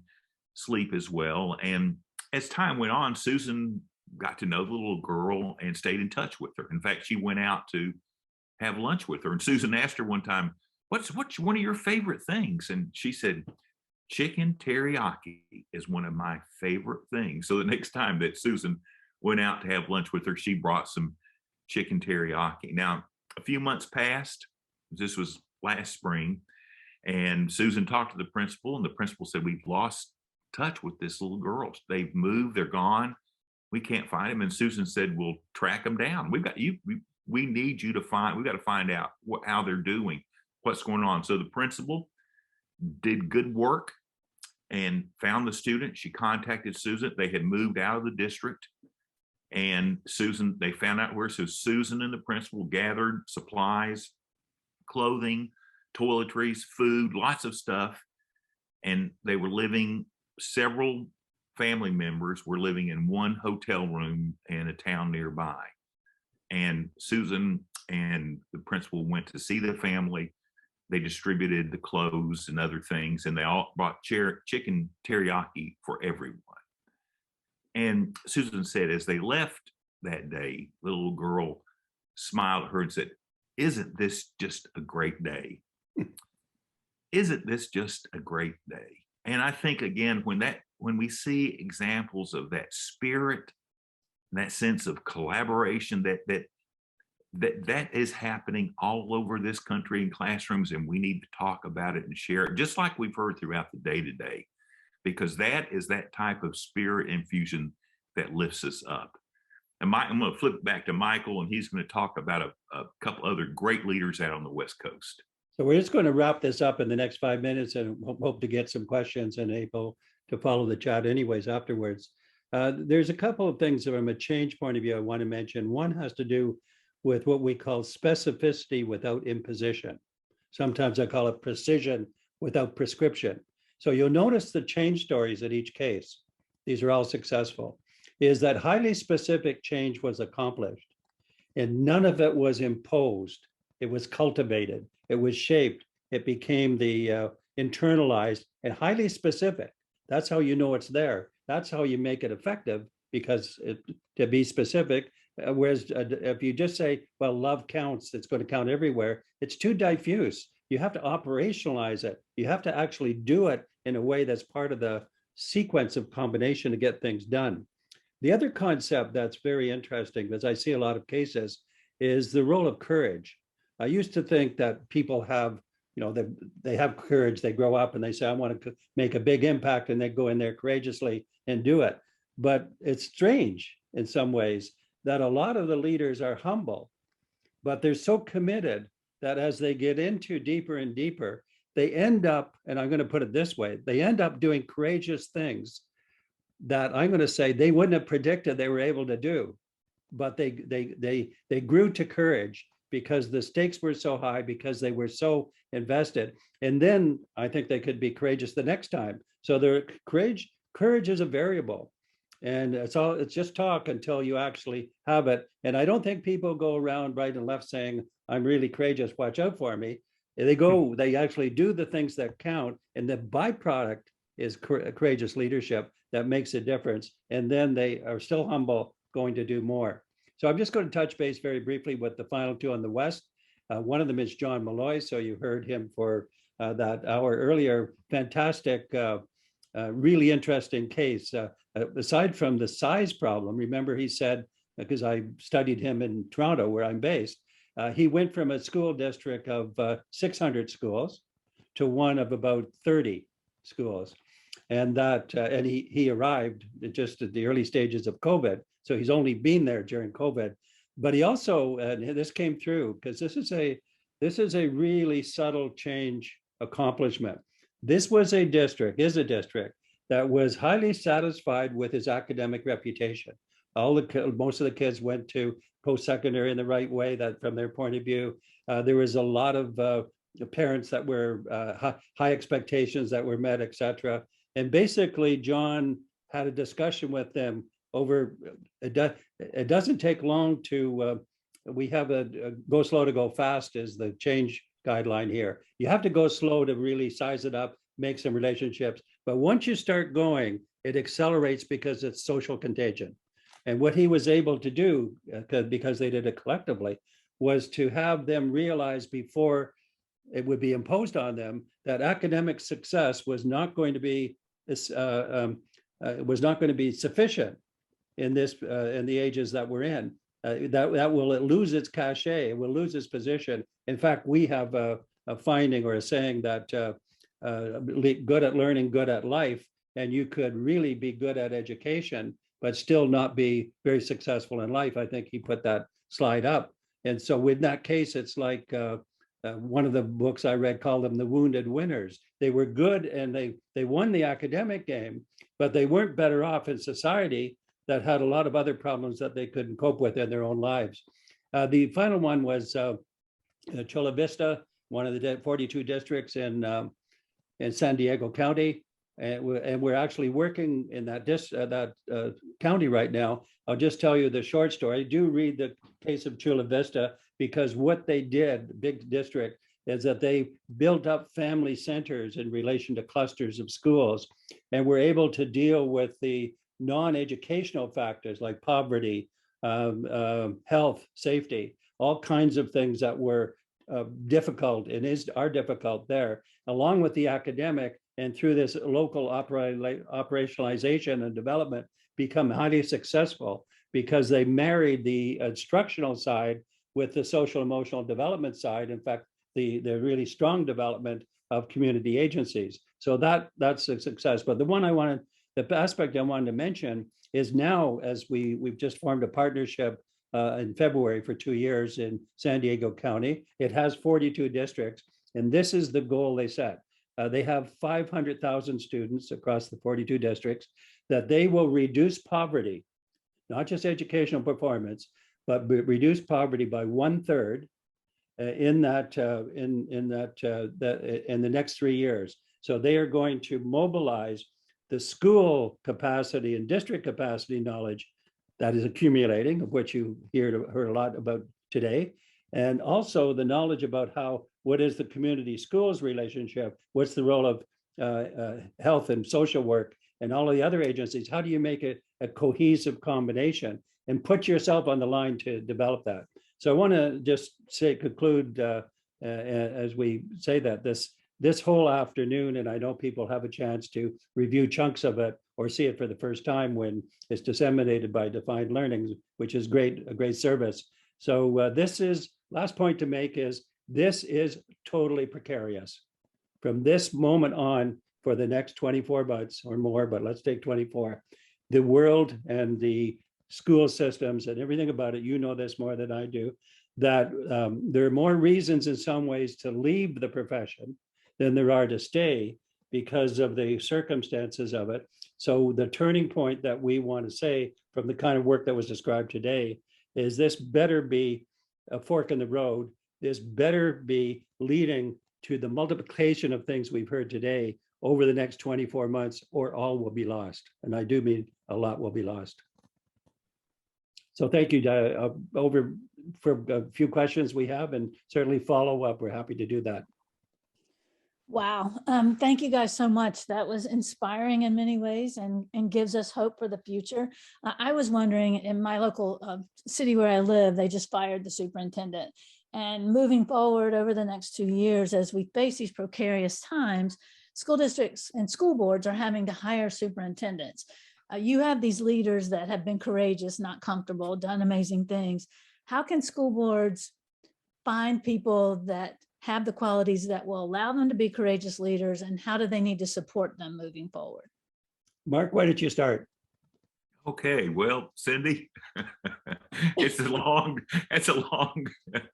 story, but I think that the key thing is for school boards to focus on finding leaders who represent the values that they want to have in the district, and those leaders are there. Now, one of the things that, as we were working on this book, and you know, Corwin is our publisher along with AASA. And one of the things when Michael and I were doing the keynote AASA this year, we learned that almost 1/3 of the superintendents in the country this year have left. And that's, you know, when you say that, you say, well, all right, well, think about the hundreds and hundreds and hundreds and hundreds. And so the time to build and make sure we have school boards that understand that the focus should be on children and lifting people up. So I think Cindy, I think that every city has to look at it. But I think the school board associations are important in building the sense of skill sets, and then school boards can learn from other school boards and learn from each other. But it's really important work. And as a good example, as we wrote this book, 2 of the superintendents retired and left, and 2 or 3 others came under tremendous attacks, threats. So you think of all of the stressors. So more than ever, you know, I think it's important that we hold hands and stick together, that we lift each other up, and the communities say we have to find leaders who believe in public education, believe in children. Thank you so much. Go to the foundation, Cindy. I mentioned earlier that in the deep learning pre-findings that schools are not organized in the way that students like to learn. This is like, I'm talking a conclusion that's been made 2 or 3 years ago, covering a lot of the past. This means that schools are not organized for the way teachers don't believe. So you start to go up the hierarchy, and what makes the principal, or sorry, the superintendent vulnerable is that probably every principal like that, or sorry, every superintendent in that situation who finds it unbearable, who leaves, gets fired, it's indicative of a lot of problems all the way down from school to the top. Otherwise, it wouldn't happen. And so we're really talking about the main lesson here is not to increase PBL, here and there. That's a good thing to do. It's not sufficient, but really to step back and say there has to be a lot more learning. That's take the risk of being more open for mentors for superintendents all on the way up as well as on the job. Groups coming together for combinations of things. There's got to be a more communal response now, but in the next 12 months, 24 months, everybody is vulnerable. Well, thanks so much for joining us. And a quote I'd like to leave you with, it's a South African quote. It says, if you want to go quickly, go alone. If you want to go far, go together. And I think today's session has shown us all that there's much we can learn from one another and we can help each other. We need to find a tribe. We had a tribe today on this session that are trying to do the right thing for teachers, kids, and communities. So thank you to everyone who presented. And Andy, if you want to close it from here. Yeah, absolutely, Cindy, and thank you so much for moderating, Dr. Moss. I was wondering if you'd do me a favor as well, Cindy, and just bring up that slide that showed spirit work and how folks can, if you go back a slide, how folks can go ahead and order that. We put that in the chat window as well. But a big thank you to Drs. Fullen and Edwards for a perfect close to a terrific day. I wanted to just thank all of our speakers in order of appearance, and Jay McTighe, AJ Giuliani, Dr. John Malloy, Dr. Mark Daniel, and Ramona Coleman. Of course, Drs. Fullen and Edwards again. What a terrific day it's been. And of course, Cindy, great job. I also want to just a big thank you to all those people that attended. We had folks from more than 20 countries on today, and I think that just speaks volumes about the interest in the topic today of deep learning. So I want to thank for all the audience support, all the questions, and just a real quick comment on what everyone is going to receive. So following this, and it'll be early next week, you will get a copy of today's session. And it'll be broken into different sessions, so it won't be all one 5-hour video, of course, but you'll get links to each of the different presentations. You're also going to be getting slides from several of the speakers, as well as handouts and publications. We'll be certain to include the 6 reasons to be optimistic that Dr. Fullen mentioned a brief time ago, as well as many other helpful articles, some that were put in the chat window, but there was so much great activity. There's no way everyone could have caught all of them. So with that, on behalf of Define Learning, I just again wanted to thank everyone for a terrific day. I hope everyone enjoyed it as much as I did. And I hope that everyone has a terrific weekend. Thanks again and have a great night. Take care, everyone.